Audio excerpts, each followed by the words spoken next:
Oh, I forgot to turn that off. Whoops. Just saying, I think my brain's a little broken, guys. Oh no, there was no sound. You just heard that yourself. I forgot to swap the scene aspects. I didn't turn the mission off. You are not in the middle of a siege anymore, as so happens. We're not! Anyway. Hey, look at that! The siege is broken. Many died. Millions more must die. Anyway. Wow, thanks, Speaksies. Shit. All right, welcome everybody. We are back with all the stars in the sky. The Dawnbreakers are here. Say hi to everybody, Dawnbreakers. Hi. Hi, Dawnbreakers. Goodbye. Oh. Okay, bye. Keep your ass here. Hi. I see we reached the end of the stream already. All right. Lovely 8 hours. It surely has. All right. Well, why don't we just go ahead and dive right in? Who would like to give the recap for what happened during the siege? I can do that. Go for it. Okay. Do you want me to do the whole siege? Sure. I'll give you an extra fate point to throw around if you do. Oh, thanks. Yay. Yeah, no problem. Okay. So the siege started when we realized that we were getting attacked by not just an imminent army of sleepers and lucids who were going to be arriving, but also we were being attacked by Old Tongue. And while we were being attacked by Old Tongue, Wendy, Taste the Wind, was also actually being assaulted. And we didn't know how, but it was something trying to do with her name. We formulated a plan of having to have essentially 3 primary areas of dealing with the attack, while another team was going to be dealing with the tower, because in order to break the siege, we needed to do basically 3 major things. We needed to find the group that was attacking Taste the Wind's name and stop that. We needed to find the group that was performing the other Old Tongue that was assaulting everybody mentally and making it harder to resist. And we also needed to get the tower up and running to be able to broadcast a canceller sound. That way we would be able to have a safe bubble in space inside of the area. We split forces. One group on the tower with Alex, 2 hosts. Kira was also kind of doing comms and Overwatch and kind of trying to help in other areas. We had a team that was going with the Taste the Wind hosts in order to find that group of performers of the Old Tongue. We had a team that was staying on defense for Haven because we knew that we were about to be assaulted by an army. And we also had another team that basically took what information we'd had from our scouts and the groups that had been tracking this moving column of sleepers and lucids and trying to find where they had gone. And they were going to need to go into and find a maze entrance to figure out where that second performance was happening. The group split and headed out, some working with hosts, Jean and Aurelia holding the primary defensive line inside of Haven by calling enough attention to themselves to make the elite lucids and the sleepers all kind of congregate and form at that bottleneck that they were able to hold, which was phenomenal in terms of reducing the number of people who got in.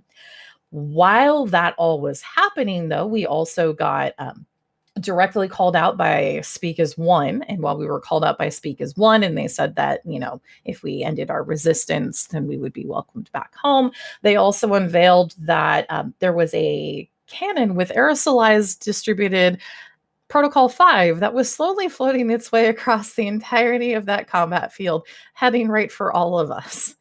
And the barrier might make it hard for us to be found from the voices perspective, but it doesn't do anything for chemicals.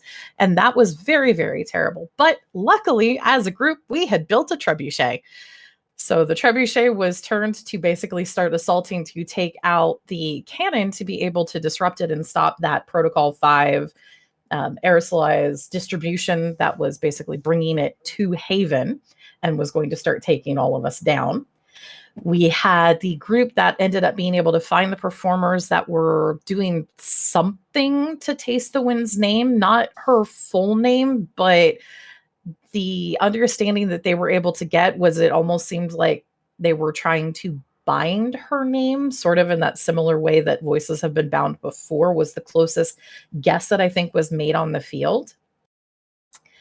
The second group that was hunting the performers that were performing the other Old Tongue ended up getting into the maze and finding another performance chamber underground where there were many, many, many sleepers and lucids, the sleepers performing, and the sleepers were there was one primary sleeper who was being puppeted by an abomination stitched together from people who had been hosts of Laugh Last. And that was what was dictating the performance that the rest of the performers were doing. So they were able to find and interrupt that group, while Jean and Aurelia were holding the defenses. And really hungry right now. what? Raven, you're not muted. Okay. While Jean and Aurelia were handling the bottleneck and choke point, Jean, in refuting the voice and in refuting the speakers that were and the lucids that were coming to swarm them, Jean scared so many of the sleepers that there was a surge of suddenly woken hosts of fucking Face the Fray because Jean goddamn badass. And Jean had managed to with those people suddenly waking up, Jean and Aurelia took down all of the elite sleepers that were starting to overwhelm not just them, but they'd also managed to pull off the group that was getting ready to overwhelm the Face the Fray and the Hunter hosts that were also over in that area by just continuing to draw the attention. Up on the tower, Alex had been working with the two hosts when Amanda came back up. There was another team that was also here on behalf of The Voice who shot one of the hosts who was helping Alex. The other host who was up there, Shane, managed to kind of pull open the control tower kind of bracing window and use it as an impromptu improvised shield while they finished managing to get the rest of the controls up. While this was also happening as the body hit the floor, well, the roof in this particular case, something else happened inside where the death room that had not been able to be dealt with just because of everything else going on ended up being activated, and Scarlet arrived. And not only did Scarlet arrive, but everyone who was on the verge and cusp of or dying was woken up and called into the death room. If they were getting stopped, they were getting physically aggressive and attacking. And for anyone else, if they backed out, they all were heading over to that death room. Scarlet ended up finding Kaede, who had been basically on the verge of and brink of death. And Kaede was forced to stack against her will and attack Adam initially. And then after she got out and left, when she got down, Kaede was able to call out to RTD and was able to wrest control of herself back. RTD helped her buy some time by beating the ever-living shit out of Scarlet as Lincoln and Lillian raced down. Chance kind of coming down with Adam as well. And the Dawnbreakers were able to capture Scarlet, who was there probably not on behalf of the Eidolon at that time, but was probably there on behalf of someone else. So Scarlet is in captivity. Yay. But Kaede ended up dying.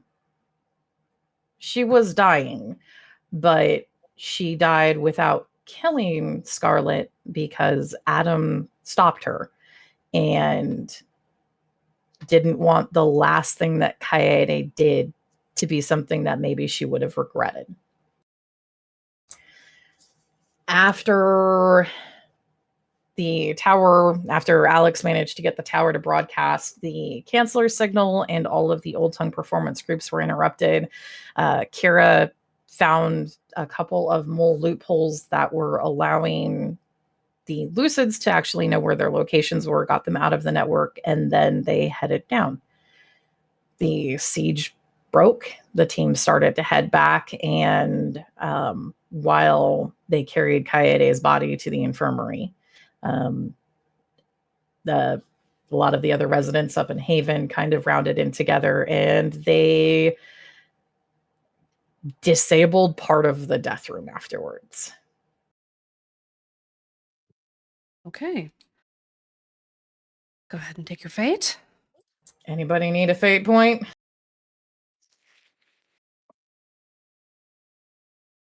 You need it. You can take it. Okay, I guess that gives me 2 then. Are you sure no one else wants one?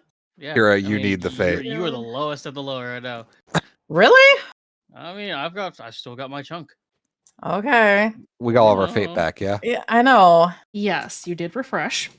Okay. Well, I guess I got 19 then. Yay. How much refresh did we get? For All of it? for completing the major milestone of getting through the siege, you guys got 2 refresh. Awesome. I'm at 10. Let's go. I'm out. Oh, I should be at 14. Well, I'm 13. at 24. Buy some things, Baxter. Yep. Yes. Lillian gains 50 refresh. Perfect. Like I said, does anyone want one of these fate points? Remember, it's not refresh. No, but this is something that can be used on the downtime tracks, right? To a degree. And we'll get into that in a keep it moment. yourself. Yeah, okay, know- I'll keep them. But with all the refresh I have, I'm pretty sure I could buy all the stunts. Or That would not all of them. There are a lot of stunts. I don't know that you could buy them all. Yeah, not all of them, but a good chunk.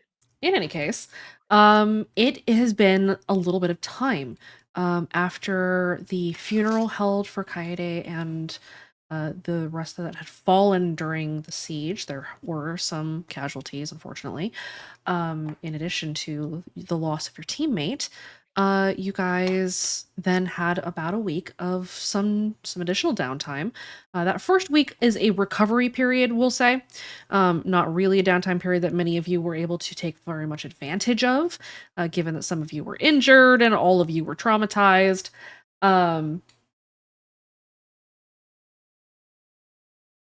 That particular funeral is between sessions. All right. The weather took a turn the day that you buried Kaede. It rained, and it's still raining. As you guys are slowly kind of coming back out of your shells again,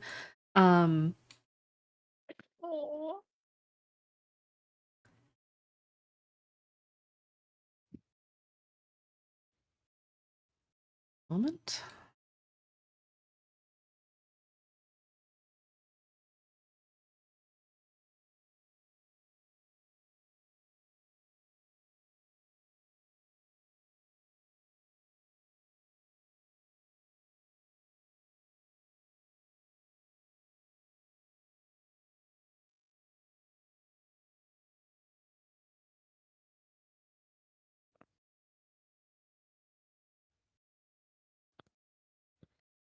Okay. With everything starting to calm back down again at Haven and things being inside of Redacre finally calming back down again, you guys get word that the recital had failed. Lincoln, you have a conversation with Ambria over the phone. That conversation takes place early in the day, the afternoon of the 29th. So it has been 9 days since the siege.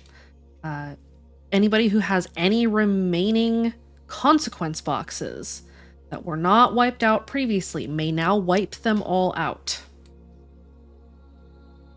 Including Kira? We'll talk. Okay. Does that include the mental stress Lillian took for Yes. or not Kira, I mean Lillian, but you know what I mean. Yes. I do have a question real quick. What's up? So on my sheet, I still have the burst air cell. Is that still a effect on me? You can wipe that out now. Oh, I'm healed. I can breathe. Kenji's lungs healed. I'm so happy.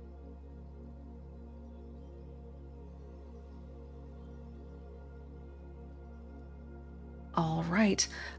Lincoln, that call concludes, and you now need to speak to your team. You have some things that need to be focused on. You have news to deliver about what had happened. It is probably about 3 p.m. now. What is Lincoln doing? Currently gathering all the notes that he had made for that entire call, in character and out of character, because they seem to have popped. But I know what I mainly need to talk about. But he is just taking a second to steel himself for all that. Okay. Let's find out where everybody's at. You'll come together and have your conversation, and then we will move on to your downtime. We'll just go left to right on screen. This appears to be alphabetical. Alex, where are you at?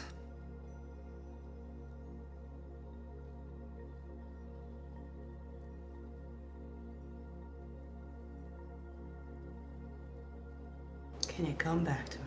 I can come back to you.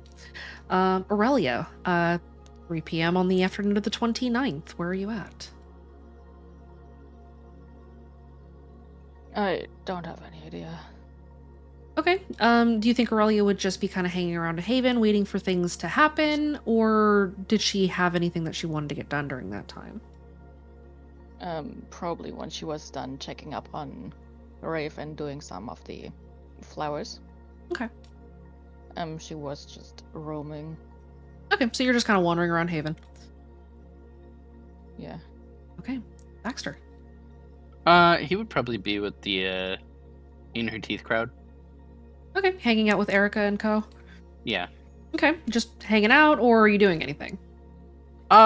Getting to know them, I guess. Okay, so you're just chatting with them. Yeah. Okay. Where's Jean at right now? Where are the new Face the Fray hosts? Confused and in the barracks. Gene is probably. I don't think he's gonna be in the barracks. So the way it kind of works when you guys get new people, just so that you are aware, when you guys get new people to Haven, they're often temporarily kept in the barracks, which is kind of large. It's a couple of large chambers that are full of bunk beds, and it's like a temporary bedroom. As more and more of Haven is kind of reclaimed from whatever had been done to it during its time under the control of Circle the Dead and Greed, is slowly but surely more dormitories are carved out so that people have individual rooms or family rooms. And so right now they are all in the barracks, just kind of waiting for a room assignment. Some of them are like kind of just getting familiar with Haven, trying to figure out where they had been, where they've gone. A lot of them are missing memories, and so they're just trying to reconnect with people. And so a lot of them are in the barracks, but several of them are just kind of wandering Haven. Gotcha. Jean's probably he's probably got Izzy with him. She's probably maybe talking to any of the new hosts if they're like interested in the conversation. Okay. So you're kind of moving around, finding the new hosts of the judge and chatting them up and kind of moving on. Yeah. Okay. Let's see. Where's Kira at? Kara's probably trying to find whatever passes for a library around here. Near one of the rec rooms, there is a room that is starting to slowly be turned into a library, but it's the kind of library that you would find in like a prison lobby. Kara has never been to one of those. Is it similar to home? No, it is not. There's usually just like 1 or 2 bookshelves. Yeah, a couple of bookshelves, not very full. The books are in questionable condition. Yeah, and they're all out of order as well. That's okay. Are any of those books new to her? Actually, yeah, probably some of them. Given the restrictions on media inside of Redacre, there's probably a couple that you've never seen before. Kira has probably been organizing them a little bit, and then there's just a pile of, I haven't read these, I'm going to read these now. I'm going to say that not all of these books are interesting. Some of them are like some How of to them, raise ducks. not even that, like on mushrooms and where to find them kind of books, or like just kind of random things that don't really matter. Like care for like a 2001 Honda Civic, kind of like a manual, that kind of shit. To be fair, Kira would still have them pulled out because at this point, one, the mushrooms could be useful if there's anything about the area they're in, because the mention about food and sustainability is pretty important to Haven. And two, repairing cars, she's just going to toss it at Lincoln. All right. Look, here's something that could be useful. Maybe, I don't know, drops it. Look. Knowledge must be shared. All right. Okay, that's so Kira's hanging out in the tiny library. It's a start, and that's It's something. It's depressing, but it's a start. Where's Benji right now? Avoiding Atticus? That's a exercise in futility. Hey, guess what Chance is doing right now? Oh, not avoiding Atticus, are you? Making Benji not avoid Atticus. Ah. I am literally pushing him by his back, dragging his heels into the fucking infirmary. So Benji was trying to avoid Atticus, and Chance realized what he was doing. Duly noted.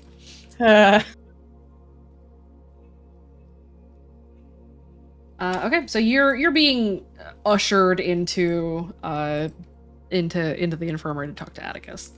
Yeah. Okay. That's where Benji's at. Where's Lillian right now? Excellent question. Well, she's probably feeling a lot better now that she's not actively falling apart. Mm-hmm. Hey, Lincoln, you eaten today?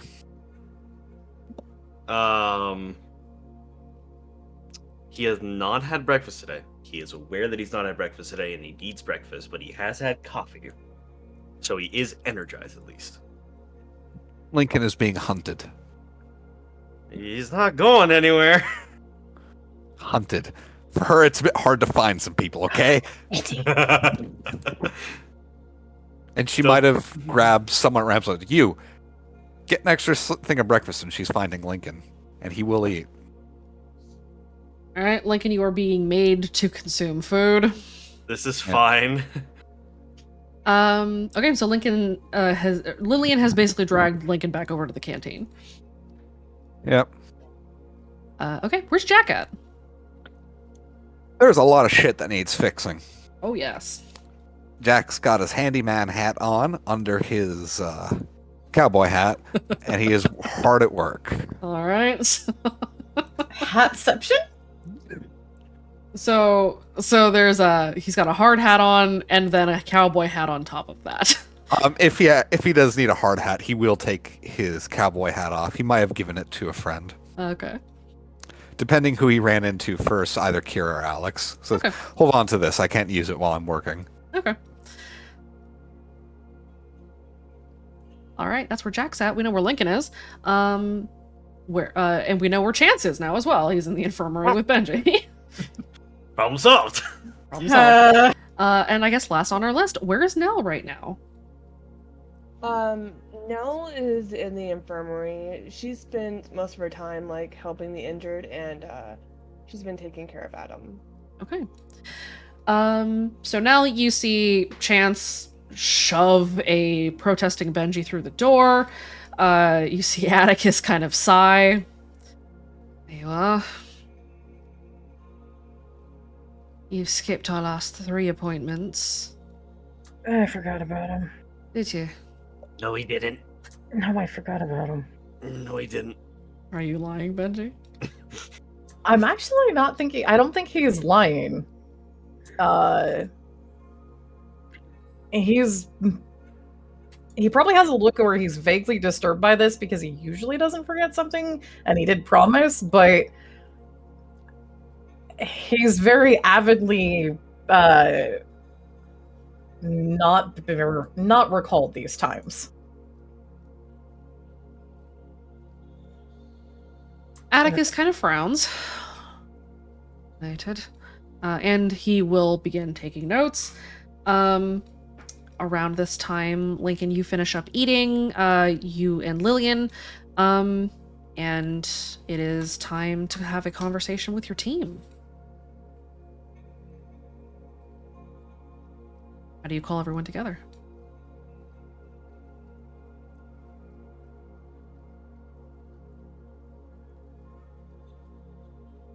Lincoln. Sorry, I had a very ingy boy at the door. So I entirely missed what was going on. Could you please repeat that for me? Yes, you and Lillian finish eating in the canteen. It is now time for you to call the team together to have your conversation. How do you bring everyone together? And where? He's gonna first tell Lillian, make your way up to the, where do they meet? Oh, they met in the cafeteria, so he's just gonna, pat Lillian on the back and just tell her to wait here, and he's gonna round them up individually, which can go as great or as terrible depending on who he picks up. Okay. Fair enough. He may actually make an effort to ask Nell to pick up Adam instead of him. Okay. Go for it. But yeah, he's gonna go one by one around Haven just to slowly gather everyone. He'll check on Wraith, but I'm guessing Wraith is a little unresponsive right now. I out of character. I'm going to be providing Wraith notes. That way, Wraith is going to be able to participate and contribute. Okay. So Wraith is in his room right now. Then Lincoln will do his best to try to get Wraith's attention just to let him know, but he's not going to really force him. I'll check, but I'm pretty sure Wraith is planning on coming out, so. Okay. Afterwards, he will head around the grounds. He'll pick up Jean, then Izzy next, and then he'll run into Baxter, and then Alex. He will have some divine intervention and pull Benji and Chance out of the infirmary so they don't have to do an extended therapy session. Today. Maybe after. Just depending on how much of a glare Atticus gives Lincoln. Okay, Wraith leaves his room as requested. You go and fetch everyone. Yep. Okay. And where again did you say that you were sending everybody? Cafeteria. Cafeteria. Okay. Everybody groups up in the cafeteria. Izzy immediately jumps up onto one of the tables, sits down on the edge of it, and is just kind of swinging her legs while she watches you guys.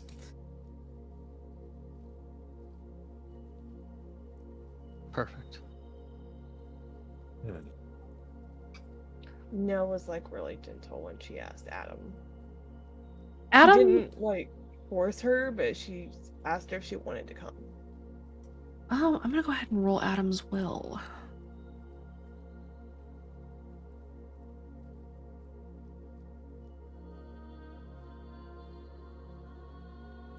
I assume she's not okay. She's not, but she's okay enough for this. For the moment. Adam will tell you that she needs a few minutes. She needs to put herself back together. Adam hasn't really come out of her room in a while. She showers, she kind of eats, but that's about it. She's been isolating pretty hard while she grieves. She did come out during the funeral, but she did not stay. She didn't hang out much afterwards. She stayed by the grave for a long time and then kind of went back in. And so Adam has been scarce for a bit. But she does agree to come out, and so she kind of puts herself together, puts her hair up so that it's not a ratty mess in her face, and then will also enter the cafeteria. She will take a seat kind of near Izzy and watch Lincoln expectantly. As all of you sort of file in, Alex perches quietly on the edge of one table, fiddling with a screwdriver. Jack, your hat has made it here as well. Excellent. As everybody steps inside. Kira goes over to Lincoln and just offers a book on car repairs. Neat. Lincoln's gonna very gingerly take the book and just check the index to see if El Camino's in there, and if it's not, he's just gonna pass it back. This is for a series of Hondas. Yeah, no. I appreciate the effort, but There aren't a gets a- lot of new books. Lincoln gets a pat on the back. I think there's one about ducks, and then there's one about mushrooms. I'm gonna read the mushroom one later.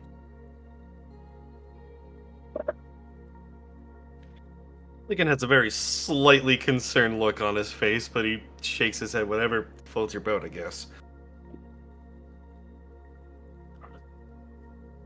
Alright. Are we alive? Are we responding? Benji's probably sat down, and Benji's like, I don't have to go back, right? How pissed did Atticus look? Moderately annoyed, but not super irritated. 20 minutes. Is 20 minutes done today versus the 2 hours that you would probably be forced to if you continue to avoid him?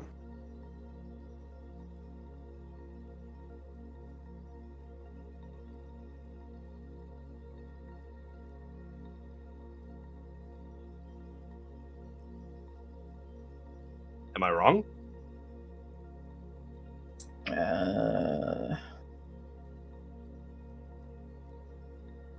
Anyways, what do you need?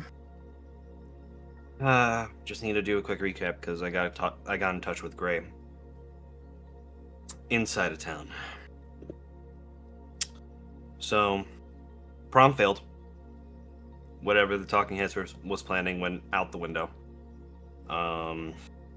As far as I understand, Misfit succeeded. Club succeeded in what they were doing. There were some drawbacks.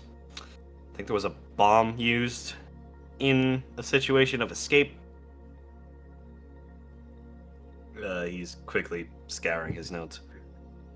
But the fact of the matter is, we need to regroup with everyone that's in town. Gray and I have been talking about setting up a deliberative, as it were. And to do that, we need to secure a piece of the border to make sure that we have place for everyone inside the town of Redacre, and those of us here in Haven to be able to talk freely. So to do that, we're gonna have to deal with the sonic fence. Even if it's just chipping away at it a little bit, finding information about how we can do that, what tools we need to actually accomplish this task so we can secure a location for the deliberative. The other thing that we need to note, apparently, there are reavers that are hanging around the border. So that's going to make things a little bit harder for us. If we Lillian's saying, if we punch a hole that's too big, we're probably going to let in some stuff we don't want to get into Redacre then. Things that are in Redacre and things that are out. Word is that Mordecai is in Redacre. So, while it might be a problem for the inside people, we might need to be sure to make sure that we're secure enough so that he doesn't find a way to sneak in. Let alone any of the Harmonies, any of the Harmonies' friends, any of the talking heads, things like that. There's a couple ways we can go about that. First, obviously, the mechanical part of it, you need to take down the sonic fence. But if we're able to accomplish that and we still have a window of time, there was a suggestion that we might need some more Old Tongue to probably secure the location and to help us with the Old Tongue bomb.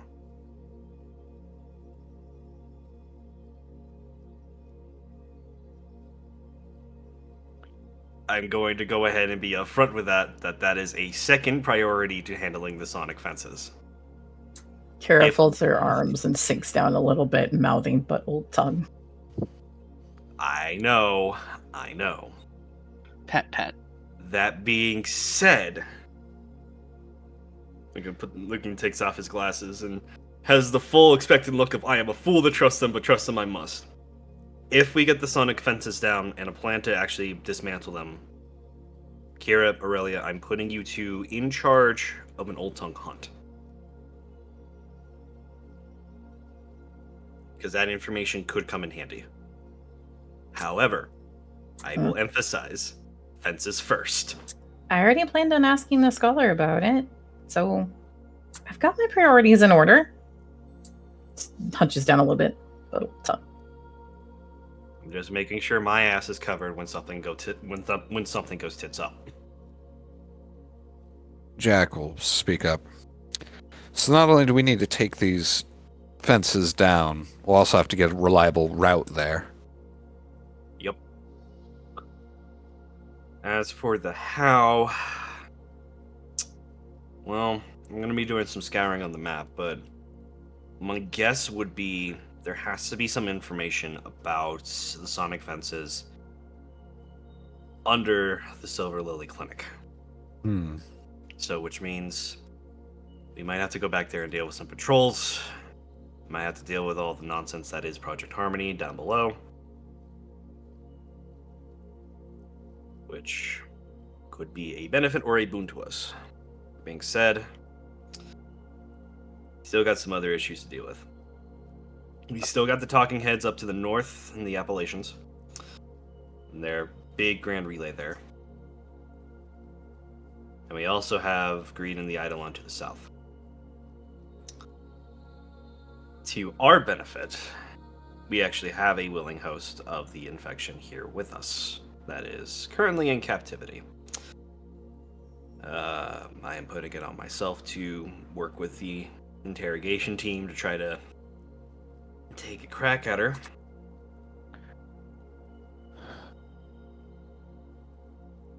But with all that said and done, we'll still have to make sure that we keep things fortified here at Haven. There's still a lot of things we don't understand about the headquarters. So, some investigations will need to be had there. But we'll need to make sure that morale is up. We'll need to make sure that any repairs that need to be happened from the effects of the siege are handled properly. We'll need supplies. We'll need to build up defenses, just in case that when we go to the deliberative, no one gets a smart idea for a hostile takeover. Yeah. Jack again. We'll make this place into a fortress.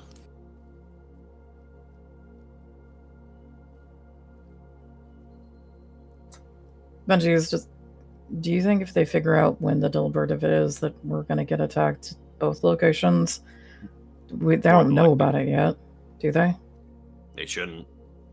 The only two that really know about the date are Gray and myself, unless she's talking to people about the club about it.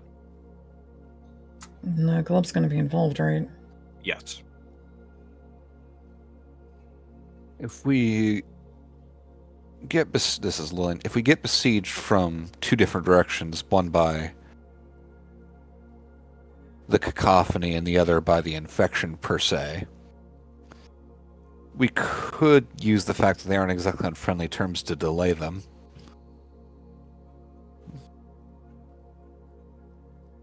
We have to worry about the infection coming at us from inside if we have a ticking time bomb in Scarlet.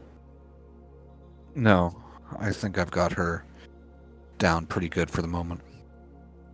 And she's only going to get more restrained with time. But what about means other than physically? I never said it was physically.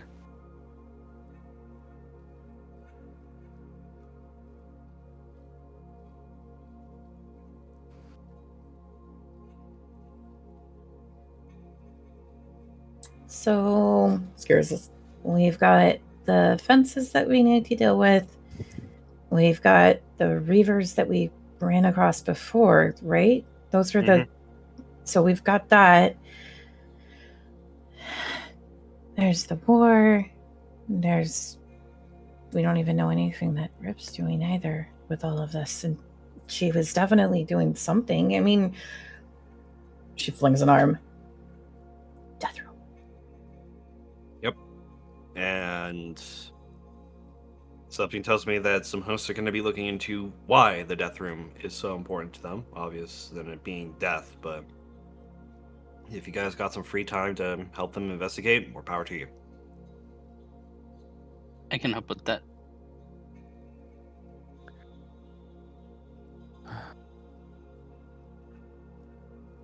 So, divvy up into teams? There's a lot that we can be working on. Are we going to try to tackle both sides of this war? What do you guys think? What's your opinions? I don't want to get in a pincer. I kind of think we need to not lose track on either part of it. Adam kind of pipes up. Her voice is very weak, but she still speaks. I think if we don't try to figure out what the infection and Greed are doing, then it's going to bite us in the ass. At the very least, we need to figure out what's happening in the south. Because if they have access to Redacre when we're doing this deliberative, then they're going to try to stop it or take it over or whatever. Why don't we have two strike forces then? One focuses on the south, one focuses on the north. We talk with Dax to help split up the club to help us with these dividend of forces just to make sure that we're not alone. We could ask Dax to send out a team and just do some scouting and come back, and then we can make a decision after that. Figure out what we've got now. Yeah.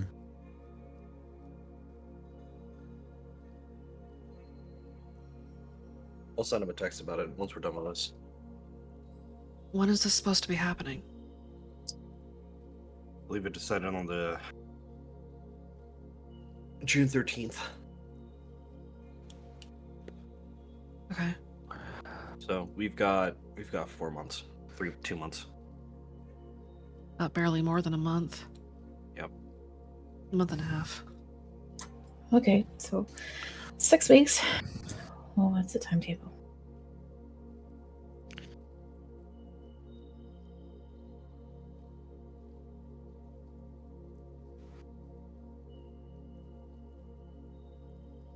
So we asked Dax to send out a team. They scout, come back. Maybe we get information out of Scarlet in the meantime. We could try. It's not going to be easy. So we'll need some people keeping an eye on our enemies, some people researching the offenses, some researching the deliberative, and then everything else. Very much. Well, luckily we have a bit more manpower. Benji pipes on. So we're gonna make sure we focus on both sides of this. We've got to know what Greed and the infection are doing, and we really can't afford to lose track of voice either. Yep.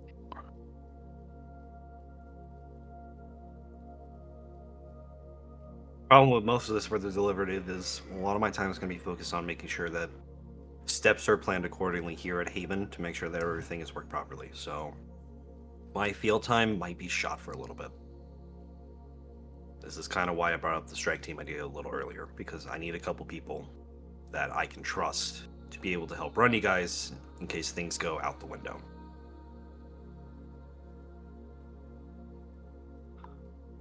So a team for North and a team for South. Yep.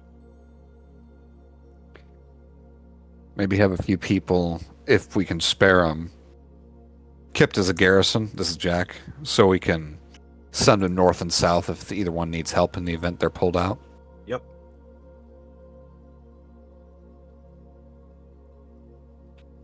Probably have you and the hobo on that, to be honest.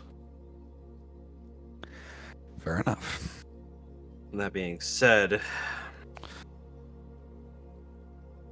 Benji and Jean. Yeah. Can I trust you two to take point on these strike teams? I don't care which side each of you take. I just need someone that I can trust. And right now, that's the two of you. I mean, you just tell me where to go and I'll take us there.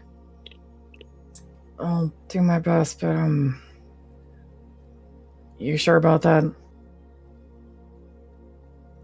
Wraith says, we barely handled the assault from SAO alone. The last thing we need is them banding together against us when we can get in upper hand ourselves when they take their beefs out on each other.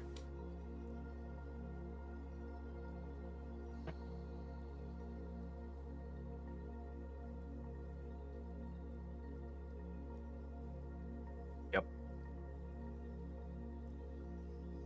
And Benji, I wouldn't be asking if I didn't. Okay. Yeah. Whatever you need me to do, I'll do. All right.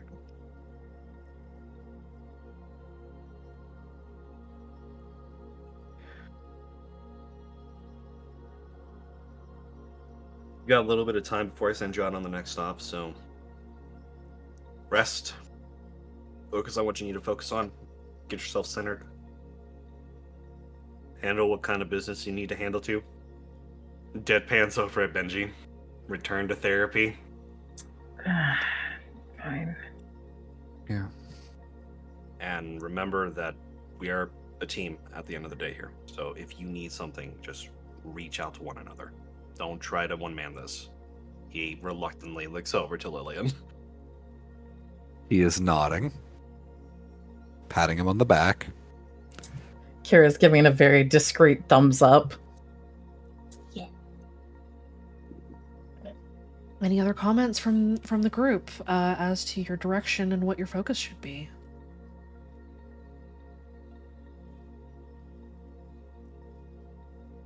There is one more thing I feel like I need to point out. It's no lie that the voices have been sending out some godcasts. Basically, on a level of what are we doing with the hunter? I'm not gonna divvy out your opinions. You're free to think what you want to think.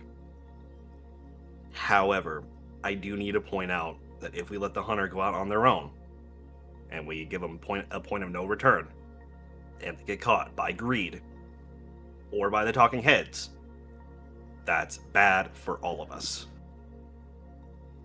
They're a necessary wild card, and whether or not we like them, we need to keep them close.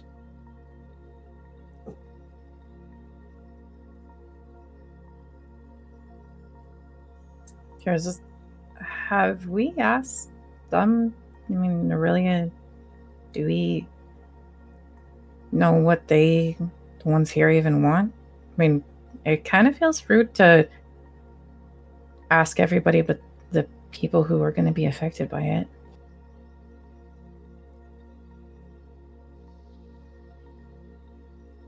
Aurelia, in the time that you've spent with the other hunter hosts inside of Haven, they haven't really told you very much about any goals that they very much have. But I doubt that you've really asked, have you?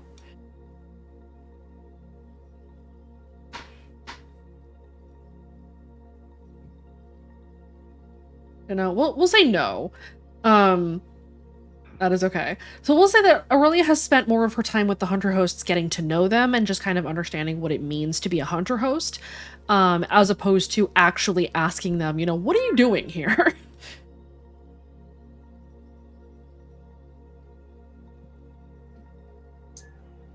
I get into everyone's business. I'll ask them. Or they'll chase me out. I mean, it kind of goes either way. The odds are high that it'll probably be the latter. Yeah. Sky, I hate to ask you to be the snooper, but if you can just get us an in just to figure out what they're talking about and what their game is, that would not only help them, but it would also help us.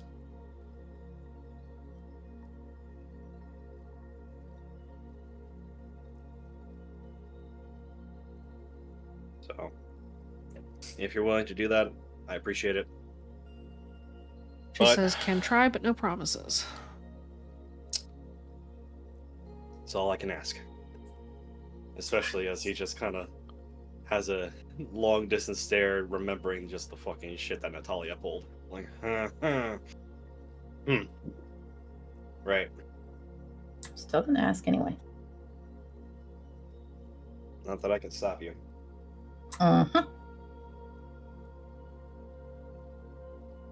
Lincoln's gonna flick her arm, mainly where he knows she usually keeps her fucking pearled composition notebook.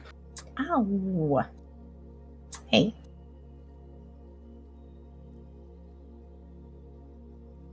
Alright. That's all I have. Any questions, comments, concerns, gripes, and or complaints? I'm running out of composition notebooks. Does anyone have any extras? There should be a few in my room. I'm gonna go write it then. Okay.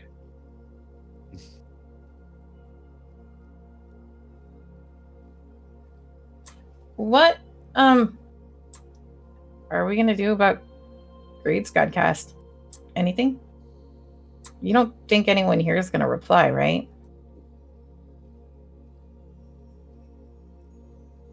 I don't know. The only reason I'd reply is to tell him to go fuck himself, so no. That's really rude. It's kind of earned though, but you know, rude. Should we ask Dax to keep an eye on the rest of the club too?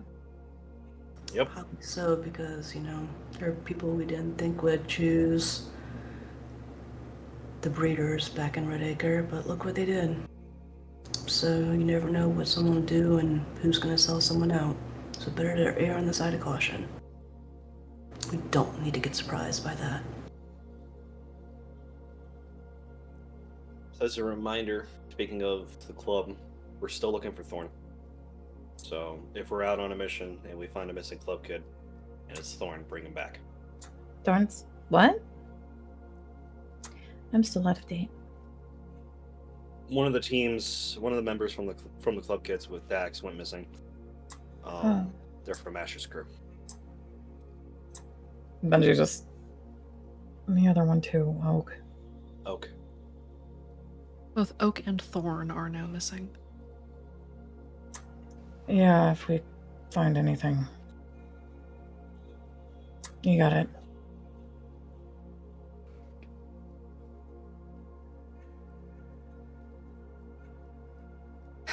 Adam will stand up. I can go talk to Dax. I wanted to talk to him anyway.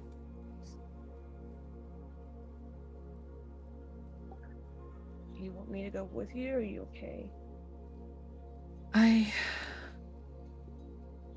mean, you can come if you want. I'm just gonna tell him to send a team. Keep an eye on him.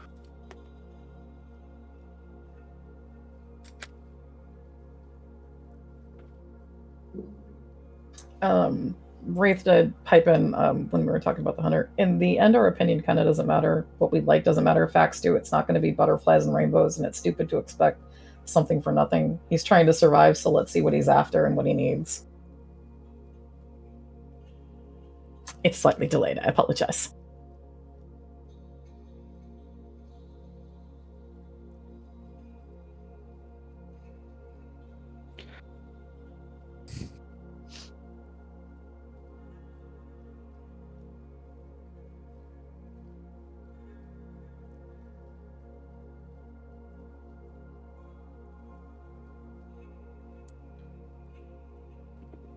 All right. And that's everything. He can just raise his hand, so y'all free to go. I'm gonna finish up this nice croissant, and I'm gonna make my way back up to the information room. Good boy. Why'd you have to say it like that? Croissant. Curious. I don't think that's how it's said. Izzy says loudly, "Croissant!" I think that's how you say it. Like Okay. Lillian that's smiles. how How you you say say it. I'm pretty sure. Good job, Izzy.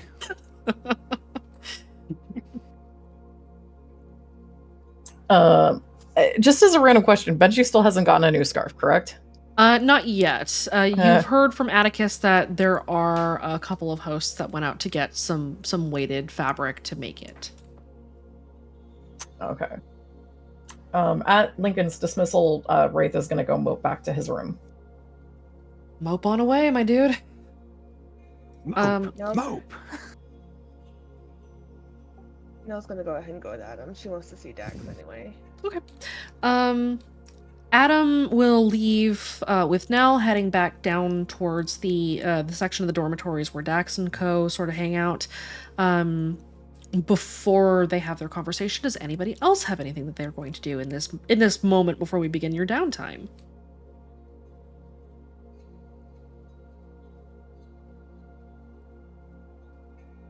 Nothing. No. Okay. All right. So Adam and Nell head downstairs, chat with Dax. Adam tells him kind of what the team is thinking, relays what the plan is for trying to get the deliberative going. Dax agrees with everything. And Nell, you get to catch up with all the kids that you had kind of gone away with. You kind of reconnect with the Grove for a little bit. Ash has finally been able to fully leave the infirmary. She's completely healed now. Dax's stab wounds are doing better, and so on and so forth. And from there, we pass on into our downtime.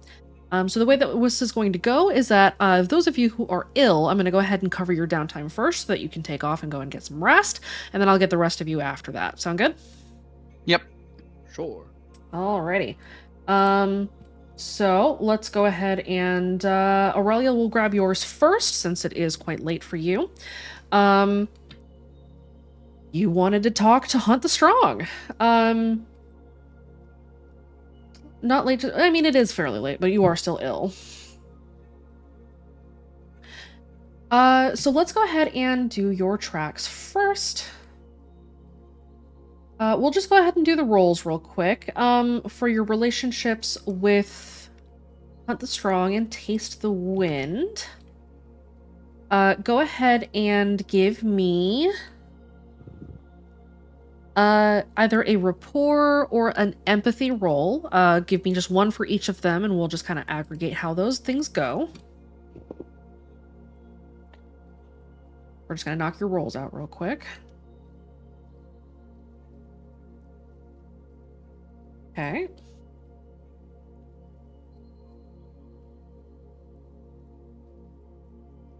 Let's go ahead and get your research roll for Old Tongue. So I will calculate the full difficulty for this later. I will tell you what you would be rolling, and then I will take the roll that you make and we will add it to the aggregate successes that Lillian and Kira get into when they do their tracks. So for your Old Tongue research, I will say that you can go ahead and either roll me an investigate or a lore for this one. In this case, you can use any stunts or boosts that would give you Old Tongue proficiency or bonuses. So if you have those, you may use those.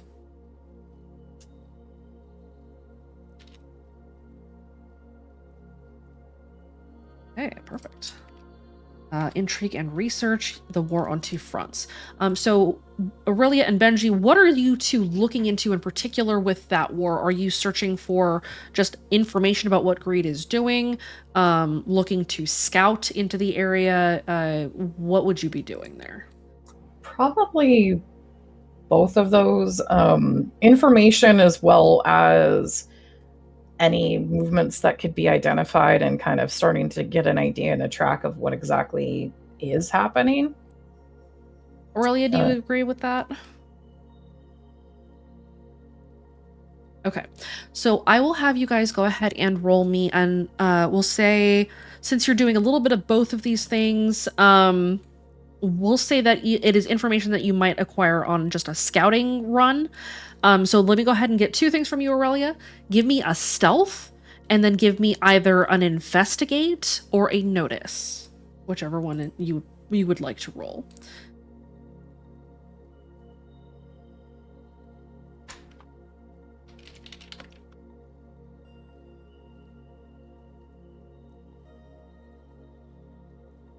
Okay.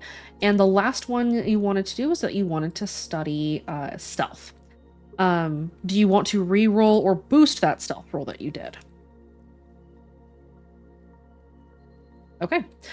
So for learning and skill increases, you can, so this is basically how it goes. You will roll the skill that you are trying to improve, depending on what the rank of the skill currently is and what you're trying to get it to. The difficulty for it scales up or down. This is your 5th track. Your stealth is... I tab through 10 million sheets. Your stealth is a 4, so you're trying to take stealth up from a 4 to a 5. The difficulty, the way I kind of run this is that if you crit, I will let you increase it right now. If you hit the difficulty, you cut the, you basically cut a swath of time off of what is required to escalate the skill from current rank to next. If you do not succeed, you basically just push towards it, but you just shave a little bit of time off. Make sense? So your difficulty here, you're trying to go from a 4 to a 5. You are on the 5th track. 5th track has a DC of 7. So you're either going to need to hit a 10 or crit to be able to escalate very, very quickly. Otherwise, you're just making progress towards it. So go ahead and give me a stealth roll.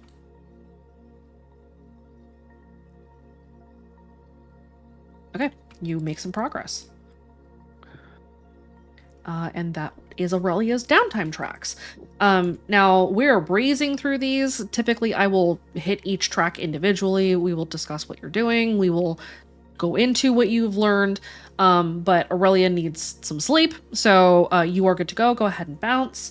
And then you and I will discuss what you learn after Benji does a little bit more deep diving, as well as Kira and Lillian as far as the old tongue stuff goes. Hi, Aurelia. Feel better. Bye, Suma. We will. Suma, feel better. We will get you a chat with Hunt the Strong soon. Once you are feeling well. All right. We'll go ahead and that's Aurelia. We'll go ahead and do Alex next.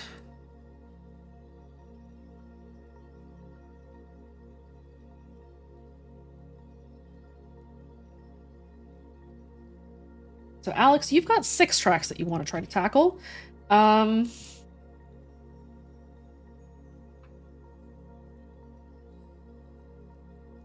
Same deal. I'll just go ahead and have you do the rolls for them, and then we'll discuss the actual results of them once you are not sick. So your first one, you are researching the death room. I'm going to go ahead and give you 2 options for that. Because of the nature of the death room, the investigation that you're doing, you can give There's me... also Wraith and I that were doing that too. Okay. Alex, are you wanting to do a solo investigation on the death room, or do you want to team up with the other In Her Teeth guys? Okay. So you're going to do your solo. Wraith and Baxter, you 2 can team up on yours. Okay. Okay, so for the death room, you can give me one of 2 things. You can give me an investigate, or you can give me an empathy. Just let me know which one you're rolling.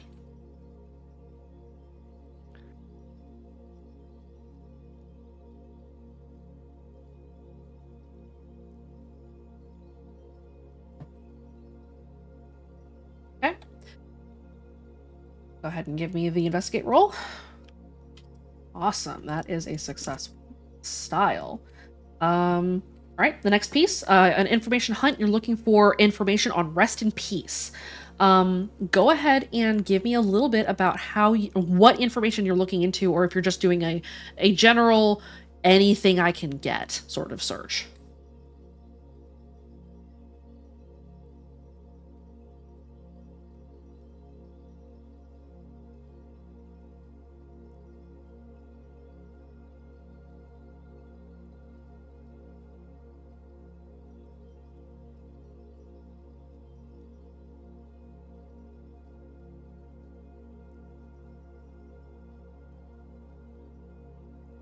Anything she can get, using what she knows from her interaction with the primary host and her own nightmares regarding rest in peace.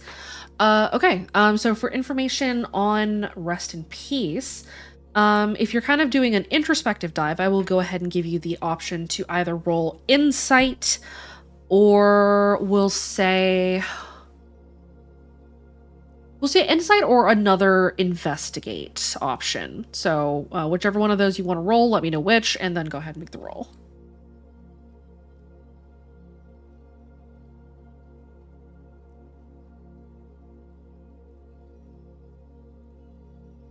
Okay, go ahead and roll. You want to re-roll that. Since it was with style, doesn't Alex get advantage? Oh, you are correct. You do get advantage since your previous roll was with style, so go ahead and roll advantage. Okay.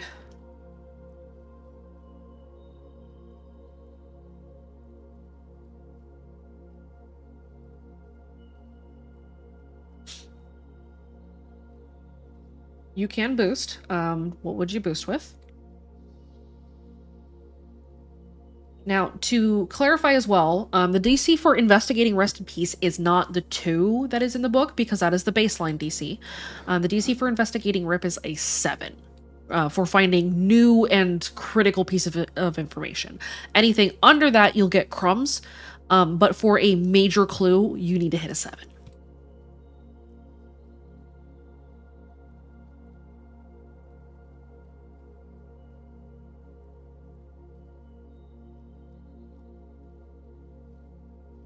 Okay, go ahead and reroll.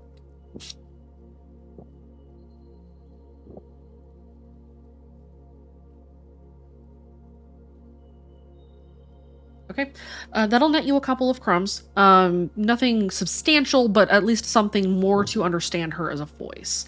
So I'll get that information to you soon. Skill increases. So these are individual tracks. You can't do multiple skills in one single track. You can choose insight and mechanics, but it'll be your 3rd and 4th tracks respectively, or you can focus on one or the other. What option do you want to go there?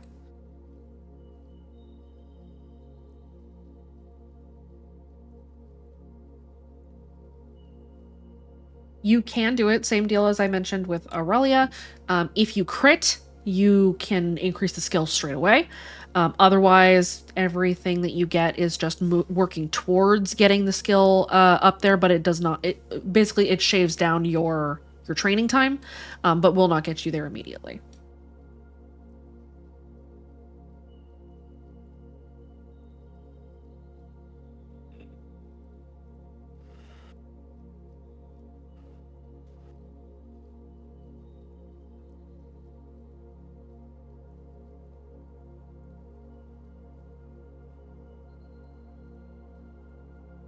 Okay, you wanna work on insight. Okay, go ahead and give me your insight roll. Your DC, since this is your 3rd track, is a 3 or better.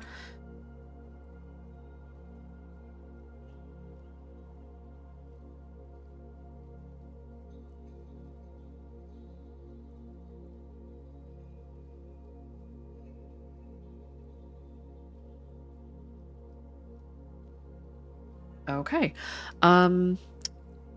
You're going from 3 to 4. You hit a 4. Okay. At the end of this downtime session, you may increase your insight from 3 to 4.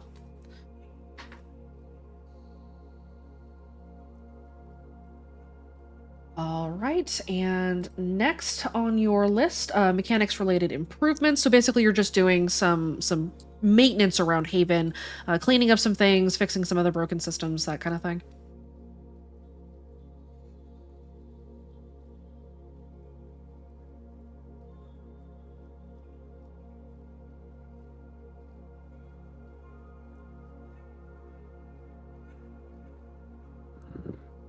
Okay.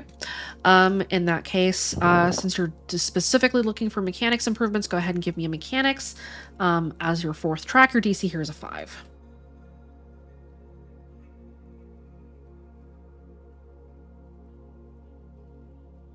Okay, you meet the difficulty. So you were able to make some improvements. You clean up some of the network systems that had been sort of damaged during the siege. You are able to work with some of the hosts on fixing some of the relay systems, making sure that speak as one is locked out, so on and so forth. And your last is some relationships. You want to improve your voice relationship within her teeth and in lay on hands.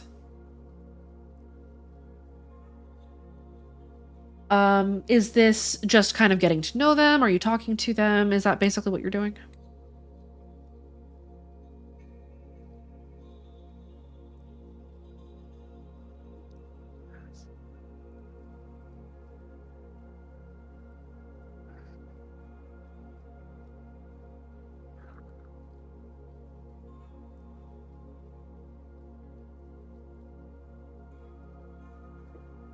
Okay. Since this is just basic maintenance for the relationship, I won't make you roll for these ones. So basically you're spending just some time talking to them, getting to know them a little bit better. Not trying to get information out of them, but just maintaining a relationship.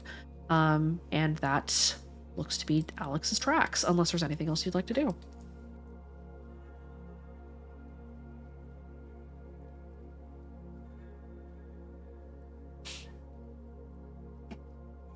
Okay, that is what Alex has on right now.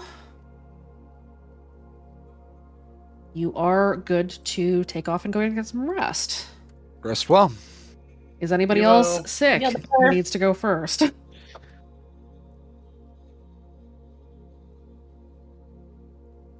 Okay. All right. Moving on. Kira has acquired Izzy as a sister. A tiny, tiny Izzy. Yeah. Oh. She's energetic. She likes to bounce around. I like the fact that Izzy gets larger. Very slightly. She's a fucking In- kaiju. In relation to Jean, yeah. Yes. Yeah. All right. So, let's go ahead and do Lillian and Jack. Which of them would you like to do first?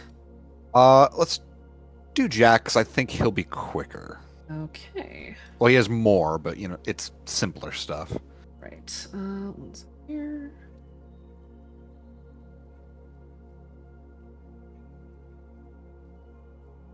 Grabbing your list.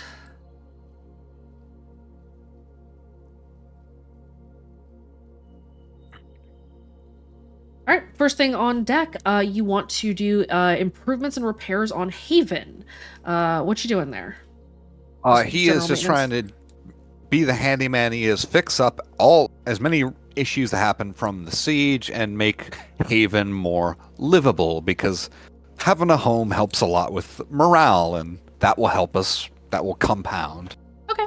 I'll let you go ahead and roll me. So DC here's 1. I'll let you roll either a mechanics or a physique, since you're doing manual labor, I assume. Yep. 7. Alrighty. That is a success of 6 shifts. Yes, that is a success with much, much style. In fact, we'll call that an overwhelming success. So working with a lot of the hosts and helping coordinate and doing a lot of the heavy lifting, Jack, you're able to help them not only build 5 or 6 more dormitory sections in order to accommodate some of the new people here, but you also help them make massive improvements to the building overall. Basically like getting air ducts cleaned out, helping fix up a lot of the damaged portions of the structural integrity, walls and pillars that had been damaged just with all the shit that has happened in here. And you make this place more livable over the course of a week. And you may roll with advantage on your next roll. The next one is community service at Haven. What are you doing there? This one is a mix of either legitimately community service, helping out people with their specific issues, running errands for them, helping us stuff, or just giving someone to talk to, i.e. just being the big lovable guy he is. Okay. Yeah, you can spend some time. Let's say you can either go ahead and roll me, since this is like people focused, right? You're more focusing on like the actual morale, getting everybody up and happy. We'll say you can either roll me an empathy or a rapport. Awesome, I finally get to use rapport with Jack again. God, yes.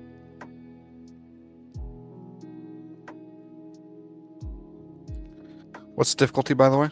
The DC here is a 2. And so Alright. you get another success with style. Jack is making himself very, very available for people. He is becoming like the face that everybody recognizes. Everyone's starting to know your name. It's gotten to a point where like some people have started to come to you just for help or to bounce ideas off of you. A lot of the club kids that run with Dax have started to come to you just to get things off of their chest. Ash at one point just kind of pops in and says, "Hey, can we talk?" And she just asks if you'd be willing to listen, and you make yourself kind of a solid foundational presence here at Haven. Something I've always wanted for him. He is very pleased. He's just happy to be helping people. I think I misinterpreted at the time what War on Two Fronts was, because I thought that was more engagement type thing. Intelligence right now.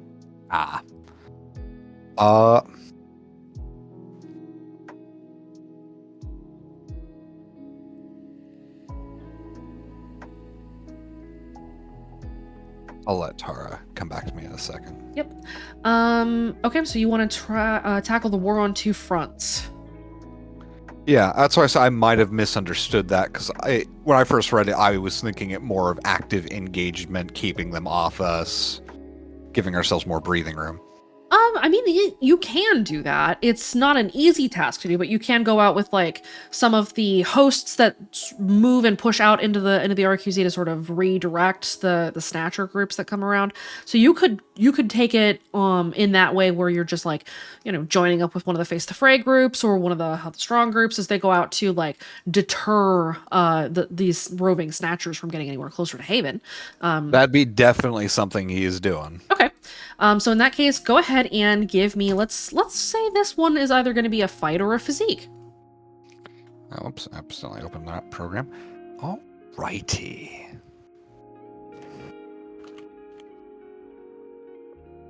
Do I still? I still have You do still have advantage. 5. Much better. This one is not success of style, but It's not successful style, but it is still a success, and so you're still good to go. Yep.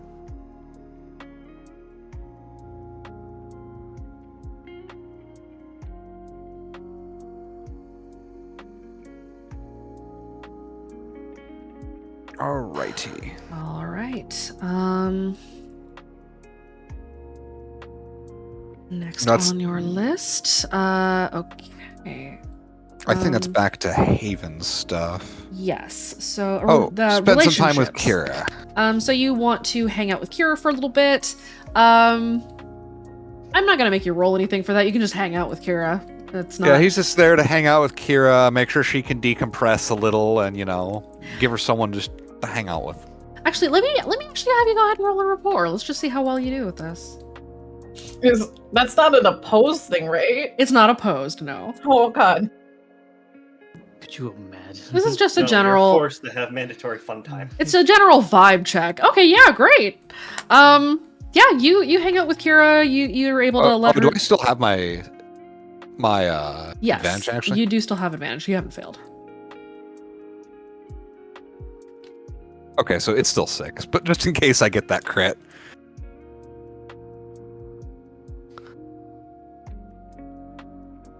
Kira, you are getting mandated stress relief. But there's Old Tongue, and there's Jack is getting a lesson in Old Tongue now, I guess. Well, he's happy to learn it.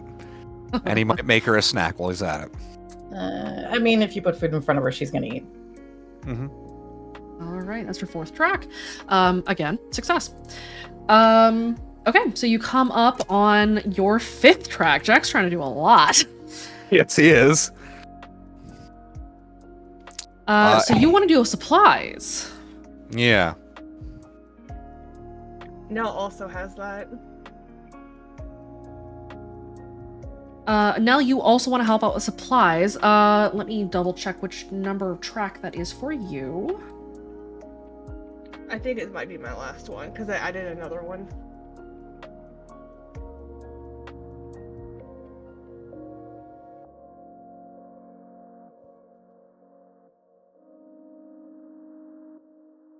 So that is track 6 for you. So I'll go ahead and have you roll as well for this, Nell. Jack, if you're interested in working with Nell on that. He is always happy. He'll work with anyone. All right, so this is the... Nell is also going to try to use it for one of her other tracks to like start bonding with the team, so she doesn't feel like the black sheep so much anymore. Okay. So the DC for this is going to be a 9. I am going to aggregate the two of you together. So both of you go ahead and you can give me, we'll say, an investigate, or...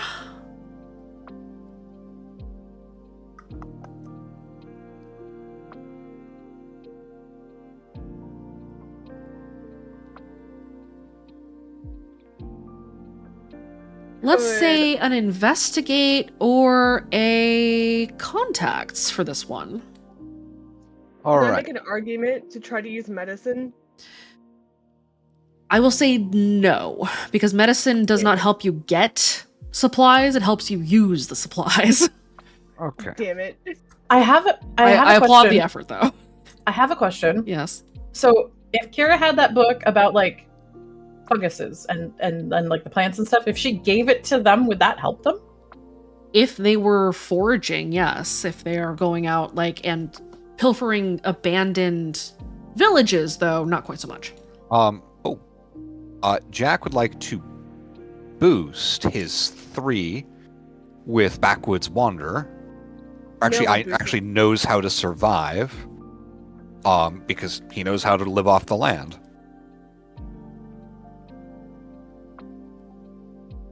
I'm going to boost as well. You don't need to actually now. I don't? No, me boosting would put us over. Okay, cool. Is that right, Tara? It would put you at 9, so you would succeed. Not with style, but you would succeed. If I Mel got a boosted- 4, and I thought boosting gave you a +2. You got a 3, that would give you a 5. Yeah, plus. Which is 9. Oh, I can't count. Yeah, it would meet. And You would so meet. Nell boosting wouldn't give us a success of style, so there's no point. Right. So it wouldn't give you successful style. It would put you over, but you're still meeting. You're just meeting the difficulty here. Okay. Yeah. Well, that's fine then. So it's no difference if Nell. Right. Yeah. Okay. Yeah. Okay. So you boost. What did you boost with? Knows how to survive because Okay. Jack's wandered in the woods. He knows how to find stuff. All right. You guys go out and you are able to find in one of the smaller towns, kind of on the outskirts of Harrisonburg, like a tiny, almost, it's like almost too small to be a village. You are able to find that there are a lot of houses that are untouched, and you obtain a good number of new supplies, lots more canned food, medical supplies, like mainly like gauze, bandages, that kind of thing. And you bring it back. Yay. Awesome. All right, you want to hit Haven's defenses next? Yes, I do. Okay. And this is going back to using his body to build stuff. Baxter also has defenses too. Okay, Jack, you want to work with Baxter on it? He'd be happy to. Okay. Baxter, this is which track for you? 1. Track number 1. Okay, that makes it easier. With defenses, you're basically trying to like improve the wall, improve the cameras and stuff, and just make sure that everything is shored up so that they can't just break through again. Yes, he plans to make this place a fortress eventually. Okay. The impenetrable fortress. Okay.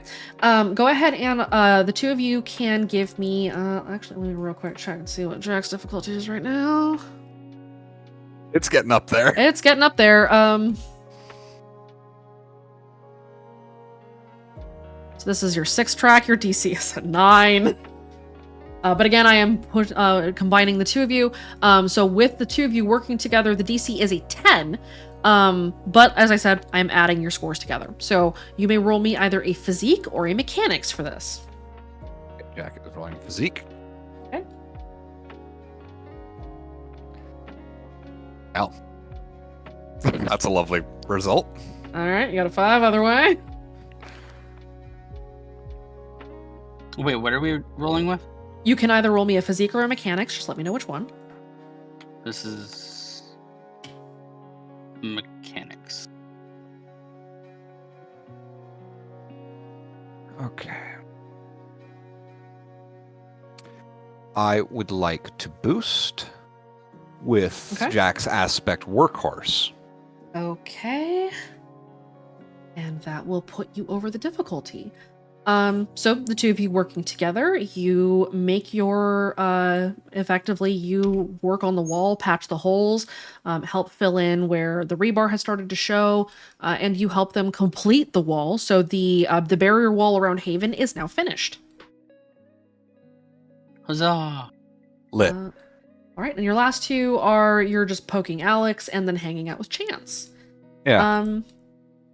Chance, he's more just relaxing. With Alex, he'll hang out with her, and he'll poke her a little bit, but it's with Alex, he's always taking a thing of he's got to let her approach him, because otherwise she just won't, he feels she won't say anything to him otherwise. Right. Go ahead and just give me a couple of rapport rolls real quick. Yeah. Just to see how successfully this goes. Okay, this first one's for Alex. Okay. The reroll. Oh. Second one. Do you also need one for Chance? You're probably fine with Chance since you guys are just hanging out. Yeah. It's probably gonna be a higher difficulty, so I can't imagine it's being that successful with what he just got, but at the same time, it's not as high stakes, I guess you could say. Yeah. You're able to spend some time with Alex, and we'll loop back with Storm and see how that goes. Yeah. All right, that's Jack. He did a lot. He did a lot. Jack's a very productive young man. And next up is Lillian. Alrighty. First up for her is her time with Lay on Hands.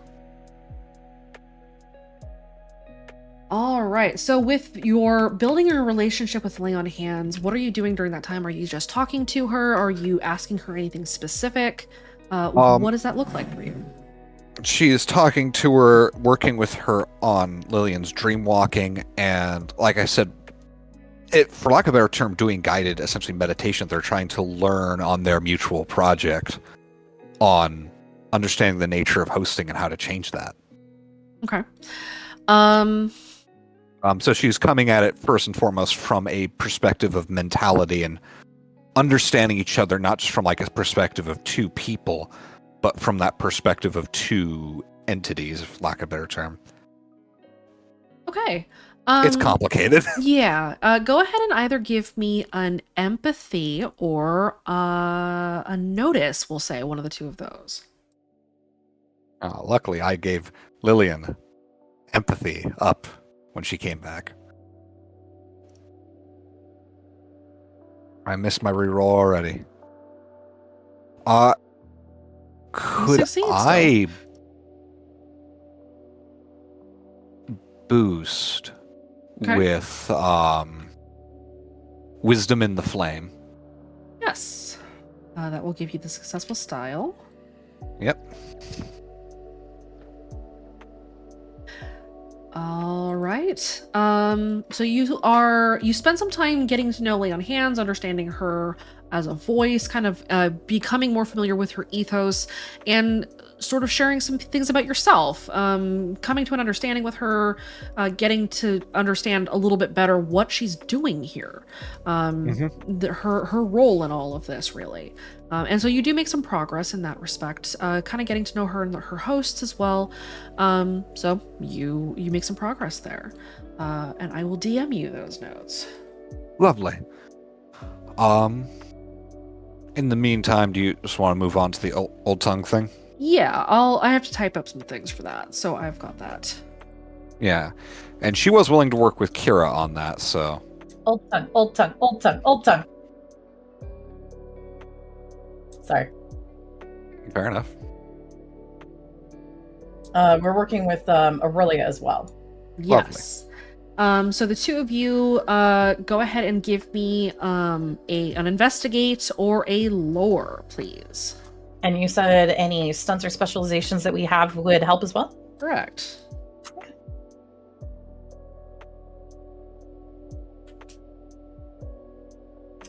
And this is which track for you, Kira? 4. Okay. I will boost that if needed, or if a 7. A 7 plus a 4, that's 11. Did we get it with style? You did. Woo! Barely, but you did.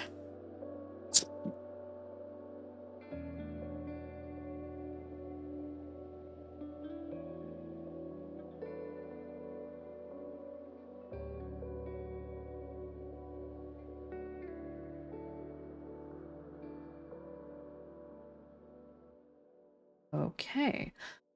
As the two, or the three of you really are sort of going through a lot of the information that was kept at Haven, you guys stumbled across a database of information. As Kira, you were looking through some of the programs that were in the control room in one of the computers, and you discovered basically a database of Old Tongue.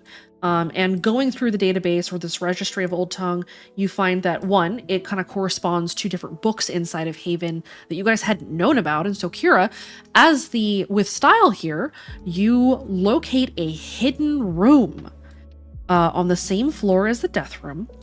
That is full of cryptograms. Kira is moving in there now. No one is going to change her mind. It is not a large room. That's okay. In fact, to call it a room is generous. It's little better than a closet. She's tiny. Kira, do not It's a move room into the for her. closet. No. She's moving into the cryptograms. She's getting No. dragged No, away. you can't stop her.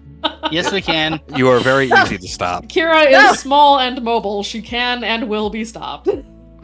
Wait, what? Is Liam gonna rat out that they found cryptograms to Lincoln so that he realizes? No.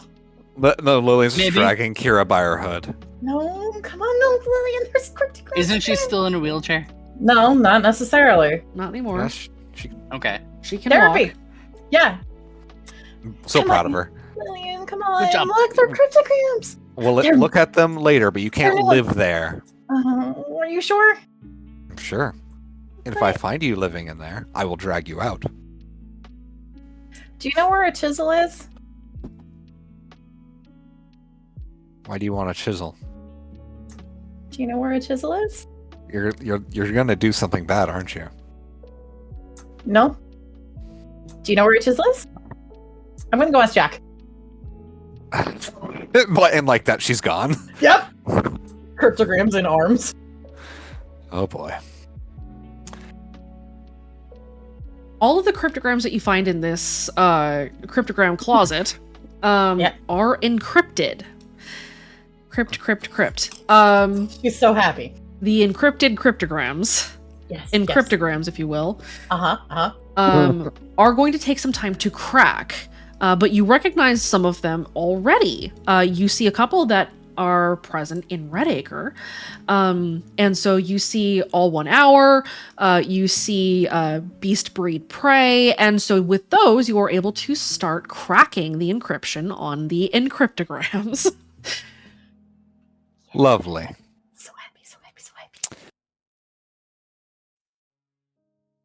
Since Lincoln was mentioned, Lillian's next thing is making sure Lincoln doesn't kill himself for some reason.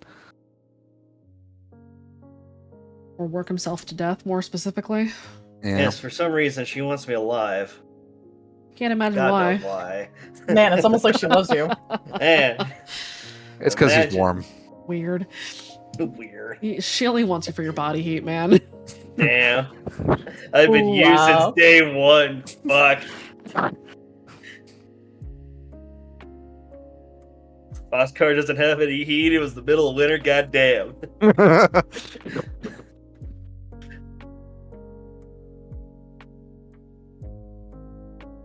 All right, I imagine you're still writing stuff out. Alrighty. I was shitposting, sorry.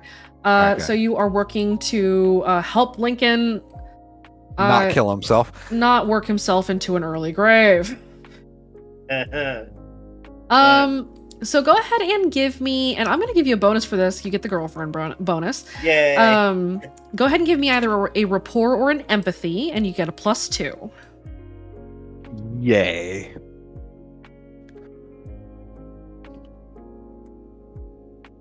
Do I have to roll anything for this? Because I do have a track in this as well.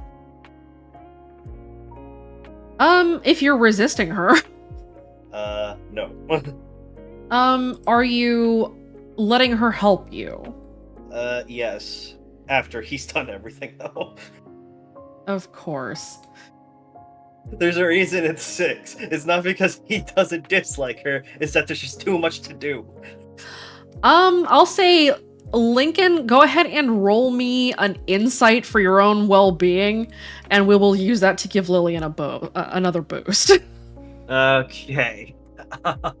Let's see here. Right, it's a 4. Oh, it's been a while, guys. I've missed this.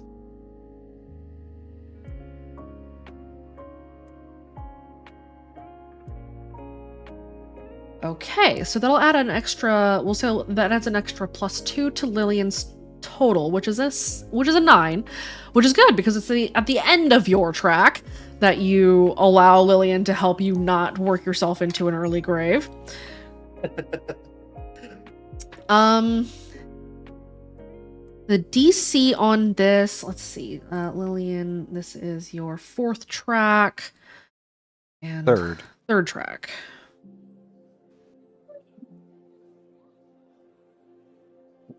Her 4th is her own self-care. Ah, yes.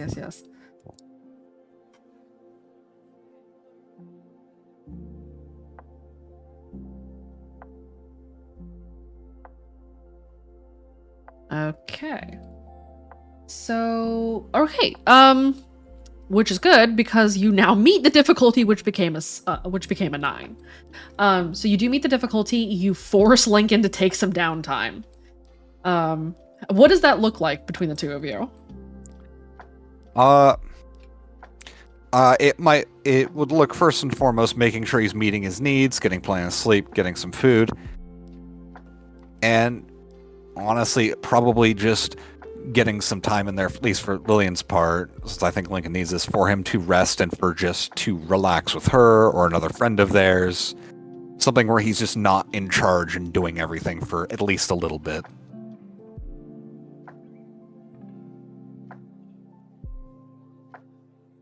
This is your reminder that she loves you. Also, yes, you will be cuddled with. Oh. All right, snuggles happen. Okay. Cute shit. What was that you said? Cute shit. Get a room. They have a room. Lincoln is having to stay in the room for a moment. Yeah, for once. He's not sleeping at the Camino. Lillian is no longer in the infirmary. He has to use the room now. Yep. All right. Next up on deck, Lillian, your self-care. So you're trying to just kind of clean house in your brain. Yep, she's got a few locked rooms in there that have, bits of vile horrors beyond human comprehension, and she's got a broom, and she's going to sweep them out. Okay. Go ahead and you can give me either, we'll say... Will? A will or an insight. Uh-oh. That's not good. That's also not good. This being your 4th track, if you boost, it will meet the difficulty. It will make things harder down the line, though. Oh, yeah. Could I boost? Can I reroll and boost? You can only do one or the other. I love you so much. I would like to use the world ends before I give up to boost. Okay. Because she does actually need to be mentally put together. I'd rather her not actually develop some serious disorder.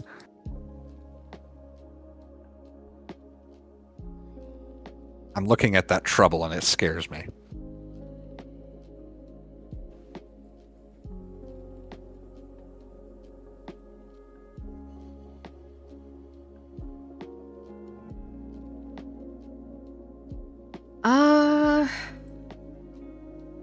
Go ahead and roll me a random real quick. Have I mentioned how wonderful of a person you are? That doesn't do anything to dichotomy. Yep. No, I was just, expressing my love and appreciation. How did that bribe you tried to give earlier go? No, this isn't a bribe. This is suppression. I see. 327. So, Lillian, you find that taking care of your own mind is kind of challenging. You start diving into the sort of the recesses of your own brain, and finding little bits and pieces of trauma that you just kind of refused to unpack for years. The death of your father, your deteriorated relationship with your mother, your shitty stepdad, or your mother's boyfriend. You don't know if they've ever got married. You hope they didn't. You sincerely probably hope they didn't. But you do find sort of just suitcases of unresolved trauma that you're not really sure you have time to deal with that baggage, but you are able to at least kind of in this sort of metaphor we have built for your brain, open up some of the rooms, shake the cobwebs out of the curtains, open the windows, sort of clean it out, lighten it up a little bit. What do you do with these suitcases of unrepressed or of repressed trauma that you have found in your brain? If she's not unable to unpack it right now, they are going in the closet. She will deal with it later when the world isn't trying to kill her. Okay. If such a thing exists. You can shove them into a room in your brain. You will deal with them another time. Yeah, right now she's just making sure that she's not about to fall apart. Yeah, you're able to do that. You identify that there's some baggage that you have yet to unpack, but that and you recognize about yourself that you cannot do that right now. And so you take the steps to sort of compartmentalize your brain, figure out what you can address, what you can't address, and start working that. So you do succeed. All right. Checks off sanity on the to-do list, goes up. Kira's sanity. Taps it with the pencil. Next on your to-do list, indeed, is your relationship with Kira and just spending some time with her. What do you do there? What does that look like? Whether that be just talk to Kira about Old Tongue stuff or just whatever Kira wants to do, relax. If she wants to do something silly, do something silly. As long as it doesn't involve feelings, emotions, or any questions like that, she's fine with it. No, we have an RP for that later. But Kira is getting affection and, just getting a chance to relax because Lillian's getting the sense that Kira hasn't had a chance to just be a kid in a while. Am I right? Yes, but I am not sure that Kira is going to be able to do that. Question mark to the GM? Well, I mean, it's just say, hey, let's go do this and relax. She's trying to get Kira to relax and do something fun. Yeah, you can do that. Look at Kira's tracks real quick. It was more of just the problems she has with trauma processing and those issues piling up. You can still go and do some downtime stuff. Take a minute to be a child. That does not require you to process your trauma to do that. Oh, yeah. Thank God. Lillian's not asking her to unpack everything right away. That doesn't work. Nothing is getting unpacked. Give yourself some space, some time to breathe, and you might find yourself unpacking stuff accidentally. If Lillian's up for things, Kira unfortunately has really, really impulsively bad ideas, and everything is perfectly fine. Yeah, sure. Let's do impulsively bad ideas.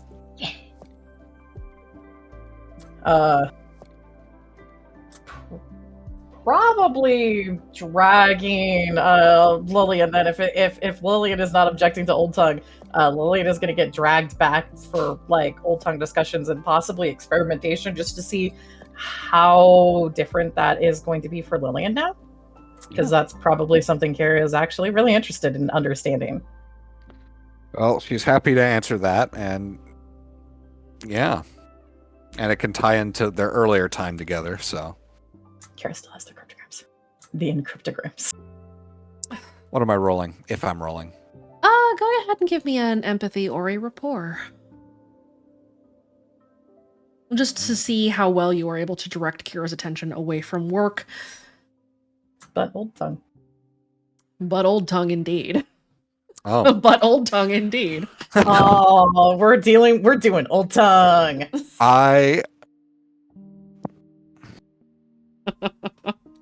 would like to re-roll with burnt therapist. Okay. Go ahead and reroll. 5. That's much better. Old tongue. You're not. I mean, when are you not working old tongue?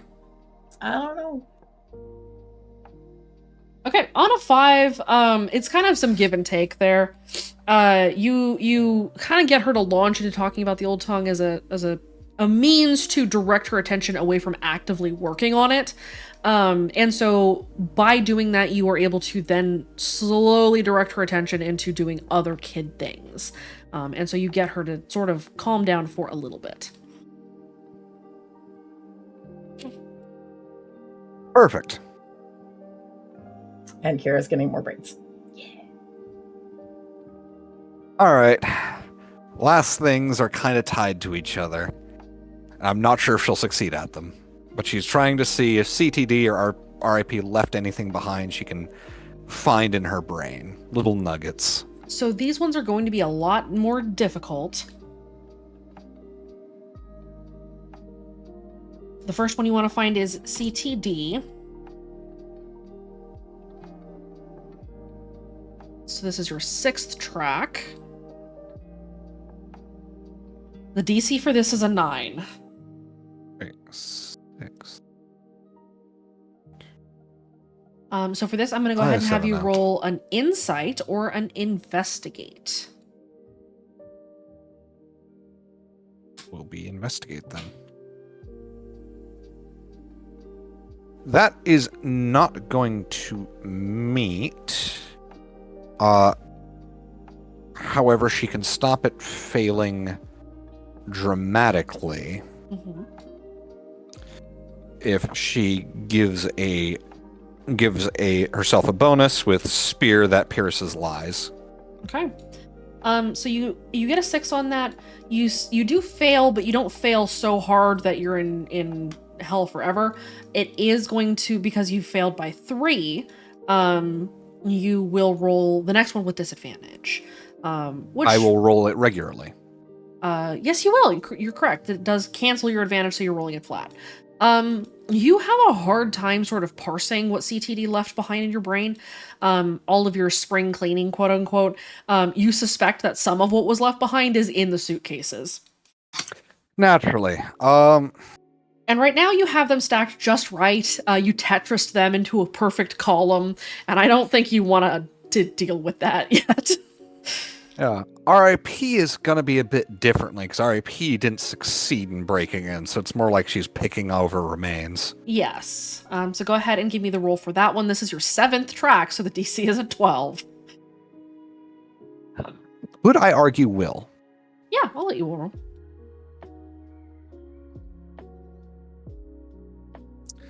I would like to re-roll with suffering as my armor, just to see if I can get that crit, because that's the only way I'll succeed. Go for it. I do not. The most that you can kind of glean is that she passed over you, and there is sort of that veneer that she's left behind, just sort of the light stink of death, but nothing that sticks, nothing that damaged you. She was interested in you, you know that much, likely because you were on death's door for a very long time, and you stayed there for a very long time. And so you definitely know that Rest in Peace has some kind of interest in you. You're not really able to pick up much else. You know that, at least. All right. That's everything. All right, that's Jack and Lillian. Jack was far more productive. Jack was very productive. Lillian helped out. All right. Okay. Thank you for putting me next. I do have to go. Okay. Bye-bye. You will. All right, next up is Baxter. Now Izzy is just behind Jean, Intimidating She's thing. kind of peering around Jane's shoulder. You fucking cryptid. Oh my god, just Stay. look. All those horror games where the ghost is like a little girl. Yes. I like how you only just barely pulled her out more. I see that. Oh god. All right, well, we have a reasonable sized party now. Yep. Yay. And for those of you that stick around, you're going to get some intrigue later. Woo! Oh boy. All right, let's go ahead and get Baxter. Let me grab your track. I have a few for skills. You do. You So want you've me to- already done your first track. So you did the Haven stuff already. Mm-hmm. Well, no, we did one of the parts. I have 2 others for that. So each of those is going to take an additional track. Do you want to load them up? Sure. Okay, so you want your second track to be improvements? Yeah. And your third to be community service? Yeah.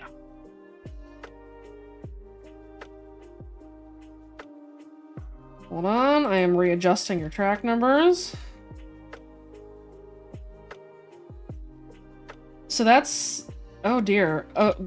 Baxter. What? My friend. What? You want to do a lot of things in a week. You have 9 tracks, man. Okay, nope. You I might will need to cut some prune a stuff little out. bit. Yep. You can try to do all of these things, but you're not going to succeed at all of these things. Homeboy No, wants to work definitely 80 not. hours a day. But you did succeed with style on the help. The defense. Yes, on the improvements to Haven. And so you are rolling with advantage, just to start with. So you're gonna go for improvements. Let me just Let real me quick. see if Wraith wants to do the intrigue/research death room with me as well. Okay.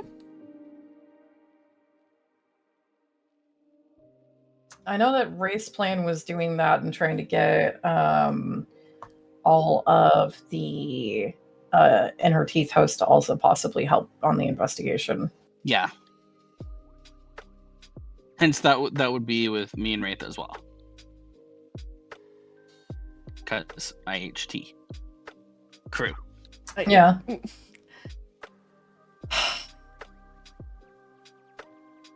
Speaking of Wraith. He wondered if you noticed. Now this.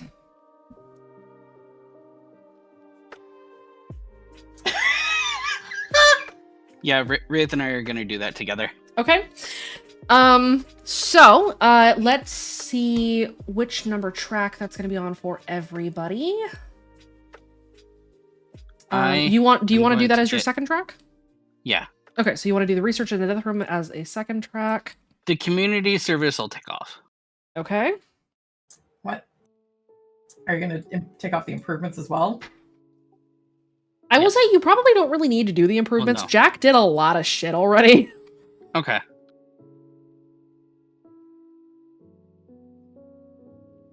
Okay, so let's go ahead and hit your second track. You want to do death room research with Wraith. Yes. Let me take a quick peek at Wraith's track. You want me to poke Rin to roll? Not yet. Okay. Study. Okay, his third track. So it's your second track, his third. Let's calculate. So your combined DC is a 5. But the two of you working together on it, of course, I will add your successes together. So go ahead and for Baxter first, go ahead and give me. Actually, Wraith can as well. Go ahead and poke Wraith for this one. Give me an investigate or an insight on this one. Done. I have poked.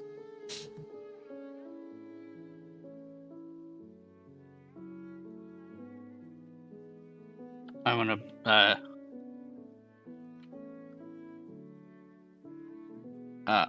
Jesus, I'm blanking. Reroll, boost. Boost. Okay, what do you want to boost with? What's that? Okay, that gives you a 3. You said investigate or insight? Investigate or insight. Okay. I don't know if Wraith has a different sheet other than what's in the channel, but I've got Wraith open for the number relay. Okay. So Wraith is going to go roll.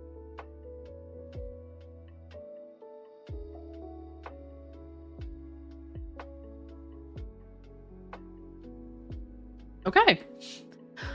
So a 3 and a 4 puts you at a 7, which means that is a success with style. Heck yeah.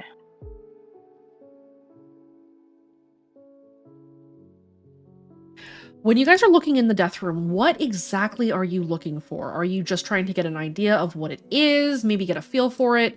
Are you trying to figure out what it was used for? If there's any residual energy? What are you looking for in here? Well, for Baxter, he would be looking at what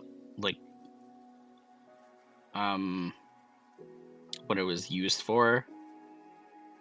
Okay, so the purpose of the room, figuring out like why it was built in the first place. Yeah. Okay. Wraith, I don't know. He'll have to give you his answer. Wraith said he's looking at connection within her teeth so she can see if the doors have partners. Okay. Baxter and Wraith, both of you are using your connection to in her teeth to do this investigation? Mm-hmm. Okay. Baxter, for your part, you understand that this room was built for kind of a singular purpose, and that purpose is the spread of the ethos of rest and peace.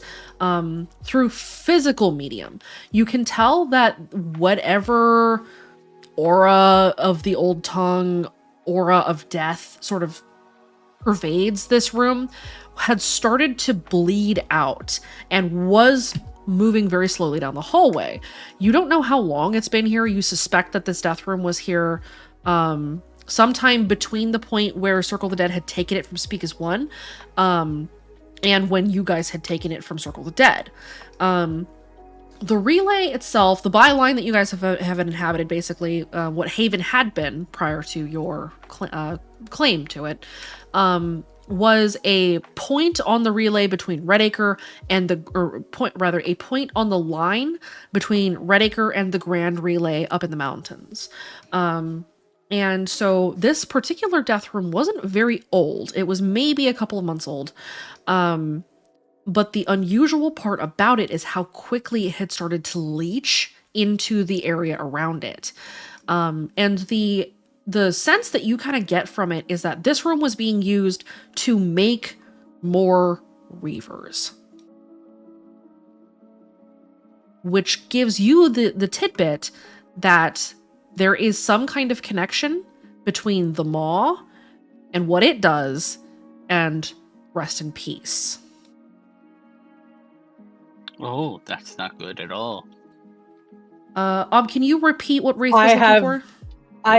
Rin is looking for if the doors in the death room have partners, what their connections are. On a success with style, yes, these doors are mated.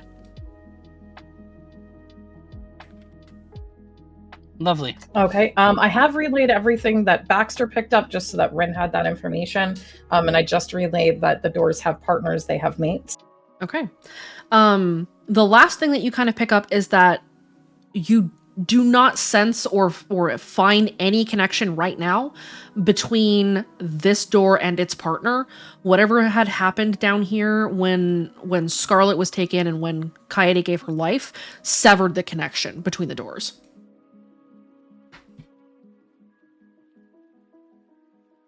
Oh, good. They're not connected then. Not anymore. Oh, I have relayed Not that. anymore. We know that they were, and that was quite possibly the active goal. But yeah.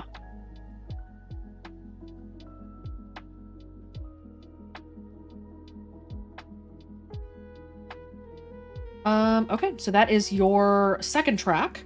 Rin possibly has a question that they're typing out. I will relay it when I get it. Okay. Sorry.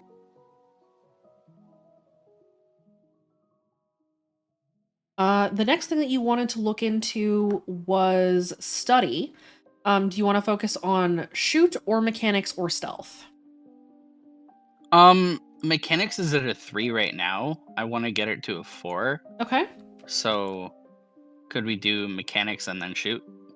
Yeah, there'll be 2 separate tracks. So your third will be mechanics, your fourth will be shoot, if that's what you want to do. Yeah. And then stealth, maybe, I don't know yet. All right, well, let's see how you do here. So you succeeded the last one with style, so you still have advantage. Your mechanics is going from a 3 to a 4. The DC for this track, it is your third track, so DC is 3. In order for you to immediately increase it, you need to hit a 6 or better. To cut the difficulty in half, hit the 3, and then basically you will be able to increase the mechanics from 3 to 4 at the end of this downtime track. If you crit, you get it automatically. Okay. Go ahead and give me your mechanics. Okay. I want to boost it. Or am I not allowed to? You can boost it. It will not hit the 6 if you boost it. You'll just succeed enough to be able to increase it at the end of this round, or basically at the end of the week. But it won't give you the immediate increase right now. Okay, that's fine. Unless you wanted to try to reroll to hit the 6. Yeah, I'll reroll. Okay, go hard. What do you want to reroll with?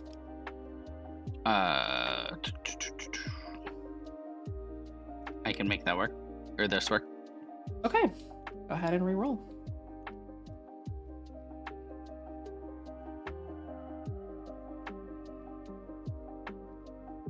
I get a 5. Oh, you should have been rolling with advantage. Is that roll twice? Yes, roll twice, take the better of the 2. Okay. So you didn't need to burn for the reroll. Do you want to burn for the boost? Yeah, I'll do the boost. Okay. What are you boosting with? Same thing. Cool.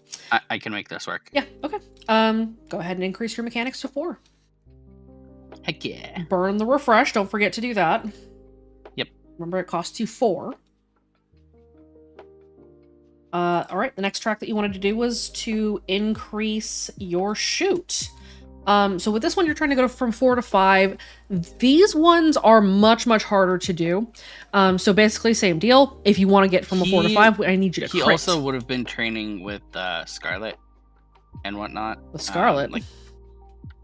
Charlotte? Charlotte. I was about to say, hold up. Wait, you don't want to be anywhere near Scarlet right now. You know what? Bite me. I'd rather not. Okay, so you want to do your shoot. Yeah. Training with Charlotte does help. It is still a very difficult thing to learn much, much better. So if you want to increase it right this minute, I need you to crit. Your difficulty otherwise, let's see, this is your 4th track. Can I still use, can I use my +1? Yeah, you can use your +1. Okay. So your difficulty here is a, let's see, you're at DC 5. Your difficulty becomes a 9. If you hit a 9, you increase it at the end of the week. If you do not hit a 9, you simply reduce the time that it will require. If you crit, you increase it right this minute. Go ahead and roll. This one does not have advantage, by the way. Okay. Okay, you hit a 6. On a 6, you cut the time to increase it. You basically are going to it's going to take you another month or so to get it all the way up to a 5, but you have reduced the time it would have taken you 3 or 4 more months instead. Nice. Your 5th track. And then we'll ignore stealth. Okay, you wanna not worry about stealth right now? Yeah. Okay. I'll worry about that another time. Okay. Because stealth is at a 1.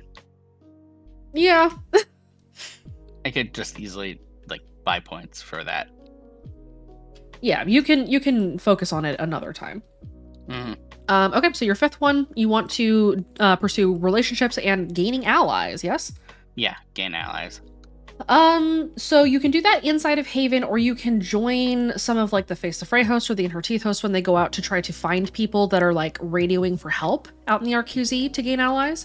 Or you can just try to make allies or get people kind of on your side inside of Haven. He'll join them, the groups when they go out. Or one of the groups. Okay. In that case, let's see. Your DC is a 7 here, but they are going to be giving you a bonus because they're helping you.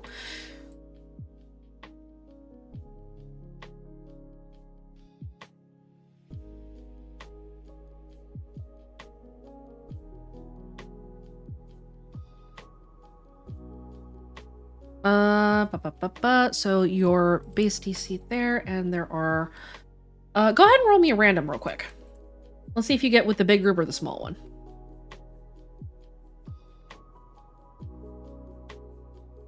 The big group. Go ahead and take a +2. I'm gonna give you 2 things that you can roll. Give me either let's see.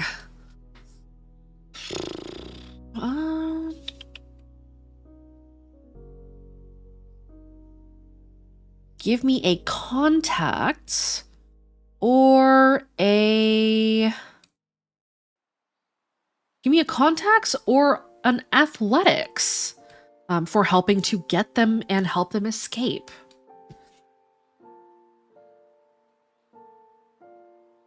You said I got a +2? A +2, yes. You succeed.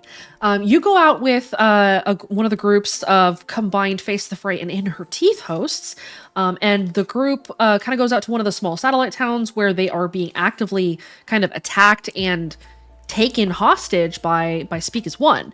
You and this group kind of go in, sneak in. The In Her Teeth hosts are the sneaky ones, where the Face the Fray hosts stage distractions, and in doing so, you were able to free 15 people from being taken hostage and captive by Speak as One. You take them back to Nice. Haven, and you have gained another 15 allies. All right, and lastly, your 6th track. You want to go for the sonic fence problem. Yep, because we're gonna need to figure it out, because when Baxter, Wraith, and whoever else is going back needs to figure it out. This one's going to be tricky. This is your 6th track, and so the difficulty is already fairly high. And the trouble that you guys will have is that there is so little published information about the sonic fences and so little way to actually study them up close without risking them just suppressing you out of hand. And so you are going to be butting up against a DC of 9. You can roll me either an investigate or a mechanics for this one.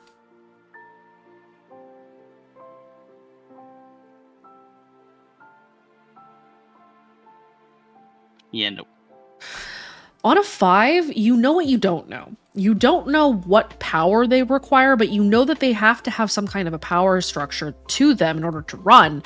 The trouble, of course, is that nobody can get close enough to them to identify it, if they're battery powered, if they have solar panels, or what exactly is powering them.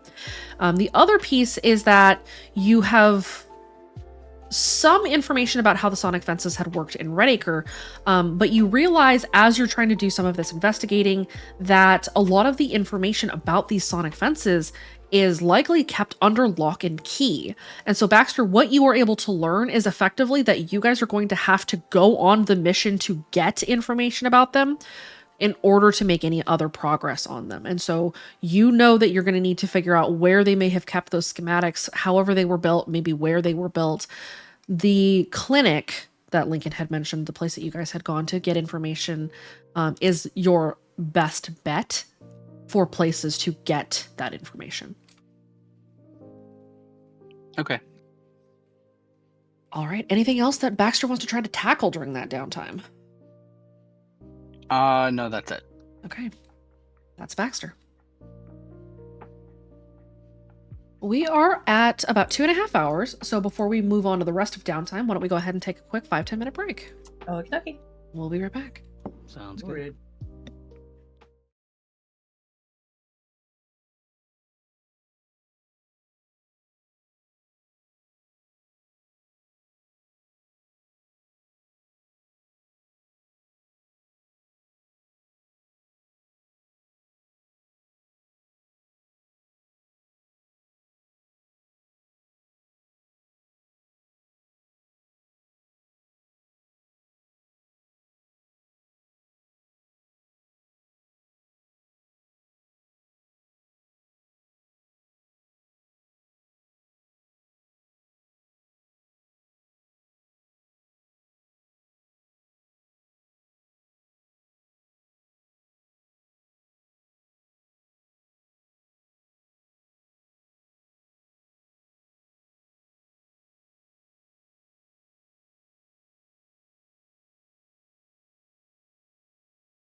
Run in circles. Cycles. Cycles. Sorry. I love the updates. You can start with chickens now. Yes. All right, we are back. Yay! Everybody, make sure you're in the stream. Yes. Oh, someone is not. No. What do you mean someone's not? Lincoln. Connor. Oh, In the stream. No, you're not. You left. No, I just joined the stream. All right. So we have finished Baxter's downtime. Busy guy. Who is next on deck? I don't know. I think we just go left to right. Let's just go left to right. Gene, you're up. Hey, it's me. It's you. With Izzy All right. behind you. She's just watching. lurking. With the frying pan. Your odds of being hit by a frying pan are low, but never zero.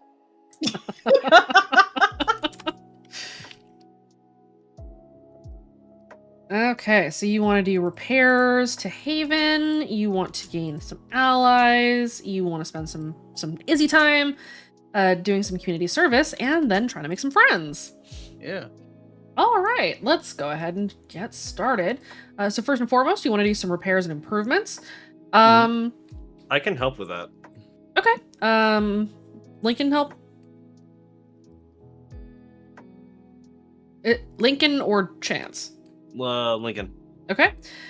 It's his third. It's on his your list. third track, yeah. So, Gene, you want to work together with Lincoln? Absolutely. All right, beautiful. So between the two of you, Gene, this is your first track. Lincoln, it is your third. So let us do some math.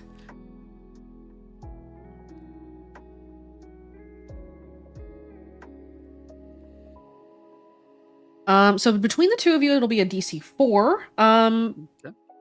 But as mentioned, add them together. So I will give you, for repairs improvements, I'll give you either a physique to just do manual labor, or you can do mechanics if you want to do that. Okay. Gene's gonna do some manual labor. Okay. I'm gonna utilize mechanics. All right, go for it.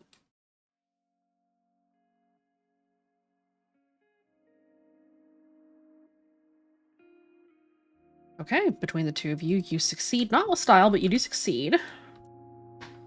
All right.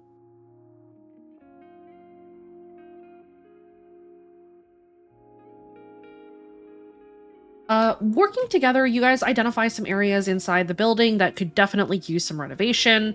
Lincoln, you kind of work on the wiring. Gene, you work on actually like building, filling in drywall, that kind of thing. And you help with the process of repairing some of the rooms on the sublevel. Some of the larger chambers that can then be turned later into dormitories and other living spaces. So you make some progress there through the week. Hell yeah. Awesome. All right, and so the next thing you guys want to do, or what next thing Gene you want to do is gain some allies. So similarly to Baxter, you can sort of get people on your side who are inside of Haven and sort of talk to the new people, get them sort of integrated with things, or you can join one of the groups that's going out and trying to rescue people from either speak as one or greed. I can also help with that. So, having Gene probably gets to saw Baxter already head out with some teams, so Gene's probably gonna like focus inwards this time. Okay. We did gain like a lot of new people, and Gene kind of totally doesn't maybe feel a little bit responsible for the slight influx of hosts. All right. It's So he's not gonna like you work just, on, woke them all up. Yeah, just kind of like pull the wool out from under their eyes and everything. So yeah, he's just kind of like gonna help them acclimate and like help them like calm down and everything, kind of Okay. really get them. Yeah. Go ahead and roll me. I'll give you the choice between either an empathy or a rapport for this one. Your Would DC you here is like only a some- 2. Would you like an extra hand with that, Gene? I would love an extra hit because the highest thing I have right now is a +1 to empathy. Well, I have to ask my question now. Sure. Do all of these downtime tasks count as different scenes, or are they one scene simultaneously? They are all separate scenes. Okay.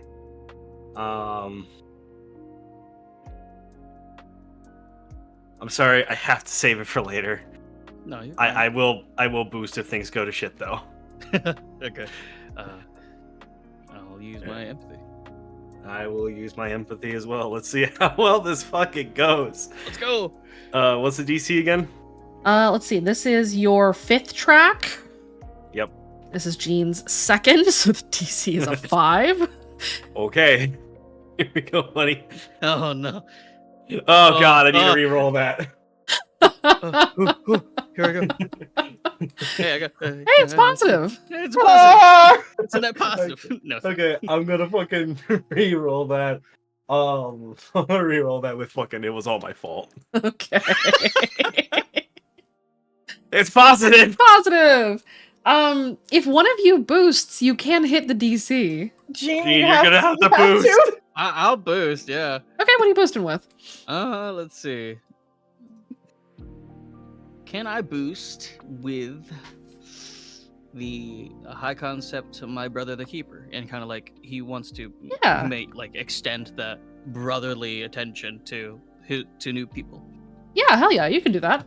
Okay, with that, the two of you do indeed hit the difficulty. Barely, but you do. And so, Jean, you and Lincoln kind of work together with some of these new hosts of the judge, get them acclimated to Haven, kind of find out their life stories. And as you're kind of talking to them, you build rapport with them. You build like the foundation of a relationship with them. They see you kind of as the guy who woke them up, who gave them a second chance, and so they're interested in helping you out in exchange. Awesome.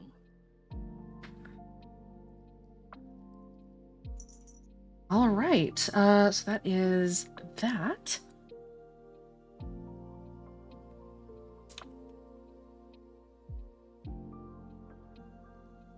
Next is you want some personal time. You gotta hang out with Izzy for a bit. What do you do with Izzy? What kind of hangout do you guys have?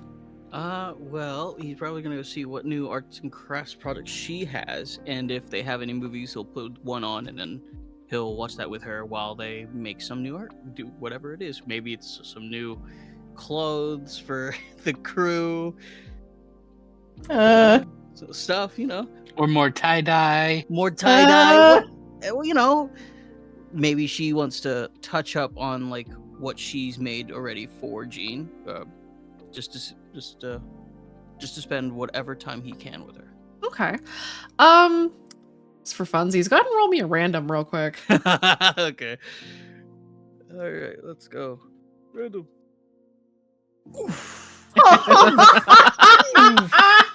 Oh That's a- Oh no, that was so stressed.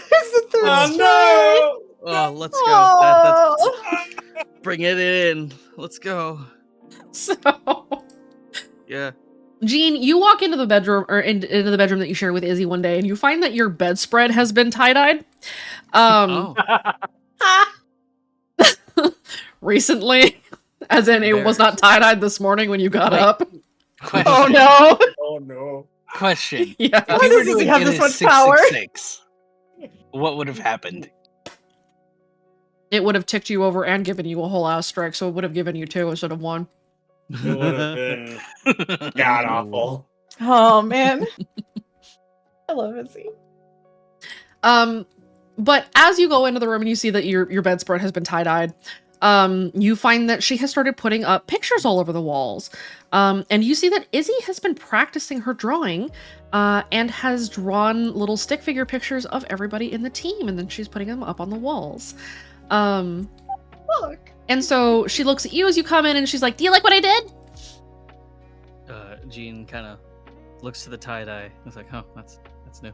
Then looks to the pictures on the wall, and he's kind of a little bit been, I guess, tired, but he immediately lights up upon seeing, not necessarily the tie-dye. The tie-dye can be processed later. It's the pictures on the wall. He's super happy about that.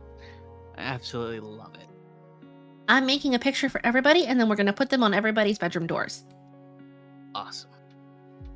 Benji's picture is tie-dyed completely. Oh no. Oh, why does this feel like a portent? Wouldn't have it any other way.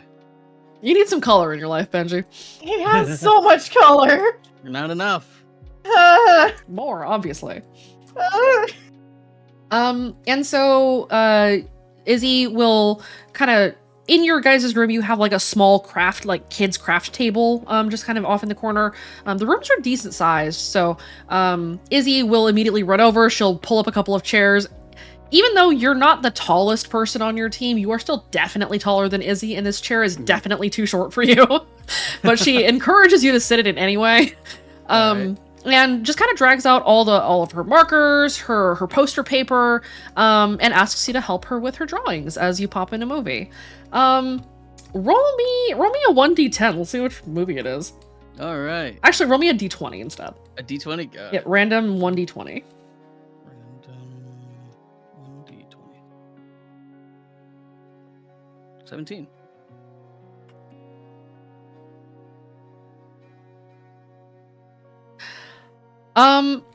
As it so happens, Izzy has a copy of Barbie and the Nutcracker in the bedroom. Oh Oh, Yes. oh my god! I can't wait for Yes. this bad movie recap next session. I actually have to physically watch that movie.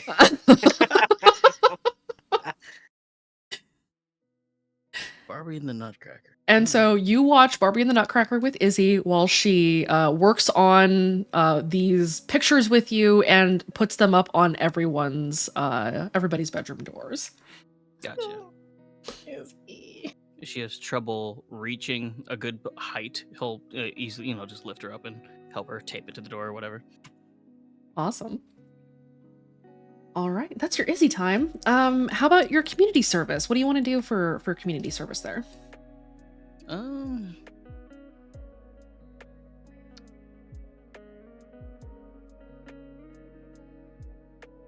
Gene is, well, it's not necessarily reflected on the sheet because he doesn't really have time, but he wanted to be a chef, so I guess he'll help out in the kitchen.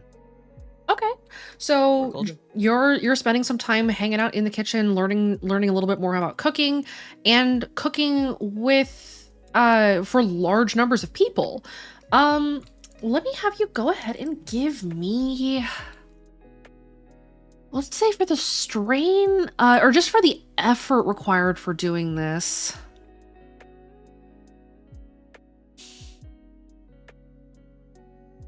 Let's do a physique or a rapport for this one. All right. We'll power through it with a physique. So let's see. It's a 5. All right. On this track, let's see. This is your 4th track.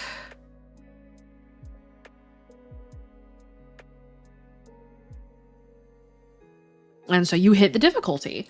Awesome. So you succeed. You spend some time with some of the other people here that are helping out. You chat with Brian and Grace. Grace also helps out in the kitchen.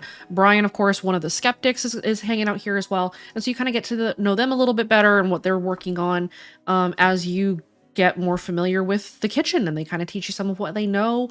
And by the end of it, you've learned how to make bangers and mash. Hell yeah. All right, and then you have one last thing that you want to do. You don't want to do romance, but you do want to make some friends.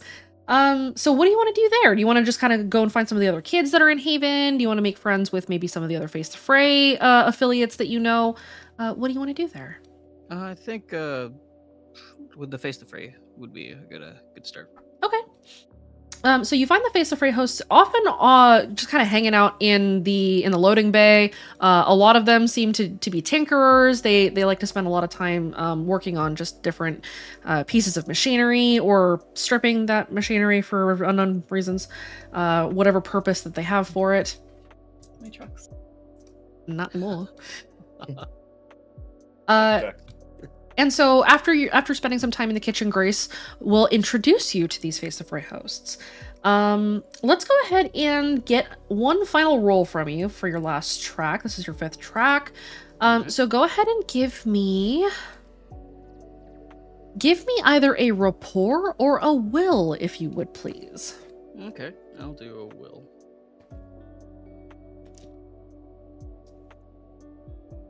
A 6. If you boost, you will hit this difficulty. I'll boost. Sure. What do you want to boost with? Let's do trusty companion.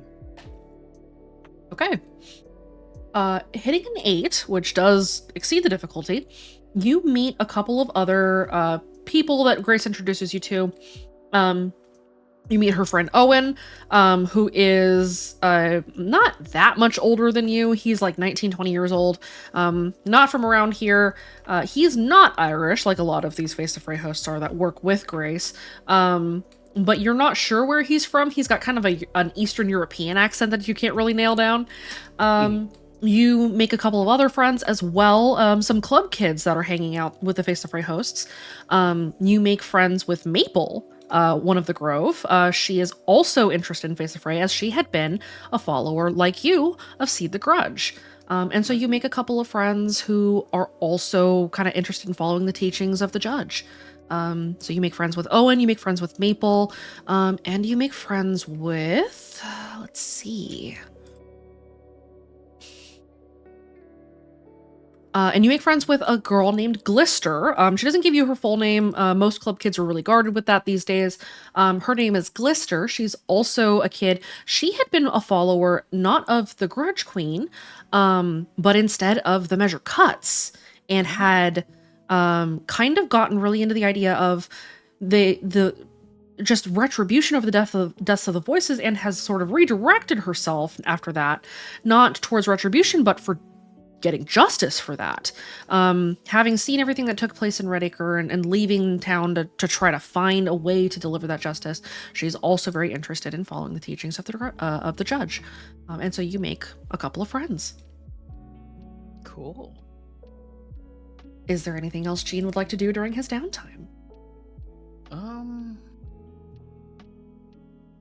I think that's it for right now. Yeah, I think that's a good set for him to have gone through for the downtime. Yeah, Gene got some stuff done. He spent some good time with Izzy. I had a good time.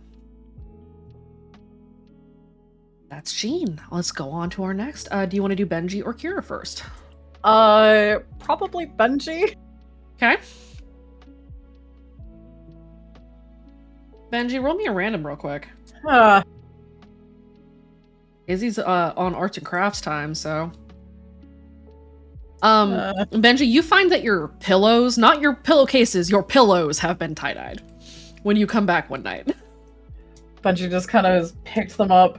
He just looks at Chance. It's cute.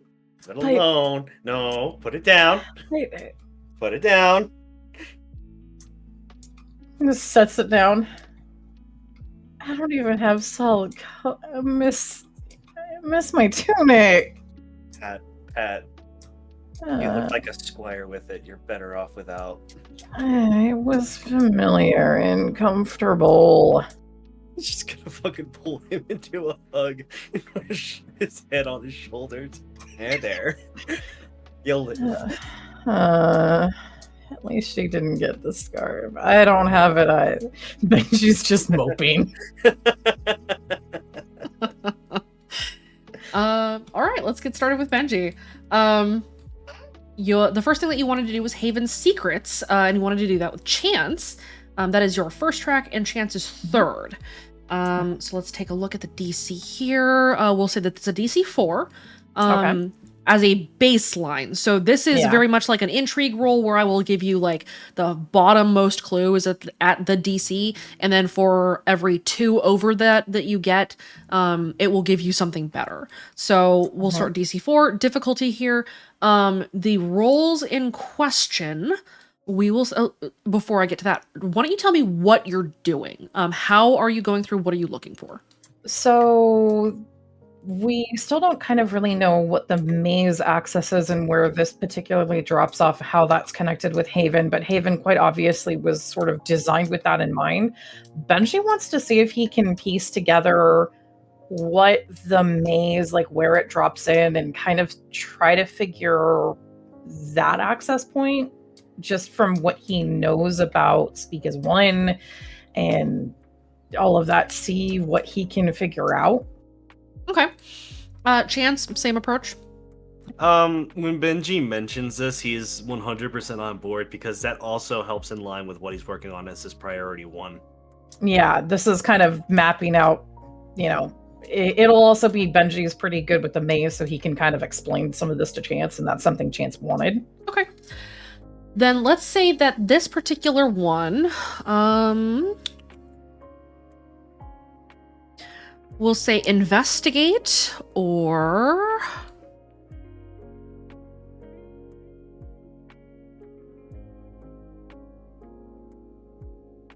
investigate or notice, we'll say for this one. Okay. Is this something that Benji's previous knowledge could give him a bonus in? Not here. Okay. If you were in Red Acre, yes. Alas, you are not. Okay. That's an investigate. Mm-hmm. Here's a notice. Chance is gonna dang. re-roll that. Okay, what you re-rolling with? Benji's Pretty Little Princess. What the fuck else? Much better. Much better. Shit. That's is that a success with style? That is well over a successful style. Hey. Okay, so between the two of you, the DC was a 4. You got a 10. Damn. The first thing you find is that the sub-basement has a very stark shift where where the architecture suddenly and drastically resembles that of the maze that you are familiar with. You find that this entire area is not very old. This was built quite recently, exclusively under the purview of the current voice. You can tell just by the... actually, Benji, the time that you've spent in the maze in Red Acre, you know and have at this point been able to sort of parse what architecture belonged to which era of voice. Oh, okay. There is subtle differences between them, especially as the current voice has gotten more and more, well, unhinged. And you see that the expansion is rapid, and especially recent expansion. Anything that's very, very old is all very, very complete. They don't just slap it together and move on, or at least they hadn't. But anything that is newer is definitely kind of slapshod. And so you see that there is a very stark drop-off, but you notice that the construction of Haven itself, the building that is kind of underneath what you guys have built on top of, was carefully built to specifications, whereas typically the maze is only in older areas. And so the maze around Haven is much, much newer than Haven itself. You get the sense, both of you get the sense, that Haven was here for a very, very long time, decades easily, and there does not seem to be any clear reason for that.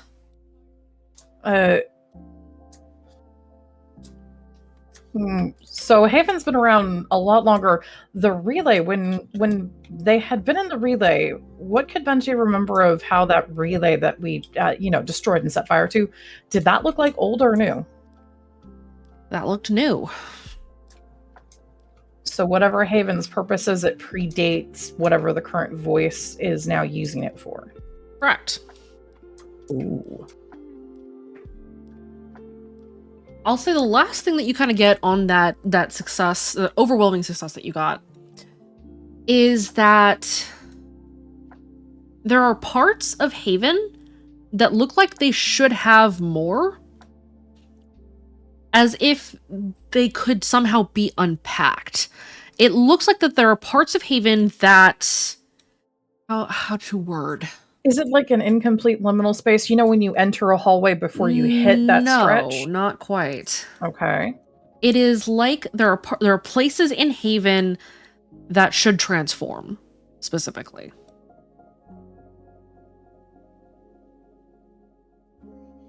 Mechanically, in the real world, without anything to do with any dreamscape or liminal space of any kind. Like... the feeling of the room is larger. You just don't know where the button is to open up whatever hidden panel there is there. Right. Oh. Like Haven's a big old Barbie Jeep. Uh-huh.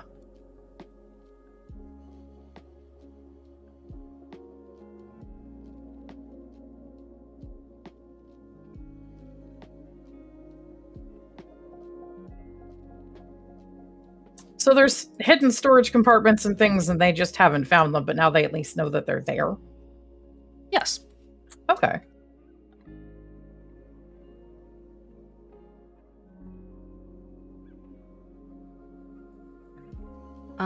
Okay, that is your first track.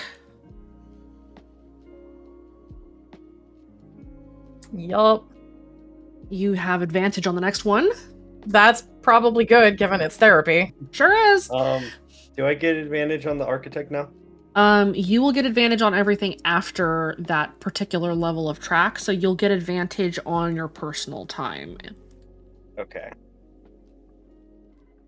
Because this would have happened further down the list for you. So, therapy time. We will actually get around to spending it with Wraith. I'll have you do the rolls for now. Okay, I think I misunderstood because Wraith has it as self-care. I don't think they can do their therapy together. Because I was using this specifically for his Atticus talking time that he needs to do. In that case, it would be separate. It would be a different track. Okay. So this wouldn't be with Wraith then. That was just them hanging out and trying to help each other. Okay. So for your therapy, Yeah. Your time with Atticus, you go into Atticus's office, which is off of the infirmary. He does indeed have an office, not just the desk. He'll sit you down at a table, and he will pass you a notepad and a pen. As he begins your therapy, he explains basically that this is for you to jot out any thoughts that you have that maybe you don't want to say out loud. Things that come to mind that you have a hard time grasping. You can doodle them, you can write them, but he says that the point is to put them down on paper.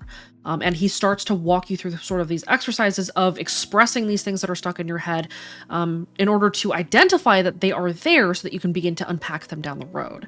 Yeah. Let's go ahead, and for this one, I'm gonna give you two options, of course. Either a will or an insight. They are the same. He's probably actually gonna do insight. Go ahead and roll. This is your second track, and so your DC is only a 2. And I have advantage. You do have advantage.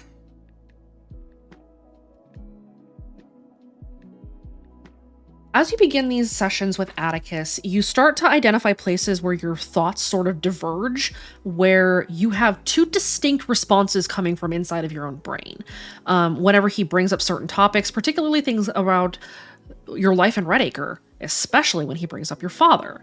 And so you are talking to him, sometimes you kind of lapse into silence, but you start to identify that there is the beginnings of two separate ways that you feel that sort of are at war anytime those sensitive topics come up. You feel your brain jut strongly in two separate directions. When your father is mentioned, you feel part of yourself wanting to set something on fire, and the other part of you wanting to crawl back and beg forgiveness and go back to your life before you were here. And so you start to identify those parts of yourself and make progress in figuring out how to unpack that. Yay. Out of curiosity, how unsettled is that? I'd almost say confrontation between the two going to leave him feeling? Roll me one more will save, please. We'll call this, we'll say it 3 to recognize how unsettled you are and be able to deal with it. Oh. -1.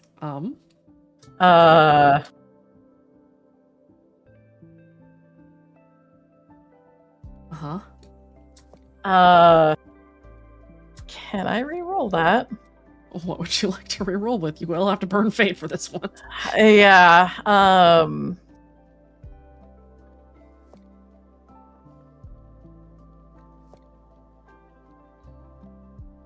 Wait a minute, don't you get advantage on this?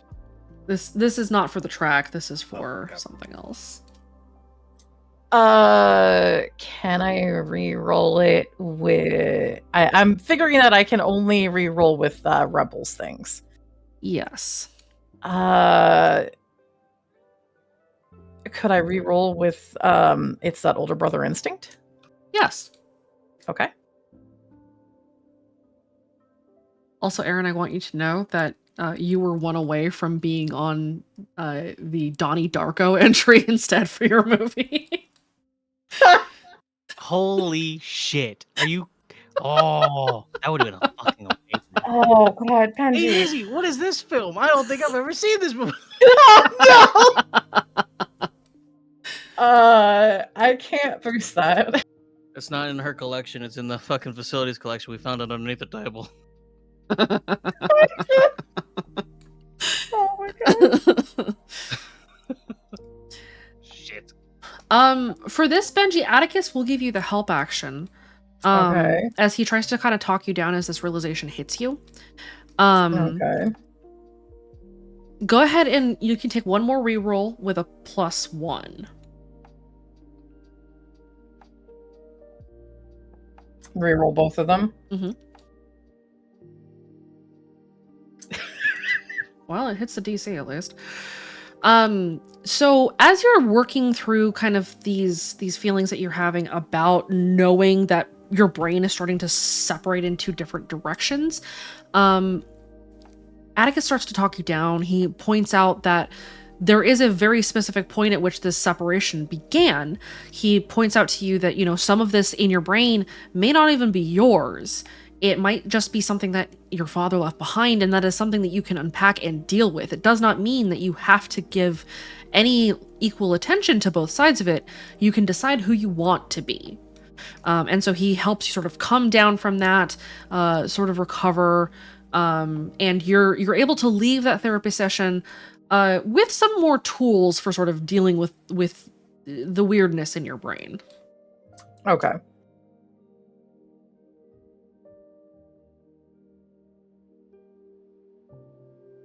Your next track is the War on Two Fronts, and you are working with Aurelia.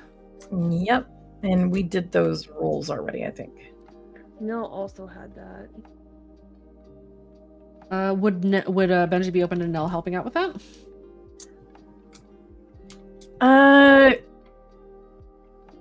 Probably. He doesn't really have any issues. He's probably more just making sure that Aurelia would be okay with that. Okay. Well, let's go ahead and take the rolls for them. So Nell, you wanted to look at the War on Two Fronts as your 4th track.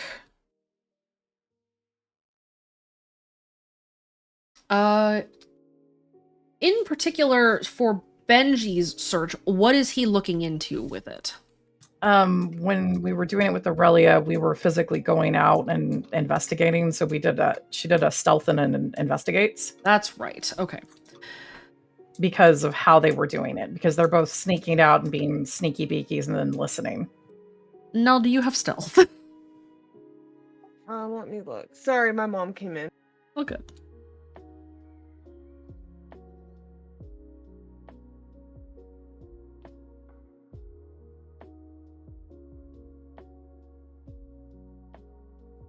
I do not. Well, I have it at a 1. So likely what may have happened there instead is that rather than going with them, Nell could have helped them process the information once they got back with it.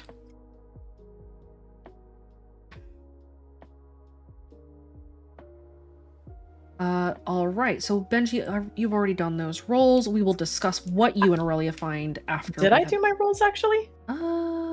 I think you had her do them, but I don't think I did mine. Okay, right. Okay, go ahead and give me the stealth first, and then go ahead and give me either the investigate or the insight.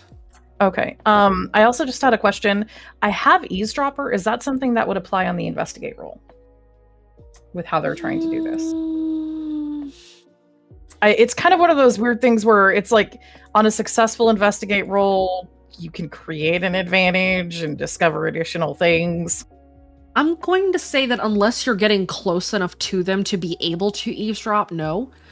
Okay, that's since you guys were going out to scout from a distance and not like get all up in their business. Okay.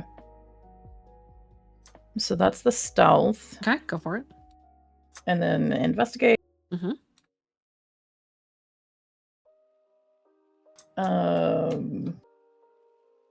I am willing to boost the investigate. Okay, what do you want to boost with? Let's see. For that one,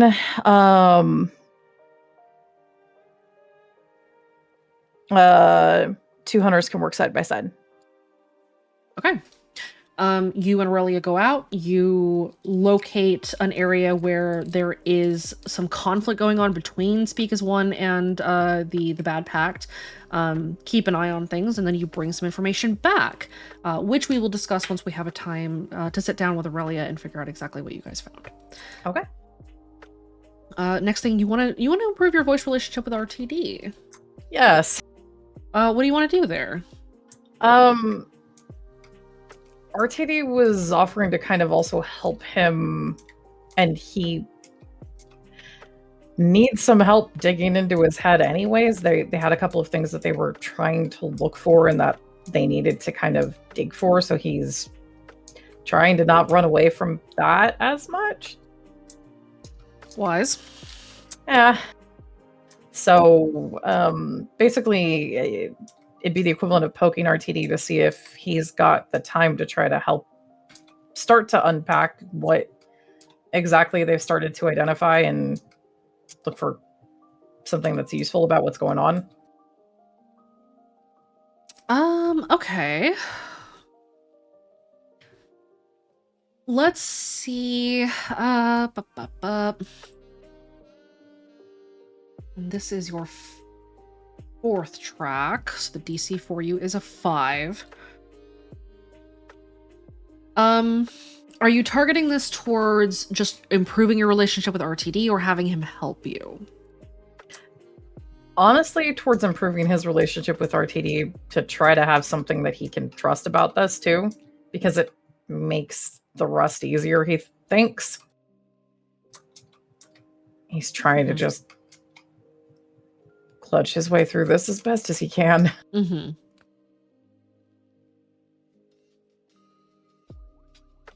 Go ahead and roll me,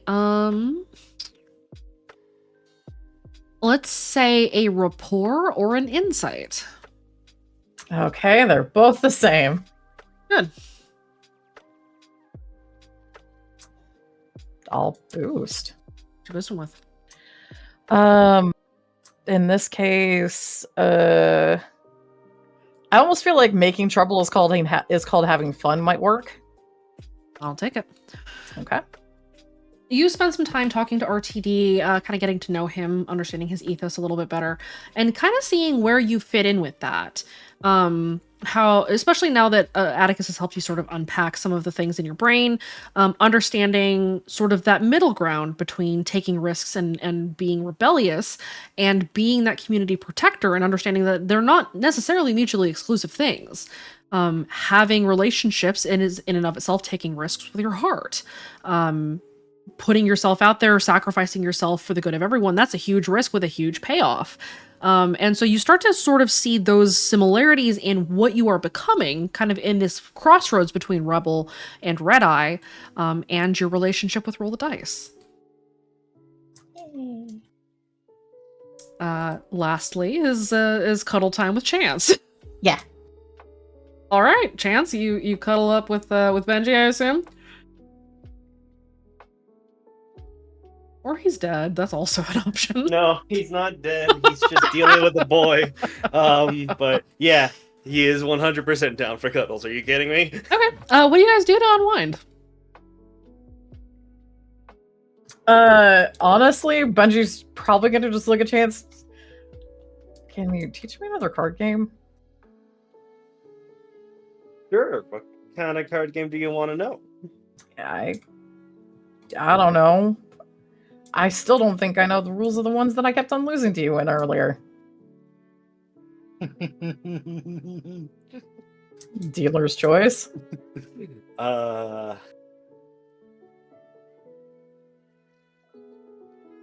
Is Chance aware that Benji has done a lot? Roll me an insight or an empathy, Chance. We will do an empathy. And Benji, if you're hiding it, you can go ahead and roll me a deceive. Oh yeah, let's see how that goes again. Benji, please.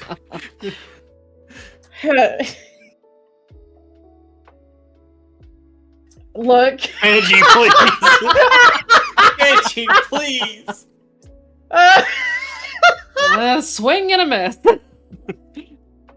Why do you keep trying to do this to me? It looks like lying but being shit at it runs in the family. Wow. Whoa. Kane's real good at it though, so maybe they get it from their mom. If they did, how would she have gotten all of those people killed? Wow. It's a sibling thing then. Yeah, it's just the sibling thing. All right, so you basically get it out of Benji that he's been doing a lot. He's been going to therapy. He's been talking to voices, helping out with everything else. And so you can tell he probably needs some rest, or at least some downtime. Yeah, we're gonna learn a super easy one. Like anyone can pick up this game. It's called War. So he teaches Benji how to play War, and then they'll just be focusing on that for the downtime because it's super easy. It's just high card wins. Okay. Benji, you learn to play War. Yay! And he gets to do the thing that he wanted to do, which is spend time with Chance. Yay. Who wins? Both? True. Both of you roll me a random, please, and we'll see. Oh, fuck. Once again, Chance beats Benji in any card game. That one's just luck. Like, let's just call it real. That one's just luck. Yeah, no, but still. Oh, it's fucking hilarious. All right, that's Benji. Yeah. Kira. Yes. Kira very much wants to stop needing the wheelchair, so her first focus is a little bit of physical therapy. Alrighty. Go ahead and give me either an athletics or a physique, if you would please. I'm giving you the athletics. God, no. I'm you re-rolling literally that. Just need to hit a 1. I'm re-rolling. Okay, what you re-rolling with?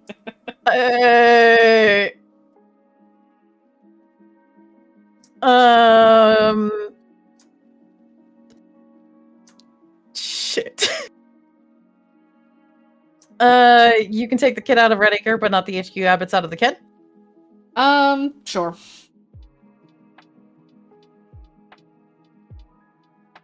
Dichotomy! So... Let me explain the next little piece. Yep. You can do one of two things in a case where you have failed and are out of rerolls or boosts. You can opt to automatically succeed by taking the requisite number of mental damage to succeed. In this case, it would only be 1.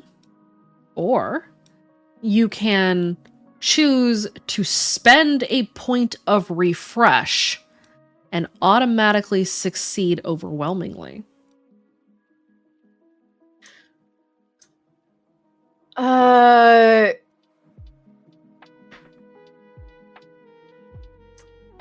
Man.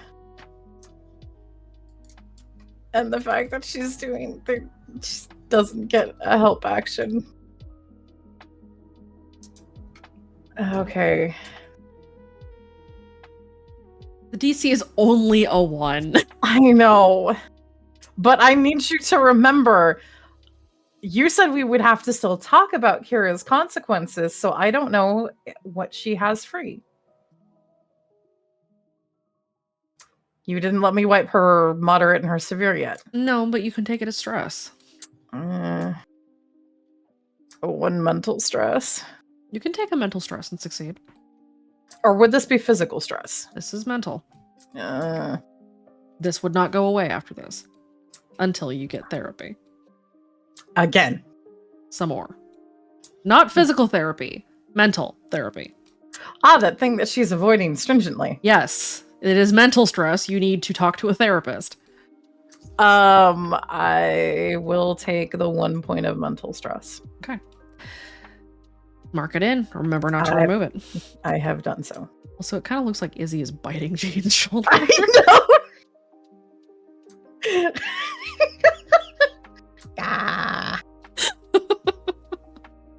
I mean, really does. to be fair, that's a sibling thing, though. So you know. No, it's not. It can be. It's not. Definitely not. It can be. All right. So well, you got to talk about the failure mechanic. Mm-hmm. Go me. Yay. Okay, so you've eaten some damage. Yep. Next up, the sonic fence problem. So you're going to work on that with TMC. Now, the trick with this is that if you're going to be working on things with TMC, you're really the only one that's going to be able to do it unless they go and seek out one of the 2 hosts of TMC that are here in Redding or in Haven. TMC is very, very busy and does not answer a lot, but he will answer you. Oh, that's good. Mm-hmm. Then it sounds like, other than possibly seeing if Shane might be free to kind of have a quorum discussion, she'll probably be approaching TMC then. Go ahead and give me a quick random. Let's see if Shane's available. Probably no. You go looking for Shane one day and you find that he isn't around. And when you go and ask Atticus about it, he mentions that Shane had to go and try to meet up with some of the other hosts of the Scholar and get them closer, as you guys are kind of in the middle of a war, and getting contact with them has been challenging. And if the Scholar is going to make good on his agreement to help, he needs more people close by. And so Shane has left to go and try to find them. Okay. Then in that case, Kira's going to she'll thanks. He's probably gonna be gone for a while then? Yes, probably. I can let you know when he's back, if you'd like. I'll probably bug the Scholar first and okay, thanks, bye. Alright. Kira has left.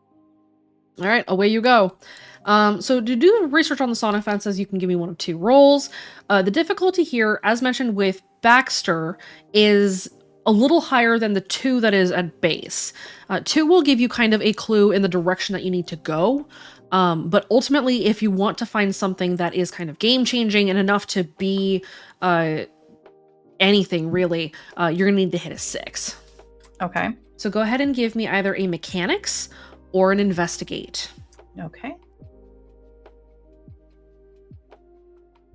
I'm going to boost that. Okay, what are you boosting with? I'm going to boost that with, let's see. Can I boost with Curiosity Kill the Cat? Yes, you can. Boosted. With a 6. What you understand is that you guys had not had a lot of time to actually get close enough to any sonic fences to do a whole lot of good about them. You know that the sonic fences in Redacre are changed from what you had seen, but you know enough about them to kind of make some conjectures about how they may have changed and where to look to get more information. First and foremost, you remember seeing stalkers watching you from the other side of sonic fences. You know that they're directional, and they're specifically pointed inside of Redacre. You get the sense that if you were to go and inspect the sonic fences around the border, you on the outside would have a much easier and safer time getting close enough to do any kind of investigation or inspection. It would require you to get close to Redacre. But what you can probably guess is that Redacre's not the only place that sonic fences are used. If they have set up satellite facilities in towns around Redacre, nearby, any one of them could very well have sonic fences that run during the nighttime to prevent any citizens that have been placed there from leaving. They don't want people getting up and wandering off into their QZ, especially with Reavers and Snatchers kind of roaming around. People are safer inside. And so, just based on that information, and from talking to the scholar about the construction of the sonic fences initially, from your memories of them that he has been able to kind of peruse, that there is something about the sonic fences that is powered by not electricity, but the song itself. Would that feed into the knowledge of, from all of the tidbits where people had poked a little bit that Garrett, so like, they hurt, the sleepers have a natural aversion to them, but they still remember running into them, so even they feel the pain from them too. Okay.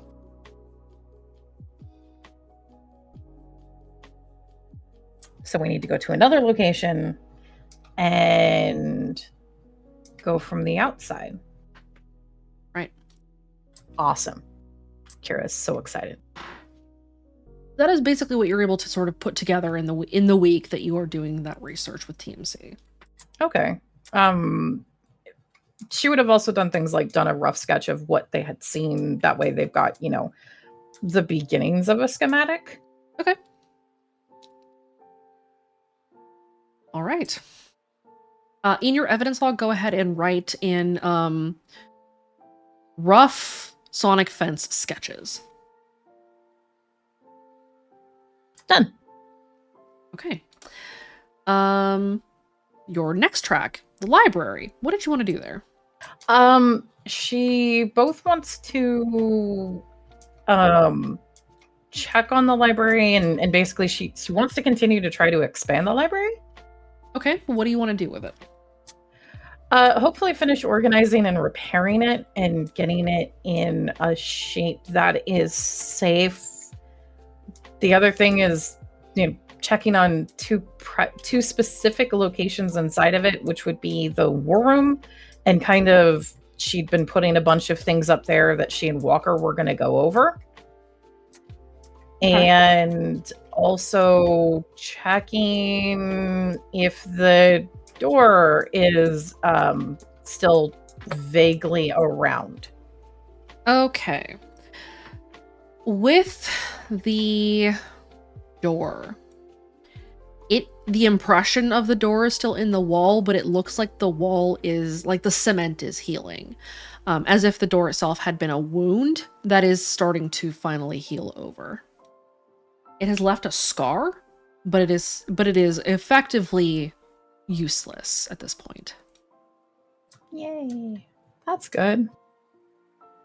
The war room is still in okay shape. As you delve in one night, you do find Walker in there, in his usual spot, but you see that there has been some organization done in the war room. Walker is not able to leave his post, but he is still close, of course, being that he is keeping your fragile brain from falling apart. You do see that a couple more glass moths have joined the large moth now that he has had time to sort of recover, but it is very slow as the only host that he has nearby is now Atticus. And so it's taking him longer to sort of recover his presence in your mind, but he is still here. And so he is able to help you work with the war room a little bit, kind of tidy it back up. For everything else, however, I need a will from you. Oh, yay. This is your third track, and so your DC is a 3. Okay, you repair some of the damage, some of the cracks are closing. You see that even the cracks that have closed, though, there's still scars in the library of your mind. Question. Yes. Would I be able to boost this one? Sure. And make it a success with style? Yeah, you can do that. Okay. It's going to, the scars aren't going to go away, but you can do that. No, but it might help just like the overall organization and getting that done better. Okay. Can I boost with knowledge's power? I'll say not for this one. Okay. Would if I study it, I can understand, or That one would work. okay, I'll boost with that one then. Okay. Knowledge is normally power, but in this case, knowledge is directly responsible for the damage that has been done to you, and so it would not help you in this case. It's fine. It's fine. It's fine. It's fine. It's not. It's fine. Look, by getting the library in better shape, she's got so much more room for the encryptograms. So much more room for activities. Yeah. Okay. And so you are with TMC's help and Walker's tacit sort of assistance. You make progress in restoring the library to the state it had been before you had done things poorly. And are able to start kind of making plans for expansions to the library. You won't be able to expand it yet, but you are back closer to a steady state, we'll say. Okay. Does that help with any of the stability in the walls at all? It does, yes. More of the cracks have healed. Walker is having to hold less and less of them, and so Walker is able to communicate with you now if you ask him questions. Or it questions, I guess. Yay, War Room Buddy's back! War Room Buddy is back. War Room Buddy still can't go anywhere. No, but, you know, you can excitedly tell them about the encryptograms later. And, I mean, you can shout at it from over the railing and stuff and get an answer back from it, but that's about all they can do right now. Yeah, no, that's okay. That's all Kara's sometimes used to doing. That's fine. Walker will get to hear all about the encryptograms later. Yay. Yep. Okay. That is your third track. You are looking for Old Tongue. Yep. We've already covered this part. Yeah, the encryptograms. So happy. You have encryptograms. Next thing is you're looking for information on Rest in Peace. That is your fifth track. The DC for that is a 7 base. But if you want more than that, if you want more than a crumb, then you're going to need to hit a 10 or better. Yeah. You can give me either an empathy or an investigate. Okay. And before you roll, what specifically are you looking for about Rip? Just general information or... Kara's actually planning on talking to, like, the skeptics and kind of get what information that they just haven't had time to collect and try to start centralizing what they do know, because that's going to help her with the other things that she wants to do, which is a deep dive on Rip. That's a lot of the focus for the war room setup, is everything that she wanted to go over and look for once they know a little bit more traces of where the Reaper has actually been that they were missing before. Okay. So she needs to build a better understanding of Rip to be able to assess that information reliably. Okay, go ahead and roll it.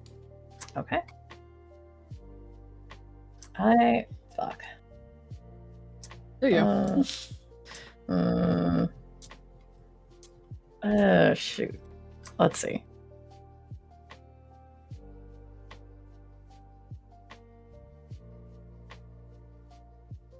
I'd like to re-roll. Okay. I doubt I'm going to hit the 7, but I'm going to try. All right. Let's see.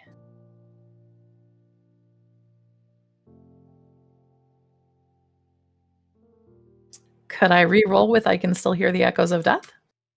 Sure.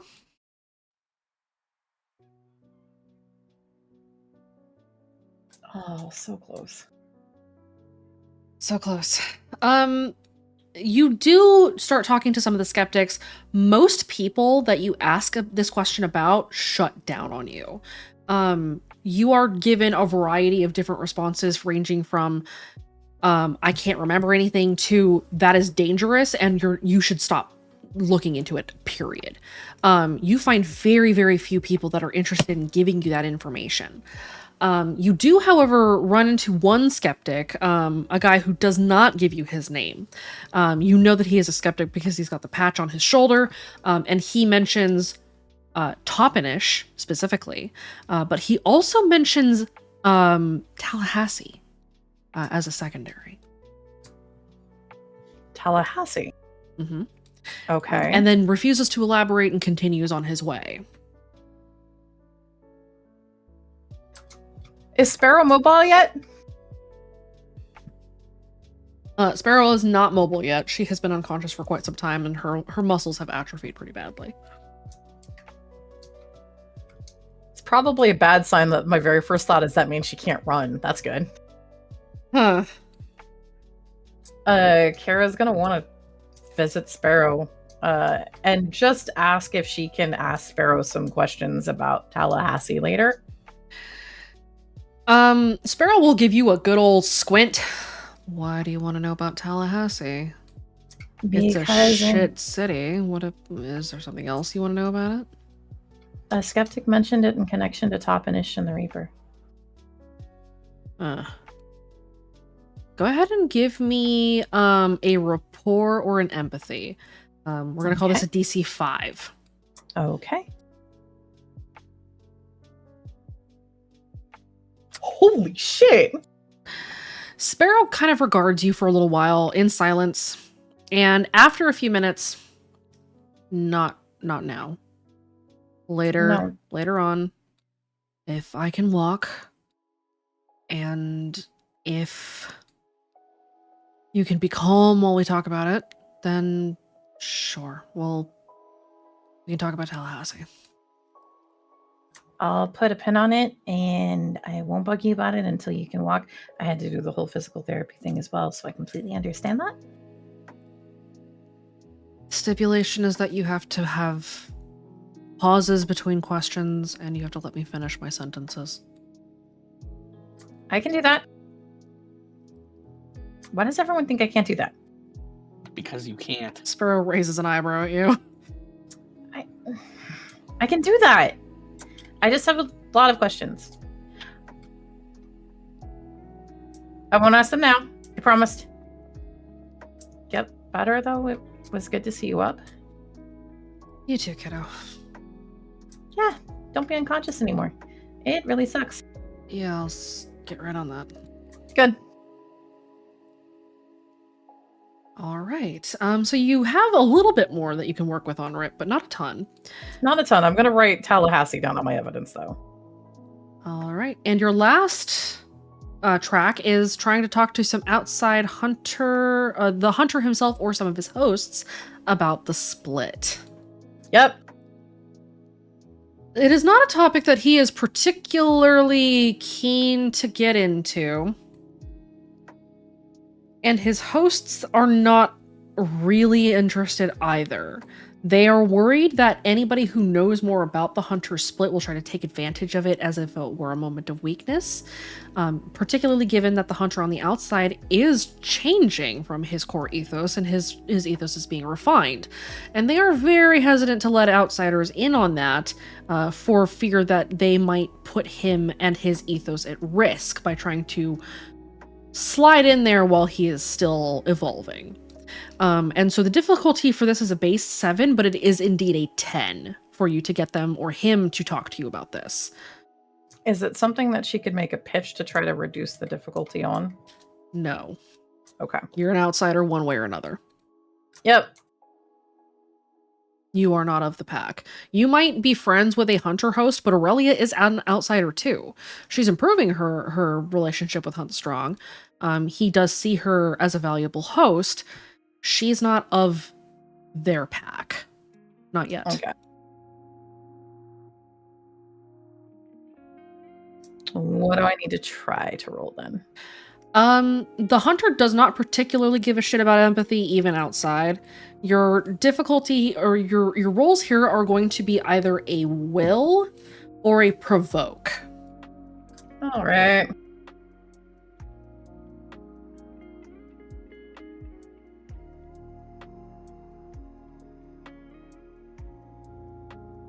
That's Will. You try to reach out to the hunter, and he kind of blows you off a little bit. That's not the right word. He doesn't blow you off. He more kind of waves you off, more or less, as you come to try to discuss this with him. And he basically tells you,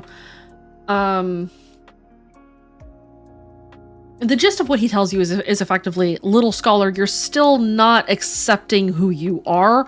Why should I give you information you're not going to listen to? Oh. Kira's gonna yell back then.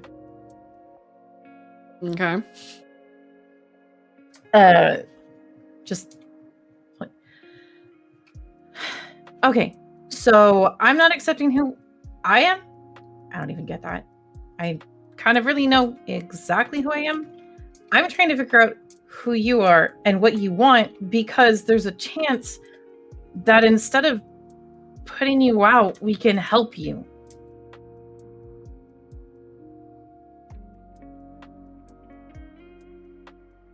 The only response that you get is that you need to take a long, hard think about what it means to be ambitious.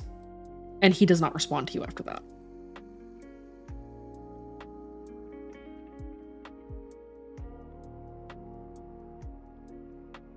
Okay. That is Kira. Yep. All right, we come up to the Lincoln and Chance show. Lincoln or Chance first?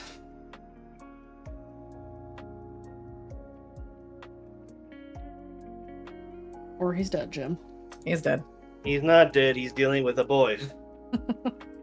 We're gonna start with Chance first, because I think Lincoln's gonna be a little too heavy. Alrighty. Chance, you're doing the architecture deck study. We've done that piece already. You have spent some time sort of diving through things, learning the architecture of the building, learning how it works, and you've made sort of the foundations of that deck. Yes. It's going to take quite a lot longer, though, to do much more than that. Than simply the week that you have for downtime. Yep. Upkeeping existing relationships. So that's just basically you're spending time with folks, hanging out with Jack, spending time with Benji, etc. Yep. Just being the local populace, everyone's favorite murder hobo. Okay. So the first two you don't need to do much for. Intrigue and research Haven's secrets. So you did a little bit of this as well when you and Benji had been going through and digging and finding that there is something unusual about the way that Haven is structured. Is there anything further that you wanted to dig into here?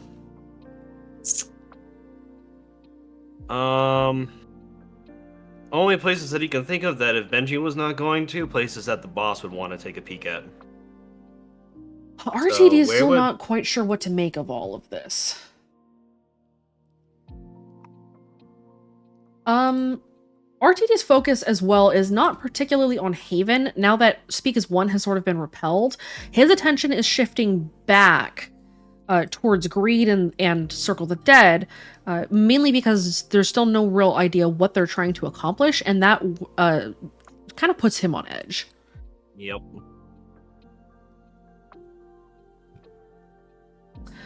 But you do still find those secrets with Benji, and so that one you're good. Your personal time with Benji, you taught him how to play war, and you beat him at it then. And you had personal time with Jack. So Chance's stuff, everybody's basically already gone before him, and so everything's already So he's done. kind of slid in. Yes. So he's kind of slid in and done his thing already, and so he's got that basically everything kind of wrapped up in a nice neat little bow. Okay. Okay, Lincoln. Yeah. Yeah. You ready, buddy? No. That's fine.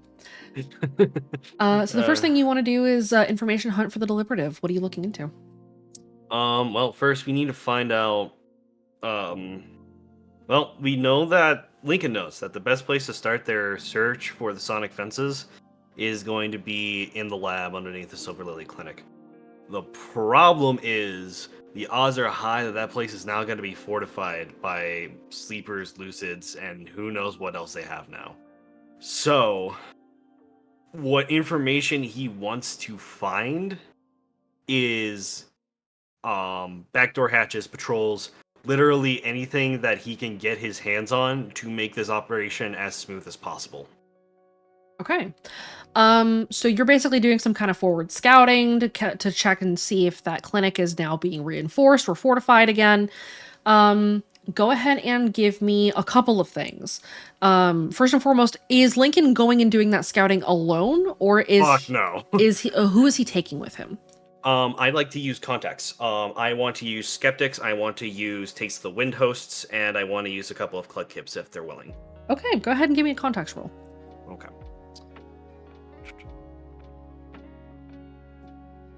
So we're find the roll channel. Here we go.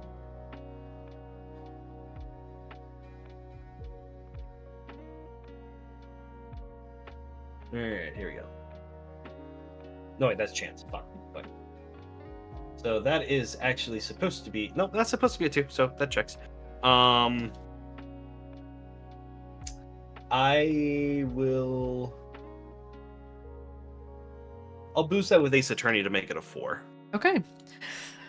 With a 4, that does give you success with style, so you were able to get a team together of 3 skeptics, 3 Taste the Wind hosts, and 2 club kids. Are you accompanying them, or are you sending them out? Will he have enough time to help them with the scouting, or does he have to focus his time on the second?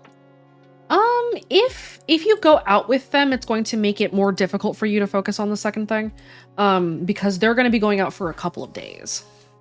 I am a fool to trust them, but trust them I must. So Okay. I'm going to trust the scouting party to get that information for me. Okay. Well detailed and photographed with evidence so he can utilize that later. Okay, so you send out a scouting party, you give them a plan of action and basically things that you need them to bring back, and they head out. The second thing is Scarlet. Yeah.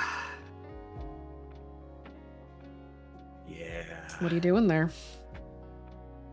What he can do.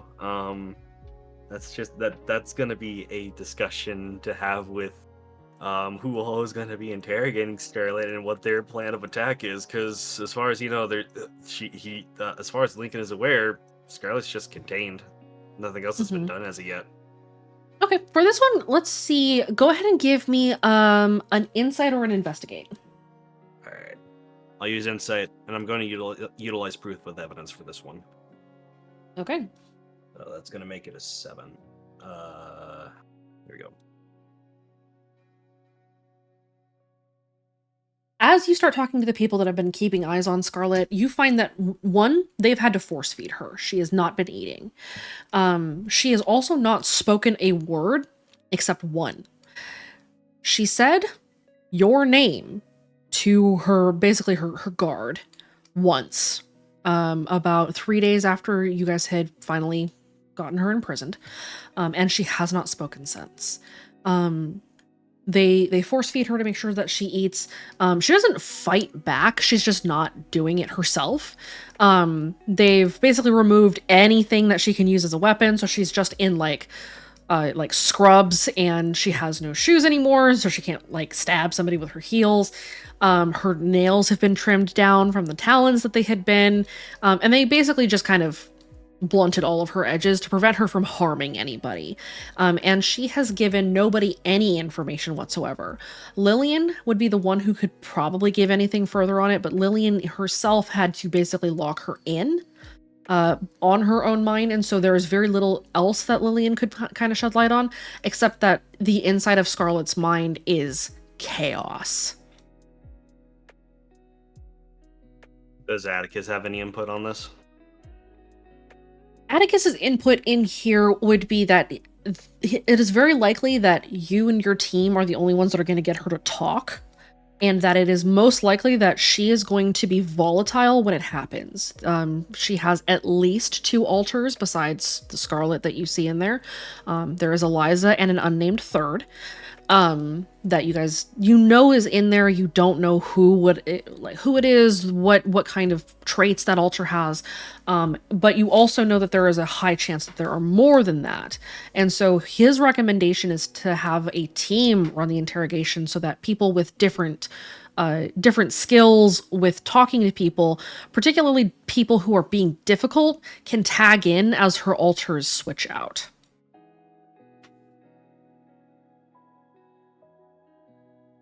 The other thing that Atticus can tell you is that she likely compartmentalizes information. So things that Scarlet knows, Eliza may not, and vice versa. So there are some things that maybe one of her altars could tell you that another could not, but some things that maybe one altar knows that will refuse to tell you, that you may have to pry out of them.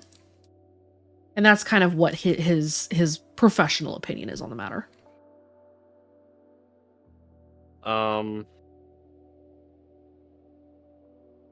Has anyone noticed any tics? Anything that gives signs of like personalities changing? Roll me a random if you would. Woo! The primary guard who volunteered to keep an eye on her the majority of the day, he is somebody that gets relieved for a few hours every night so he can get some sleep. But he noticed that her facial expressions shift, and her voice sort of changes. She's not speaking, but the way she holds her throat so that when she's breathing, changes with her facial expressions, and he suspects that is kind of an indicator that her altars are cycling through. All of them seem to have agreed to not speak, though. Lincoln is going to ask if he can shadow a night with the guard if there's a one-sided mirror so he can do his own research. The guard says, yeah, that's fine. Okay. I will sacrifice mental stress or take a moderate consequence of exhaustion to get this information. You're not going to sleep the whole night? If it's an overnight thing that I have to fucking watch my mother and see if I can find out, like, in the smallest micro expression, what makes her tick, then yes. It is unlikely that you will figure out what makes her tick simply from watching her. That kind of information is buried beneath layers and layers and layers of facades that she has been wearing and running for years. You suspect that the woman that you knew as your mother, Eliza, was her full-time personality for a long time, but you don't suspect that she is the first or the original. She may have used that facade for a long time before she became an altar, but that Scarlet seems to have a lot of training in hiding and compartmentalizing parts of herself from herself. And so even these altars are not necessarily sure what makes the others tick. You can kind of make some guesses from Scarlet. Her face is very serene. She's always spoken with the same kind of tone. Eliza was a little bit more forceful with you as her son, but that was because she was your mother and she was trying to rear you, where Eliza was always very delicate touch in the way that is manipulative almost. When you watch her, you find more than anything that she is highly, highly disciplined in what she is doing. She spends so little time actually moving. She expends very little energy. She makes the faintest of micro-expression changes when her altars shift. She does not speak. She spoke once and never again. And she's not even spending the energy to feed herself, which in and of itself would take a great amount of discipline to just refuse to eat for days on end. And so you kind of get the sense from her that she is less on the scale of discipline and more on the scale of motivated. And you're not sure what's motivating her, but you have a suspicion that whatever it is probably dangerous, and either a danger to you or to her or to both of you. My gut instinct is telling me that it's both of us. It's a strong possibility. Because whether or not it's fully gone, Lincoln still understands that he still has that connection to Circle the Dead. Yes. And the minute he goes into that room, there's 2 of them in there together. Mm-hmm. So this may not be an interrogation that he might not be able to fully participate in. At least not directly. He is going to make a note. He needs people who can work socially with this. So Chance and Jack immediately come to mind.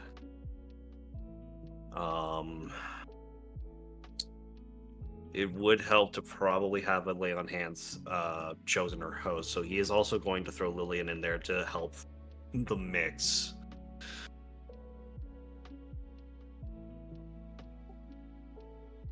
To line it all out, he still would want at least one more. Mm-hmm. He's just trying to figure out who is missing in that puzzle to help form a solid party to help in case Scarlet gets incredibly volatile. You do have a neutral party with Nell on your team that could maybe help sort of keep things calm. You could go with Jean, who is a representation of the judge, to maybe kind of read situations. You can probably guess that having Baxter or Kira in the room would not be good ideas. Kira because she would have too many questions and no self-control, and Baxter because Baxter's big mouth is, well, you know. Yeah. Yeah. Look, Kira just has a lot of questions. Mm-hmm.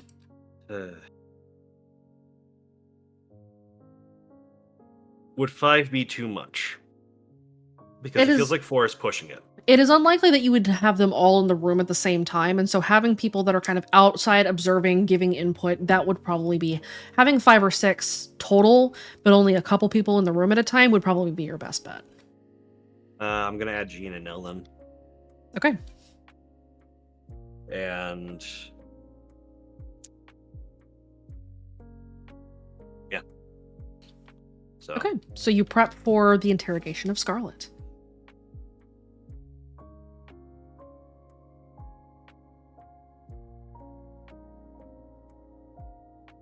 Next up, repairs and improvements on Haven. You worked with Jean on that. Yep. You guys did pretty well with that. The next thing is you are studying fight or contacts. So the main thing he's looking for is to build the Find Thy Voice stunt. So if that's with fight, if that's with contacts, if that's with will, it's whatever. But he's mainly looking for either Lawrence or Padma to just ask some questions about that and what he needs to do to build that up. Let me grab that stunt.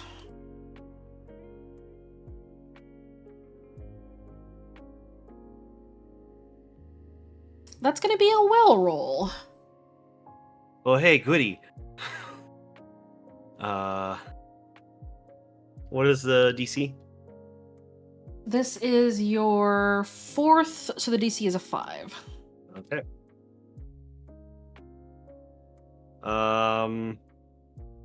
You don't need to boost for this one. So with succeeding the DC, you talk to Lawrence, you talk to Padma, and they are able to teach you the host stunt, the power of choice. Once per session, spend 1 point of fate to add +2 will boost to have yourself and your allies for the remainder of the scene. Can I get that in text format? It's in the book. Oh, it's in the book? Never mind. It's under Sorry. your. It's I under didn't the see voice it. ability. Sweet. Do I have to spend any refresh to actually get that stunt? 1 refresh, yes. Okay, cool. I spent 1 refresh. Okay. All right, that basically lines him out because Okay. all that's left after that is relationships, gaining allies, which he's done with Jean, and spending time with Lillian. So he's done. Okay. All right, and last one on our list here. And the next time we do downtime, I will go from right to left instead, by the way. Nell, you are on deck. So the first thing you're doing is helping out in the infirmary. Yeah. All right, go ahead and give me either a medicine or an empathy. DC is only Let 1. me take my stuff off pushy talk. Okay. Okay. Nell or no. Empathy or medicine? Whichever. Okay. Just let me know which one. I'm gonna use medicine. It's a 3. Go for it. Damn. All right, that's a success with style. So for the rest of the track, at least until you fail, you have advantage. You are proving yourself to be invaluable in the infirmary, so much so that Atticus has felt comfortable enough to leave and give therapy to people because he knows that you're in the infirmary helping out. And so not only do you help with the infirmary, you help with the healing, you help get people back up on their feet, but also you are building as a bonus, you're building a relationship with Atticus, riddled with mutual Hey. respect. It's fine. That's what she's trying to do. Good. So She's successful trying style. to she's trying to prove to him that she can do it. Like, Okay. she knows she may be young, but she knows what she's doing. All right. So you have given Atticus some extra freedom to be able to move around. You've made yourself indispensable in the infirmary, and you're starting to become a familiar face amongst people just within Haven as a medic that they can go to if they need some help. Yay. That is Nell's first track. Next up on your list is that you want to work on your relationship with Lay on Hands. Mm-hmm. What are you just trying to like get to know her better? Just make her like improve the relationship itself. What are you aiming for there?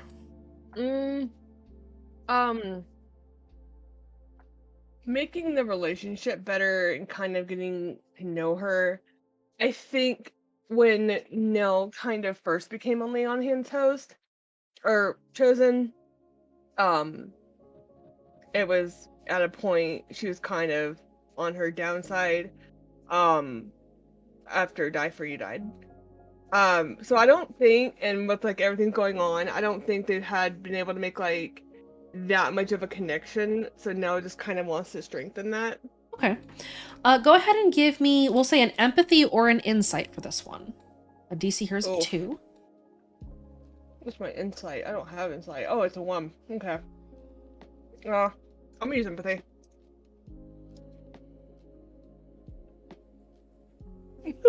There you go. Again, a success with style. So you spend some time talking to Lay on Hands, kind of getting a better idea of her ethos, understanding kind of what her place is in all of this. You learn a little bit more about what she's doing here.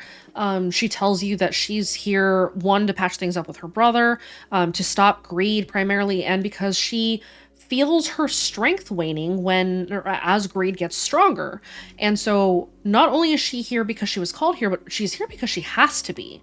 And you understand that there is a little bit of fear in Lay on Hands, not for herself, but for all of the people that will be harmed by her loss if greed gets his way and succeeds.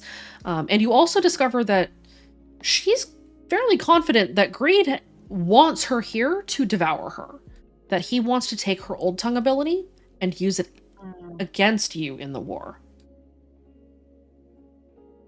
I don't like that. Nell already has beef with greed as it is.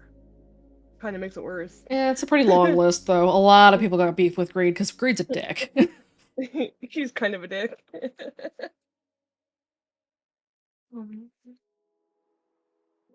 So that is, you spend some time with Lay on Hands, get to know her a little bit better, and overall you strengthen kind of your relationship with her and kind of your understanding of her as a voice.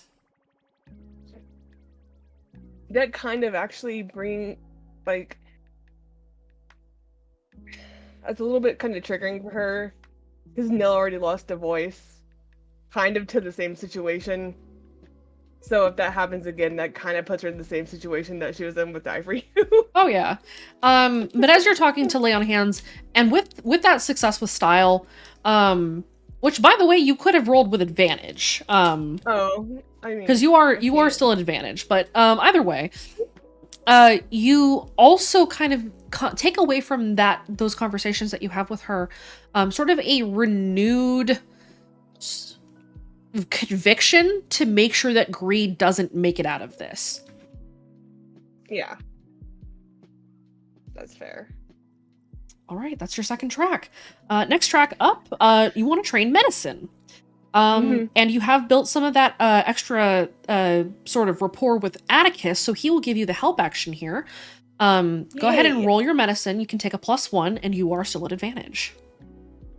So that puts it at a 4 right now. Before you roll, let me give you the difficulties that you're hitting. Oh, they're probably bad. So you're going from 3 to 4. Mhm. This is your third track, so the baseline DC is a 3. You're trying to go from 3 to 4, so we're going to say that the difficulty for this is a 6. If you want to Okay. increase it at the end of the week, if you want to increase it right now, we'll say that's an 8. Okay. That's a crit, most likely. Okay, I'll try. No, You want to boost? I can boost it to a 7. I mean, If you boost it to a 7, that'll allow you to raise it at the end of the downtime. okay. I'll use doctrine training to boost it. Okay. You spent a lot of time in the infirmary. You spent a lot of time learning from Atticus. So you, at the end of your downtime period, can raise your medicine from 3 to 4. Yay! Getting from 4 to 5 is going to be a significantly more difficult endeavor, by the Yeah. way. That's going to require Especially- you to do some intensive study. Yeah. That's why I still have her looking for like medical books and stuff that she can study. Mm-hmm. So that will help. Yes. Okay. That is your study track, and you successfully do that. Your fourth one is you want to look into the war on 2 fronts. Mm-hmm. Benji and Aurelia had gone out to go and get some information. And when they bring some information back, they are able to kind of divulge some pieces of what they had seen, kind of at a distance, that Greed and Circle the Dead and probably Rest in Peace are getting organized, but not organized into armies. The organizational structure that they are seeming to use kind of gives you the impression that they're getting ready to kind of enact something big. Not necessarily an attack is the thing. And when they bring some of this information back, and start going through it, and you're sort of listening to what some of the other scouts who had gone down to try to look into things had listened to, you can pick up some pieces. So with the war on 2 fronts, go ahead and give me an investigate or an insight if you would. The DC for this is a 5, as it is your 5th or your 4th track. Yeah, no. What strikes you as everybody starts talking about it is that there's so much information and a lot of speculation that there's very little concrete fact.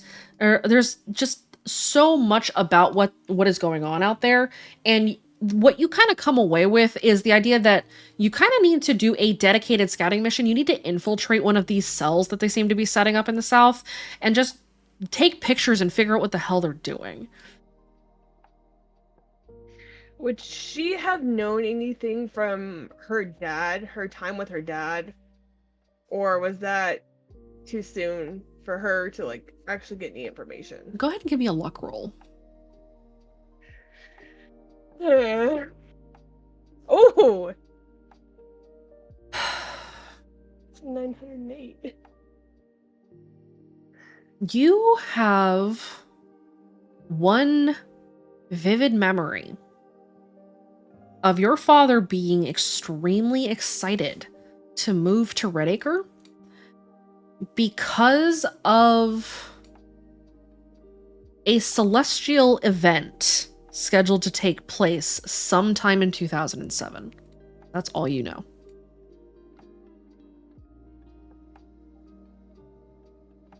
She remembers this? You very, very vividly remember him talking about it very kind of animatedly with your mom in the car when you guys were driving down the first time. Or driving up, I guess. Okay. She would have given that information to Lincoln. If it would help. Okay. Was that something that all of them got to hear too? Yeah, she wouldn't have hid it.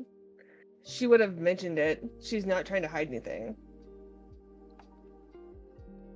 Because that might also help the hunter and RTD too. Mm-hmm. Yeah. She would have mentioned it to the group. And specifically, you would have remembered your father saying something to the tune of, "The heavens are going to be beautiful. Remember to keep your eyes on the skies as summer dies." Specifically those words. Okay. Yeah, she would have relayed that to the group. Okay.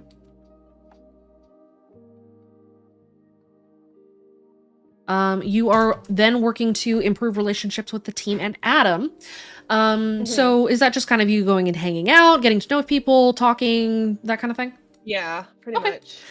Let's just get a general roll on that. We'll see how things are going. You can roll me an empathy or a rapport. They're both the same. Oh! What a thing to crit on. Oh, damn.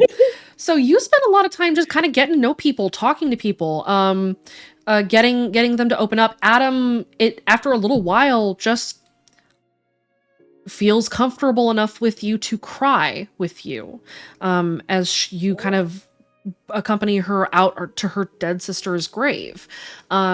You spend some time getting to know other people, sort of learning more and more about what they're doing here, understanding the trouble that they've been in, understanding kind of the trauma that everybody's sort of dealing with. And over time, you just kind of get a little bit more integrated with this team. You feel a little bit more comfortable being around them.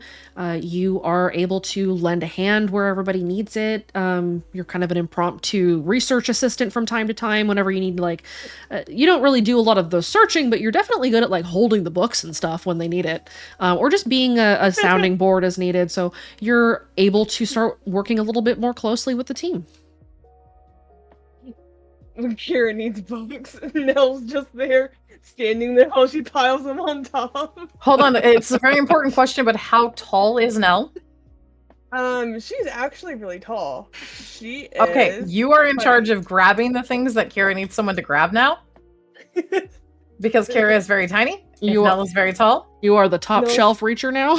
You are the top shelf reacher, and also congratulations, she can carry so many more books now.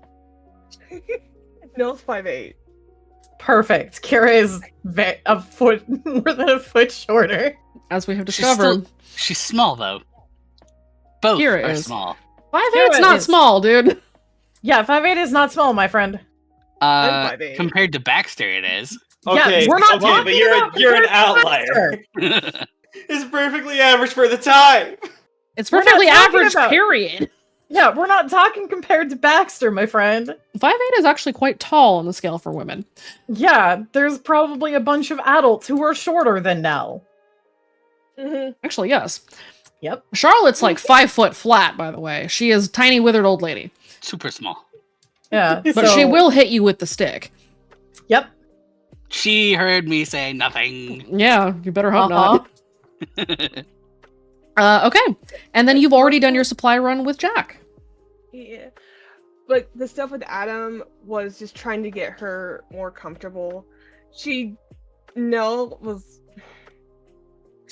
bad that Adam was alone, and she didn't want Adam to be alone. I do think Wraith has been trying to help. Wraith has been checking on Adam. Wraith has also been kind of locked in his own head as well. Yeah. Where Nell does not quite have that sort of limitation. Yeah. She understands what's going on. She's lost team members, but she doesn't understand his part of it. Because she's never been in a relationship, so she doesn't understand. Okay.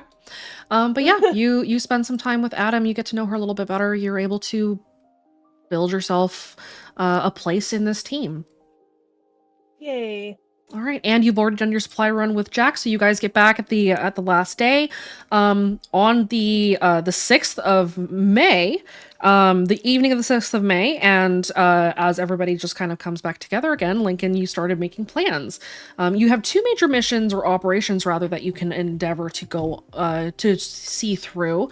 The first being the forward sort of run to the Silver Lily Clinic. As the scouting team comes back, they lost someone on that particular run, unfortunately, but they were able to get a lot of good information, lots of photographs, lots of video about what is going on at that clinic. And you find that outside it is riddled with traps, but there's no people near it. And they tell you that the reason for that is because they gassed the place. And so gas masks are going to be required to get into that building. Which I think we have on stock. You have some. You're low on canisters, though. Okay. Question. Yes. From what the scouting team brought back, do they have sonic fences at the area? They do. Oh. Kira, do you have something? Yeah. Okay. So she pulls out the rough schematic sketch that she had done. So talking with the scholar and kind of looking at everything, they're highly directional. I mean, you probably maybe don't remember, but the time that they would, stalkers would be on the other side and kind of waving to taunt because they're like that sometimes. They're not very friendly, but them being on the other side, they're very, very directional. Also, they're powered by the song. There's something in how the song is.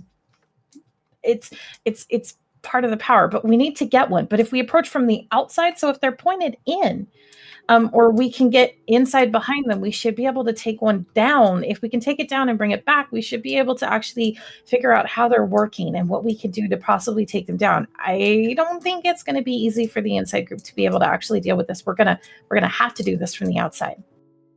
Okay, so there needs to be an outside team that deals with the actual sonic fence and redirecting it, and then an inside team to gather the information that we need. Or are you saying we just need to stay on the outside?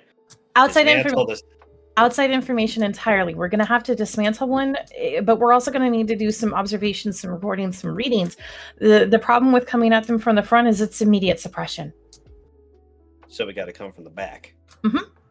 They're completely directional. Did you ever do the experiments inside of Redacre with the sonic fences, or am I the only person who did that? Like, it just gives a deadpan stare. I must be the only person who did that. Yeah, so trying to see whether or not it was possible to overload and short out the fence. I didn't get anywhere nearby. I put about 10 sleepers there. It didn't do enough. They're not going to shut down just by having people proximity, though it did kind of maybe make a strain, or maybe that was just the fact that they got really, really angry. The only other problem is that I think disturbances along the sonic fence might have been something that was readable as sin, or might have drawn the shape's attention. If you made disturbances and got too close to the fence, it seemed to get attention sometimes. I'm going to look at the photos. What direction are the sonic fences aiming towards? They are aiming towards the facility itself, and so it's like they're trying to keep something in.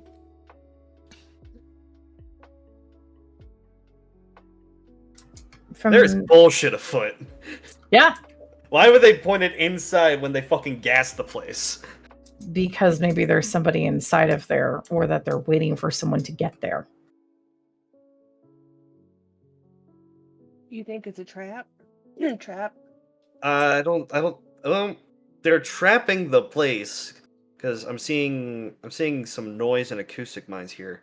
Can Bungie roll an insider and from what he knows about how voice tends to do stuff? You can. The DC is going to be pretty high. I'll say this is a DC 8. Because you're not familiar with Project Harmony or anything in that building. Oh god, no. I'll still try it. You might crit. Or give him the omen. No omen, at least. Is that something Kira could roll an insight on too? Sure. Their powers combined.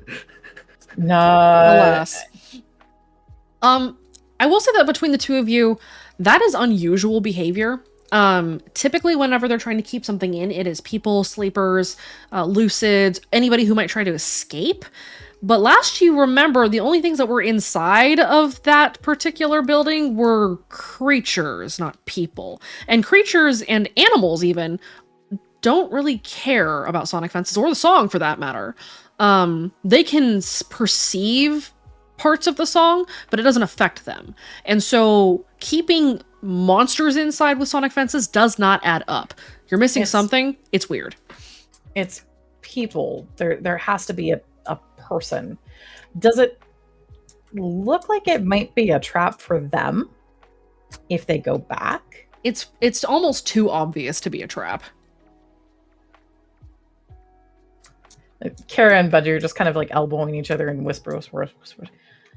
Look, I don't actually think it's a trap. Okay. Okay, the whole reason I don't think it's a trap is because that's really obvious. You'd have to be like 6 to not think that was a trap. Which means it's probably not a trap so much as containment. Well, what if they're using an obvious trap to hide a non-obvious trap? I mean, are the voices smart enough to do something like that? Sometimes they are, but I don't think that sounds about right.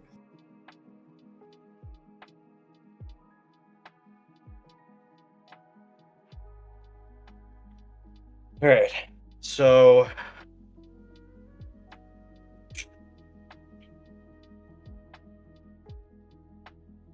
we should do you think this is a 2-team or a 1-team? Because I think 4 people could easily take down that sonic fence and break it back. If we could break through the line, get in, we'd need a large enough hole to not get suppressed on the way back out. We need information from inside that clinic too, right? My guess would be that the actual construction process and how we can actually redirect some of the fences for the deliberative might be inside that clinic. So we need to get in, and then on the way out, we need to take down and take out enough to get out and bring back. It'll probably be easier with 1 team, just because that's a smaller hole you need.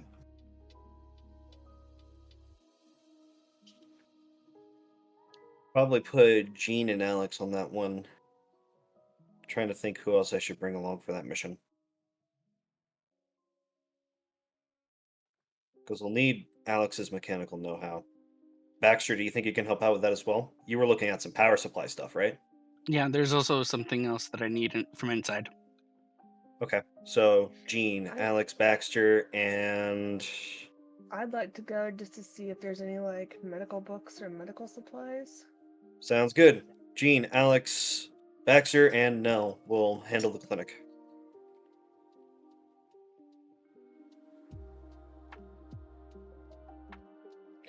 We're not low, but it's... If something happens again, I just want to make sure we have all the supplies we need.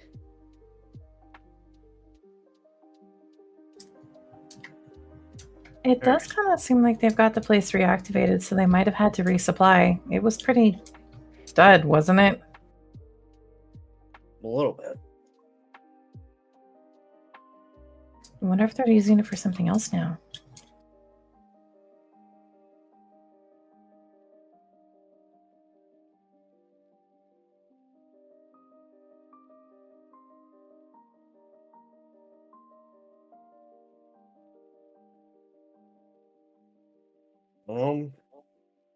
Given that their plan went kaput, I think they're looking for some alternatives.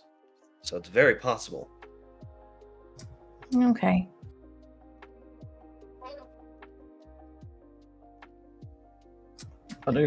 So second thing that we can run then, if we're only putting 1 team on it, getting into one of the other voice camps. GM, what is the other major assignment that we can take a look at? You have 3 total assignments that you can look at: diving into the Silver Lily Clinic, interrogating Scarlet, and breaking into one of the camps or infiltrating one of the clusters of Greed's snatchers as they prepare for some big thing. TM. Right. So there are 3 focuses that you guys have. We'll hold off on the Scarlet one for now. I think that one can wait while we're fortifying defenses, and there's nothing currently at present that could deem Scarlet a threat other than her not eating. So, Benji, camps, you got an idea? We need to be able to sneak in, get information. bring a whole bunch of information back. So that's going to be a case of getting into one of the towns before they're setting up the cell and going undetected. So that's definitely a you task. I think Kira can also help with that. Skylar can help with that. Wraith would be perfect, but I don't think he's ready. He's not been doing hot. I can try dragging him out, though. It might do him some good. Might. I can leave the hobo and Jack here to get started with the interrogation on Scarlet. Then Lillian can help out after that. Kara just kind of tentatively. So, infiltration? Do you remember the last time what Zambria said when I was trying to do an infiltration thing? I don't run bad decisions. I never did. It was a... you can try.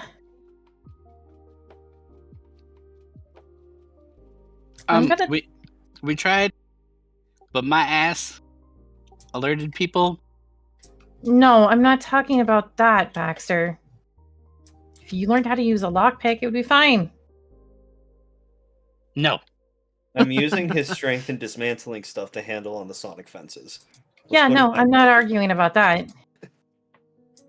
I Okay. refuse lockpicks. Are you just worried that you might get caught? No. What are you worried about? I got a little distracted now. Okay. Where do you feel like you would best fit? I don't know. You've got enough people on the mechanic side. So, I don't know. Would you rather help me out with Overwatch? I can. I can also just keep working on the encryptograms. Did they tell Lincoln about the cryptogram closet, or did that not happen? That's up to you. This might be the first time that you're hearing that phrase, Lincoln. Excuse me? We found a closet of cryptograms. Here? Yeah, an entirely new room. Some of them we don't actually have already. Some of them are ones that I've been able to recognize, and since we were able to recognize them, we can start decrypting. Leave it to Kira to find one of those. Well...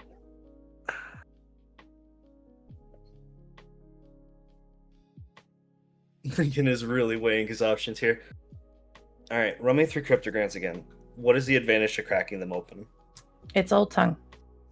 Alright, that simplifies it. Benji, do you feel like you have enough people to help you out, or do you need some more? Benji's just like, I've got Aurelia, possibly Wraith. That's going to be pretty risky with who we run, who we carry. Want me to see if we can pull some forces from Dax, or do you want Kira? But he just kind of looks over at Kara. Kara folds her arms. Fuck. We probably need a couple of people who aren't on the Happy Meal side of things. Going into Greed's place. Right. Fuck. Yeah. I mean, I don't think the whole eclipse thing is going to happen again, but if it does, that's a really big clue that we're nearby.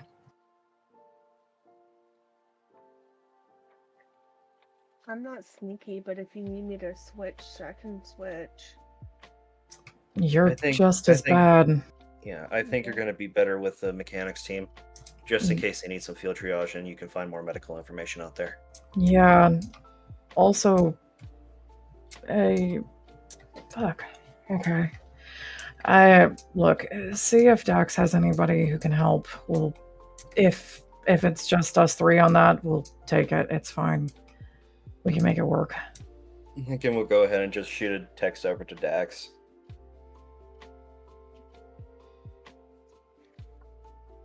Okay, and that text contains. The text contains, "Yo, do you got a couple of stealth agents that might be willing to help us out with the scouting mission?"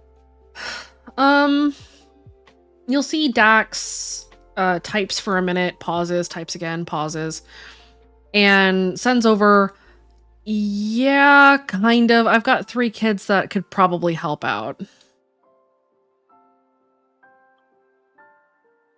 How many more do you need? If we're trying to infiltrate and not get caught, 5 is probably my comfort max. Lincoln will text back, "Give me 2. Make sure they're not Hunter kids or TTW kids, if possible." You'll get a thumbs up. All right, we got you covered. Okay, so we'll see if we can figure out what they're up to. All right. That means, Kira, you'll be with me, and you'll be cracking those cryptograms.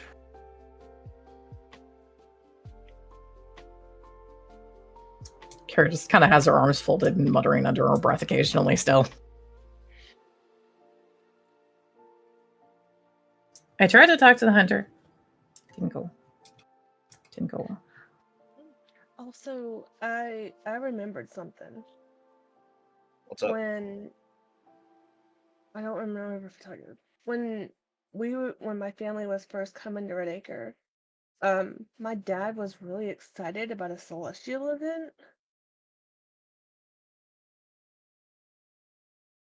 At the Celestial end of event. summer. At the end of summer. Celestial He event. said, End of summer. Okay, go ahead. what did he say? What was it, Rakana? Eyes on the sky as the summer dies. He eyes on the sky as summer dies? Lincoln's gonna jot that down, add it to his evidence list. Has Isn't the Mel- summer solstice or the equinox a celestial event, technically, in like history and folklore?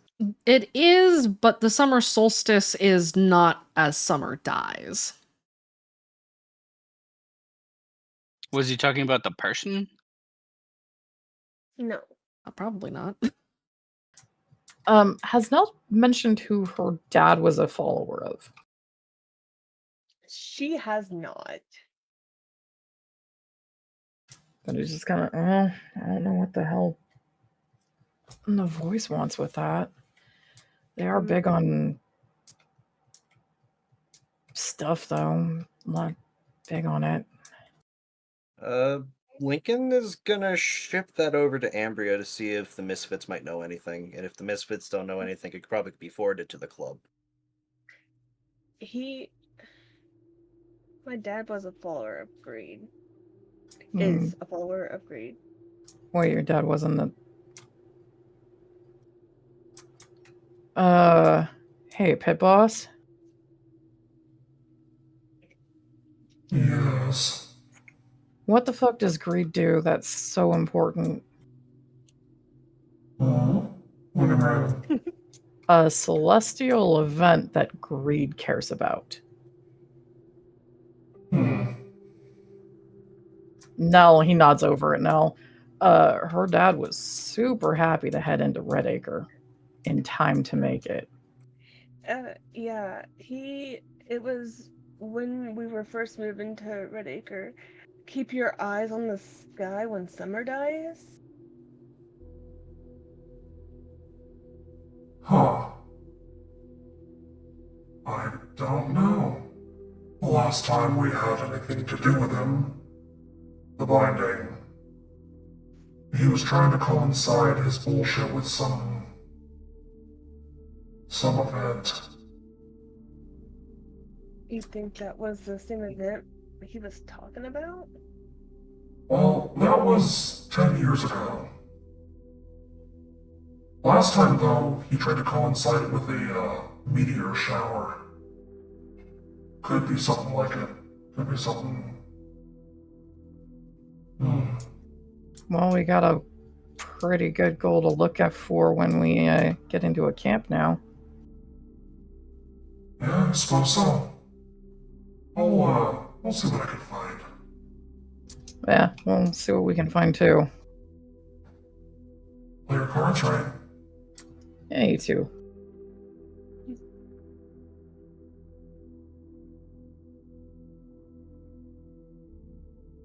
Okay. I mean, I was little. I couldn't really remember much. Not like my dad talked to me anyway. It's okay. Sometimes parents are shit.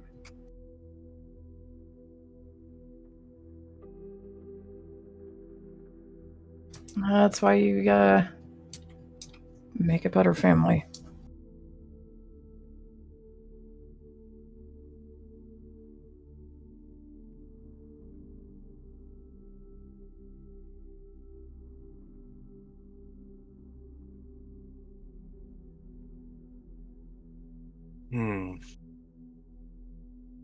I don't know if that helps or just makes it worse. I mean, knowledge is knowledge and cure is just... Yeah, knowledge is knowledge and knowledge is power, and once you've got the power, then you know you're able to figure out everything you need to have. I mean, if your dad was also a greed follower, it may be. I don't think it's really a herring. Greed doesn't really do all that. There's a point behind everything that they say. So, it's very possible that it is a buildup, or at least a layer of a plan. Maybe it's something related to all the buildup going on. I mean, maybe not, but we'll figure it out. I don't remember anything from about that time, do I, Arcana? Not a ton. Very shortly after that, you had gone into Redacre and been basically suppressed, and so your memories of that era are very muddled. You woke up after a couple of months, and so you remember that. You don't remember a lot else.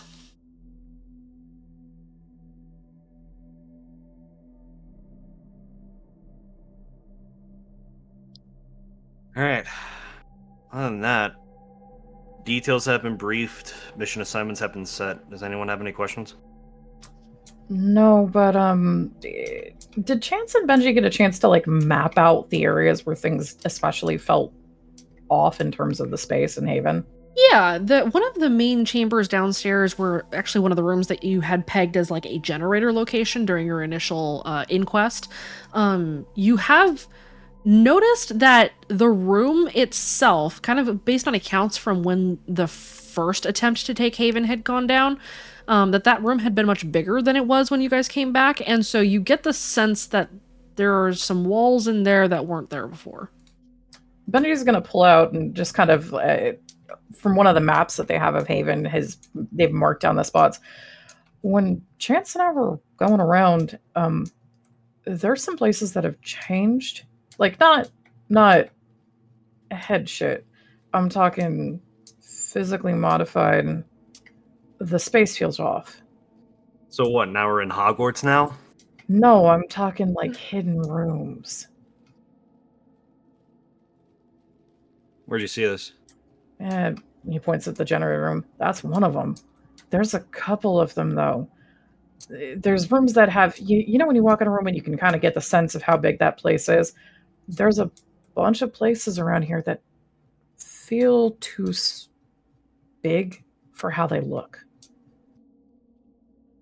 It's not dreamscape shit. It's like there's a catch we haven't found to open the spaces up. Can I make an insight check with this? Sure. I'm mainly looking for, like, is there a piece of the puzzle that Lincoln can find with the information that was given to him? But at worst case scenario, who should he send to go investigate this while we're busy? Because I don't think this is something we can prioritize. Yeah, we'll call this, it's difficult because of just sort of the make of the building. You guys haven't had a ton of time to sort of pull it all apart yet, so we'll say that the DC for this is an 8. Okay. Can Benji help with anything? Just... you can give Lincoln the help action.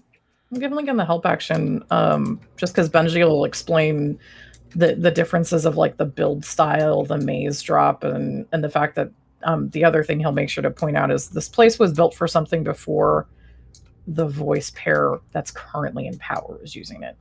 Didn't some? Wow. Hell yes. We'll take it. Also, didn't some of us go exploring when we first got here too? You did, but you were just kind of wandering around. You didn't do any actual investigating. Yeah. Fair. Benji and Chance did specifically investigating. Lincoln, you go into that generator room and you find that the walls that sort of like encircle where the generator had been, you notice that they're on tracks. It's hard to see it because it is very much flush with the ground, but this wall's on a track. Are you telling me we have the carousel of progress in the fucking haven? That's what Benji was pointing out. Shit. Are we right. all kind of there, kind of looking at this? If you guys followed him. Yeah. I think Benji would have to give the help action. Yes. Let's take a field trip, guys. See, look, I told you. The space is it's a mechanical thing. Here, look. Yeah. Huh. It means there's probably a power box for it somewhere. And there's a bunch more of these too, I think. This place was Haven itself, it's older. It predates the current voice pairs building philosophy, if you get what I mean. Mm-hmm. Guys, my cat's attacking my feet right now. We're in character, my friend. So you're looking at the wall, you see that it is on a track. You don't see a control panel in this room though. Where do the tracks lead? Like, is there like a pathway that he can find towards a wall? Yeah, it just leads into the adjacent wall. Okay. Is there a doorway that leads to that next room? There is not. Okay. Was there a red door there? Roll me an investigate. Okay. DC... I'm gonna use a help action on this. Okay. We'll call this a DC 5. Can I help too? Anybody who's looking can investigate.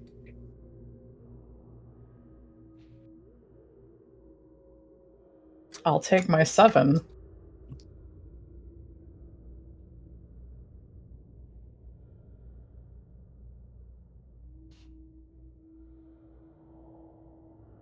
Benji, with everybody looking and helping you with this, you find what had been a red door and is now a disabled and filled in wall. It wasn't one of the ones filled in by us, though, right? No, it is. Oh, it's one of the ones. Benji just kind of taps. Hey, look. Old door. Well, not old door. It was a red door. Okay. The tracks are cutting off areas. Are they only accessible through the red doors? That'd be problematic. I mean, only kind of. Mostly. Could do some demolition. Or we just check with a couple of folks with that deck and see if we can get through them again. Dude, the saboteur deck has been redistributed to Dax's club kids, right? Because I know Chance was working on some copies for each of the new decks that he created. I think you have probably had time to create 2 more copies, but not much more than that. Okay. So what he'll do is that he'll probably coordinate with Chance and Dax to give those decks out to 2 kids in his club, and then probably have some help with like Tracker and Scholar hosts if they're available, just to investigate this area while we're out on a mission. Okay. Probably not Scholar unless Atticus is leaving the... Atticus is quite busy. Atticus is probably a little too busy, so it's mainly going to be runners if it's possible, because runners are good trackers. Okay. You could ask hunters, but I feel like that he'd get a cold shoulder on that. Mm-hmm. Okay, so you offload that task to Dax. Dax agrees, and he'll start looking into sort of these tracks and figure out what exactly is going on in here. Okay. Anything else that you guys do down here? How does it sound? Is there any are there any strings still or anything like that? They've all been cut in this area. Okay. Good. As you guys make your way back upstairs, you hear that there is a little bit of commotion coming from the loading bay as there's sort of murmurs coming around, and then you hear outside that there is a commotion at the front gate. Bungie's gonna head for the front gates. Kira's going for the loading. Anyone else? Baxter will go with Kira. Okay, Can I'm gonna go Jean to be the. in the loading dock? I guess I'm going to the front gate. Okay. So Nell, you accompany Benji. Jean, you and Baxter and Kira hang out in the loading bay. Does Lincoln or Chance go with anybody? I'm sorry. I'm fucking. My ears are going through white noise. Can you repeat that? Yes. There's commotion at the front gate, and there is sort of a buzz going throughout the loading dock. Yeah, Lincoln's going to figure out what the hell's going on. Which place? They're which two one? different places. We'll go with the former. The front gate? Yep, we'll go to the front gate. Okay. Is Chance going, or is he gonna hang back? Chance is gonna hang back. Okay. Those of you at the loading bay, you step inside, see that there's kind of a buzz going on. You see that the team that had gone out to go and scout, the team that had gone to the Silver Lily Clinic specifically, one of them has started to panic and is suddenly like clawing at their skin, clawing at their face, and starts to scream at the top of their lungs and have to be sedated. What happened? One of the kids, the club kids that had gone with, backs way up. Okay. So when we went in there, we managed to sneak past, and there was a thing, right? There was this thing, and it was on the grounds, and it bit him, but it took our other friend away. What did it look like? Was it black? Did it have shape? Did it have a symbol on it? I don't know. We didn't see it. We had to run. Okay, you said it bit him. Where? He's the other kid's sedated now. The other kid is being sedated, but is still thrashing. Can Kira see where he got bit? If you want to try to get close enough, I'm going to need a physique for you to muscle through the crowd. Yes. Can Jean like be the muscle to get her through the crowd? Please. Do you know Actually, how unranked that? Can I change it? Can I change that situation to rolling a provoke? There is too much noise happening for a provoke to be very effective right now, unless you manage to get to the intercom. But if Jean, you want to shove your way through and like bulldoze for Kira, you can do that. Yeah. Thank you, because I have a physique of 0 still. It's all right. I'll help with that as much as I can because I want to see this too. All right. I do as well. What am I? Kira's like, Kira's behind Jean and just like, you can do it. We need to go that way. Like there's a hand pointing over his shoulder. Get we need to go that way. Train. All right, so we're all aboard the Jean train. Jean, go ahead and give me a physique. Let's go. Do I get a? Can I give Jean an advantage or a bonus because of Kira's presence helping? I'll say, Jean, you can roll with advantage. So you've got a help action. You roll twice. Take the higher of the two. Go ahead and give me your physique. The DC you're aiming to hit here is a 4.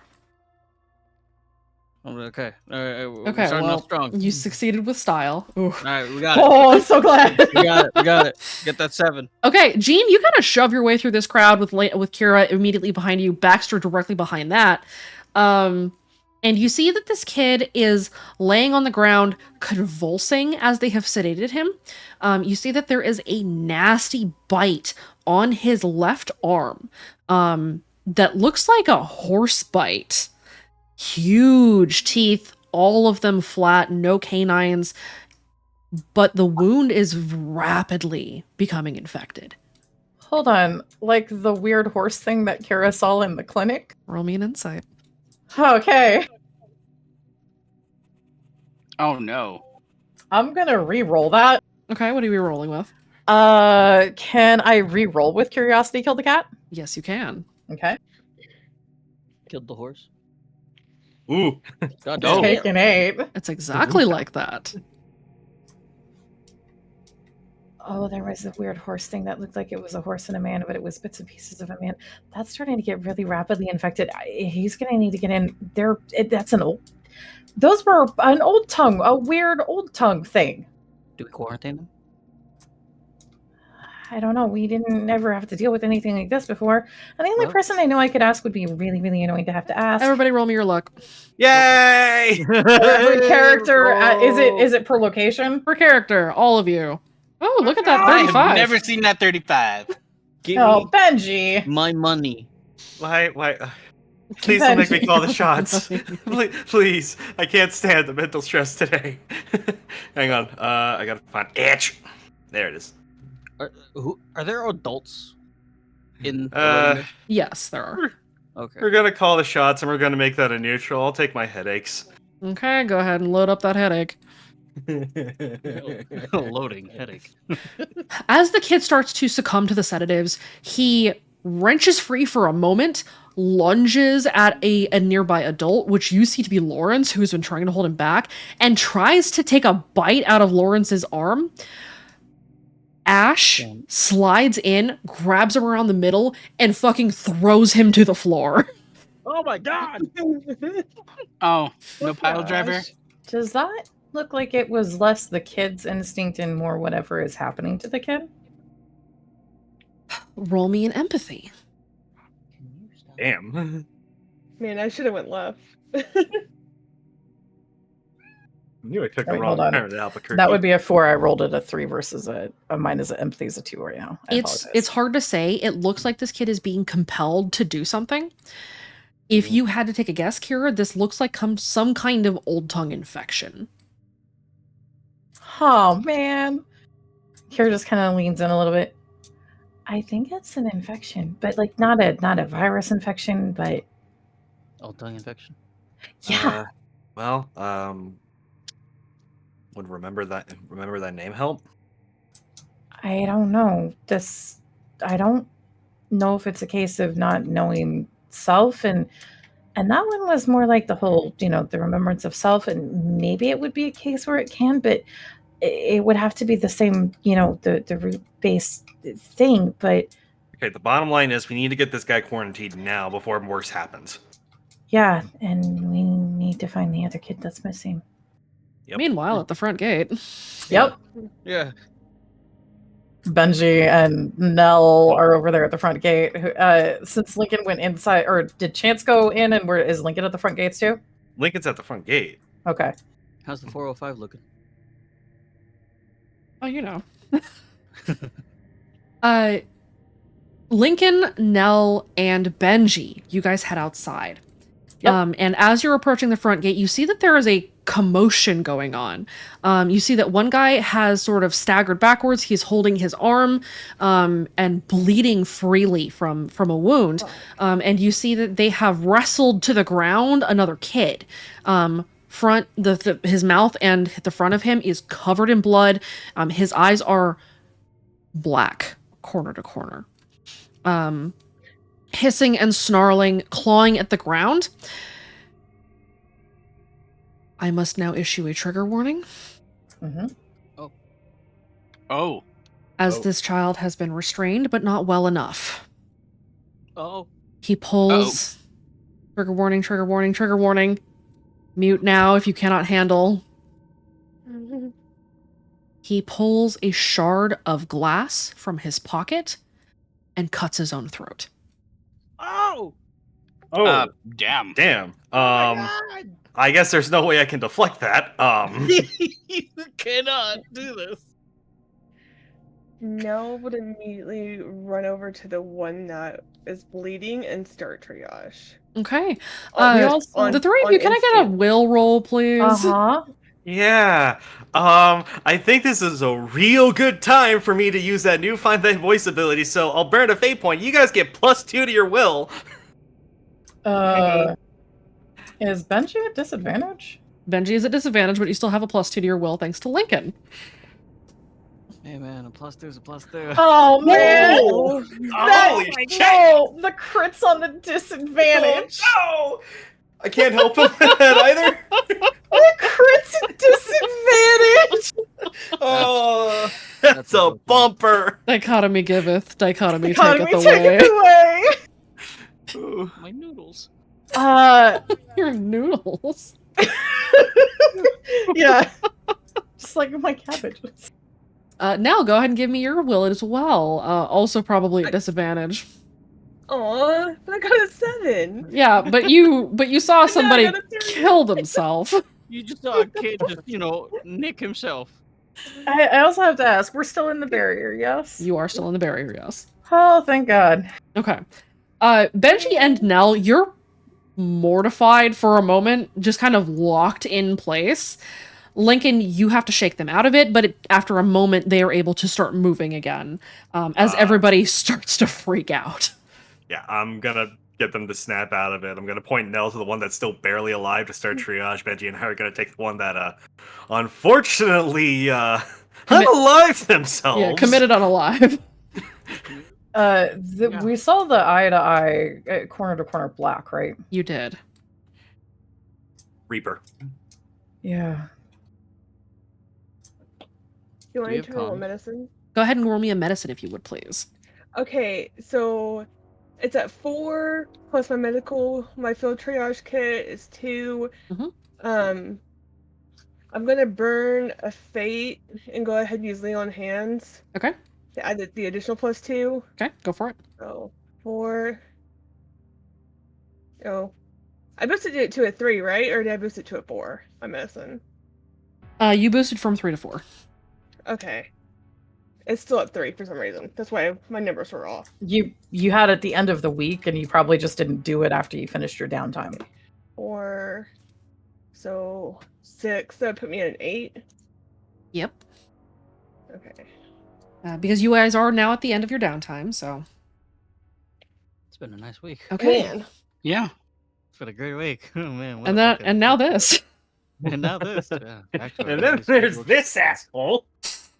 Yeah, Nell, you wrap that thing up real quickly. But as you're doing that, you notice that even within the few minutes that he has been bitten, that it started to go necrotic. And so you're forced to actually pull a scalpel out of your field triage kit and cut muscle out so that it stops the spread. Go ahead and give me one more will save if you would, please. Yeah, is this a disadvantage too? This one's just flat because this is a medical thing. Also, we have the Okay. +2. That's the seam long. So Yes. you have that. Remember your bonus. You have to grate your teeth through this. This is one of the worst fucking things you've ever had to do, but you do manage it. You call for somebody to bring you a bucket. And as soon as it's done, they take that shit away and they torch it. As you cut away the infecting flesh, and very, very carefully fill it in with gauze, wrap it, stitch it as much as you can, and then seal it closed. They take him away to also quarantine just in case. Give me one more medicine roll. This is just to identify something. Okay.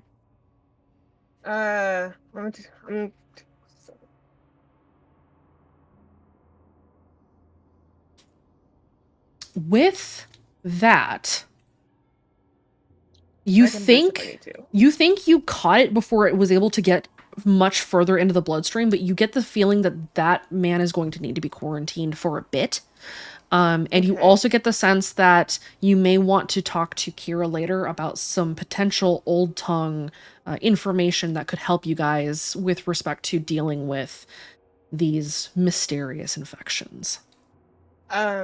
To the people who are taking him up to be quarantined, she's gonna tell them to tell Atticus to keep him in quarantine for a while until they can figure it out, because she's not sure if she got to it in time. Okay. Did she throw up? You may now go throw up. Okay, now she's gonna go throw up. All right, go find yourself a bush, throw up in it. Can I do? Would it be a notice or an investigate if I'm scanning the field to see if there's anything else incoming from the front gate? Since you're looking for it actively, that's going to be an investigate. Okay. Would Bungie be able to talk with the folks that were there with the group that was coming back to figure out what happened? The ones that were coming back are inside now. Okay. There are the gate guards that you could talk to. Yeah, I'll go talk with them. Okay, what do you do? There are two of them that are kind of standing on either side of the gate. They look rattled. Everyone here is now completely fucked up having witnessed this shit. Actually, real quick. Yeah. I need all of you that are at the front gate to give me an insight roll, please. No. Okay. Before I do that, can I boost with prone to disaster? Sure. Roll me a random while you're at it. Yay! Yay! Holy shit! Oh, Benji! Oh no! Holy fuck! The crit gods giveth! Oh! Okay. Taken. It's okay. I got okay. a 12. Nell's head is in a bush. She's busy. Nell's very Yeah. busy. Is Nell puking? Oh yeah. Yeah. Poor thing. Oh yeah. Nell is vomiting. Bless her heart. She had to cut infection out with a scalpel. She's never done that before. First time for everything. First time for everything, especially in the field. Let's go. Lincoln, you scan. On the horizon, you see a lone figure. You cannot identify any features of them. They are standing just kind of at the edge of the woods in the distance, watching you. You feel eye contact as you catch a glimpse of this figure. They step back into the shadows and are gone. Can I take a quick snapshot before they leave? Sure. All right. Person in the picture added to evidence log. Benji.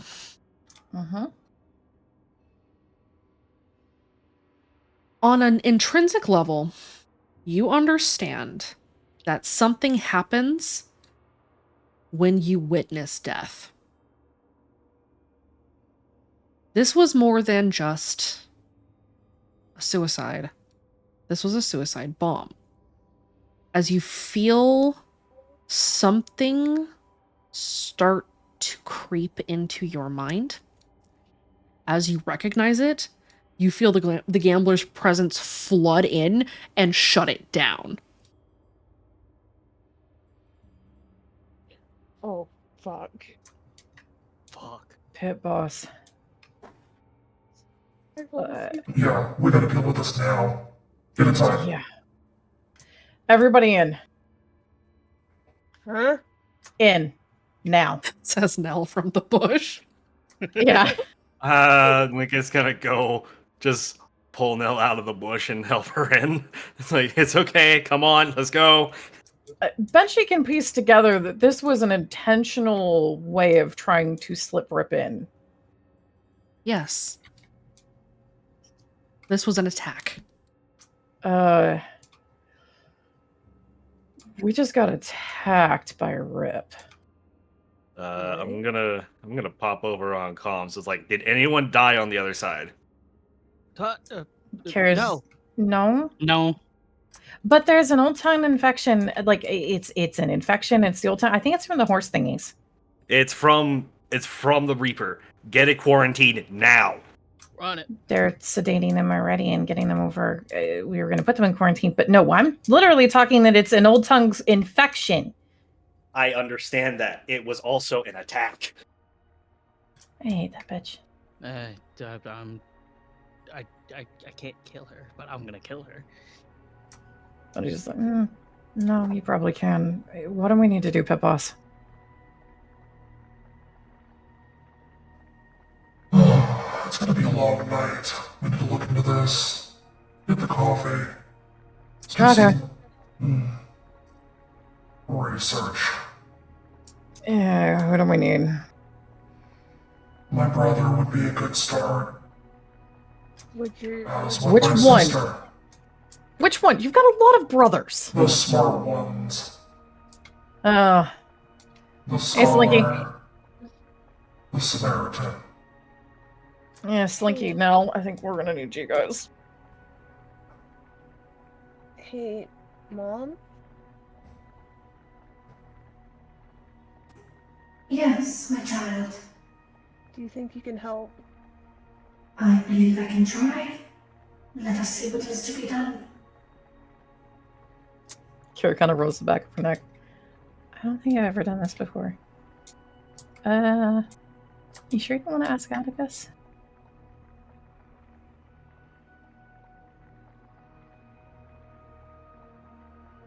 You can do it, Kara. I believe in you. Just call up to him. You got this, Kira. Scholar, are you there? You might try to... I am here, actually. You mind working with your brother and sister on a research project? That being... We just got attacked by the Reaper. Like, old tongue attack, but something else intentional on it too. Is that so? In that case, I suppose my assistance would be warranted. I will be present to none. Let us prepare. Do I get to have coffee too? No. No. Who told him? Nice try.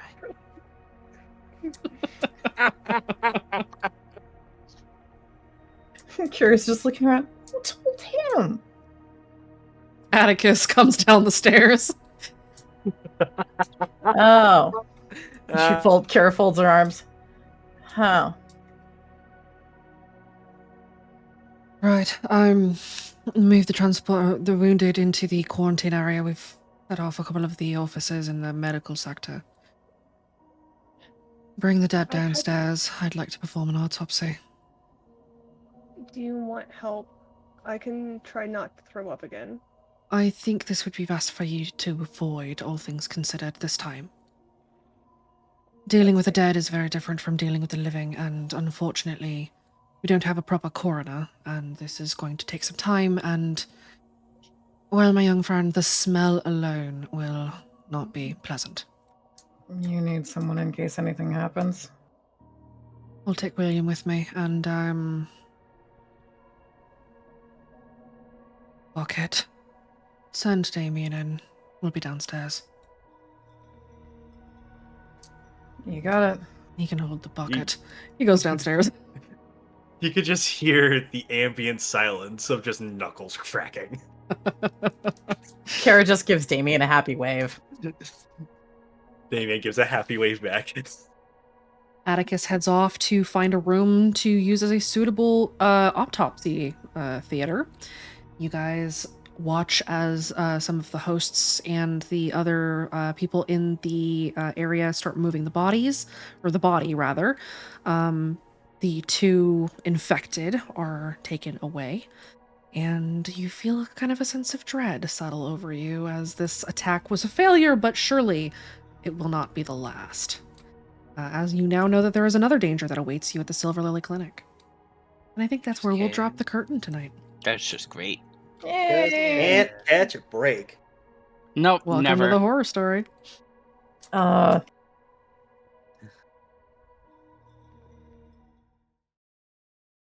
right. We'll go ahead and say goodbye to chat, everyone. Night, guys! Mostly downtime today, as everybody kind of got their stuff figured out. But they have a direction. They've got some missions to go on, and the Reaper's on the move. We will see what she is up to and what her plans are, hopefully soon. She is very sneaky. But in any case, thank you guys for tuning in today. This was fun. We had a couple of sick folks and somebody who's planning a wedding, and so we didn't have everybody here the whole time. Next time, we'll hopefully have more folks present. But either way, we will be kicking off these new missions as they try to get ready for the deliberative and figure out what the hell is going on out here in the RQZ.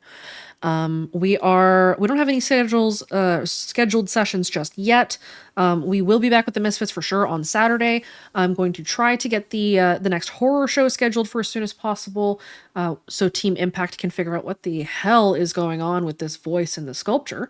And we will be coming back soon with the Spuds and the Snap team as well, as they try to kick off their individual investigations, getting the club's hideout moved, dealing with the infection, and otherwise trying to continue to stop Speak as One. We will see you all again soon. I will try to get some things scheduled up in Twitch. For those of you who are in the Discords, you will see the scheduling happen up there soon. And as always, we appreciate everybody, and we will see you again next time. Have a good night, everyone. Stay awake.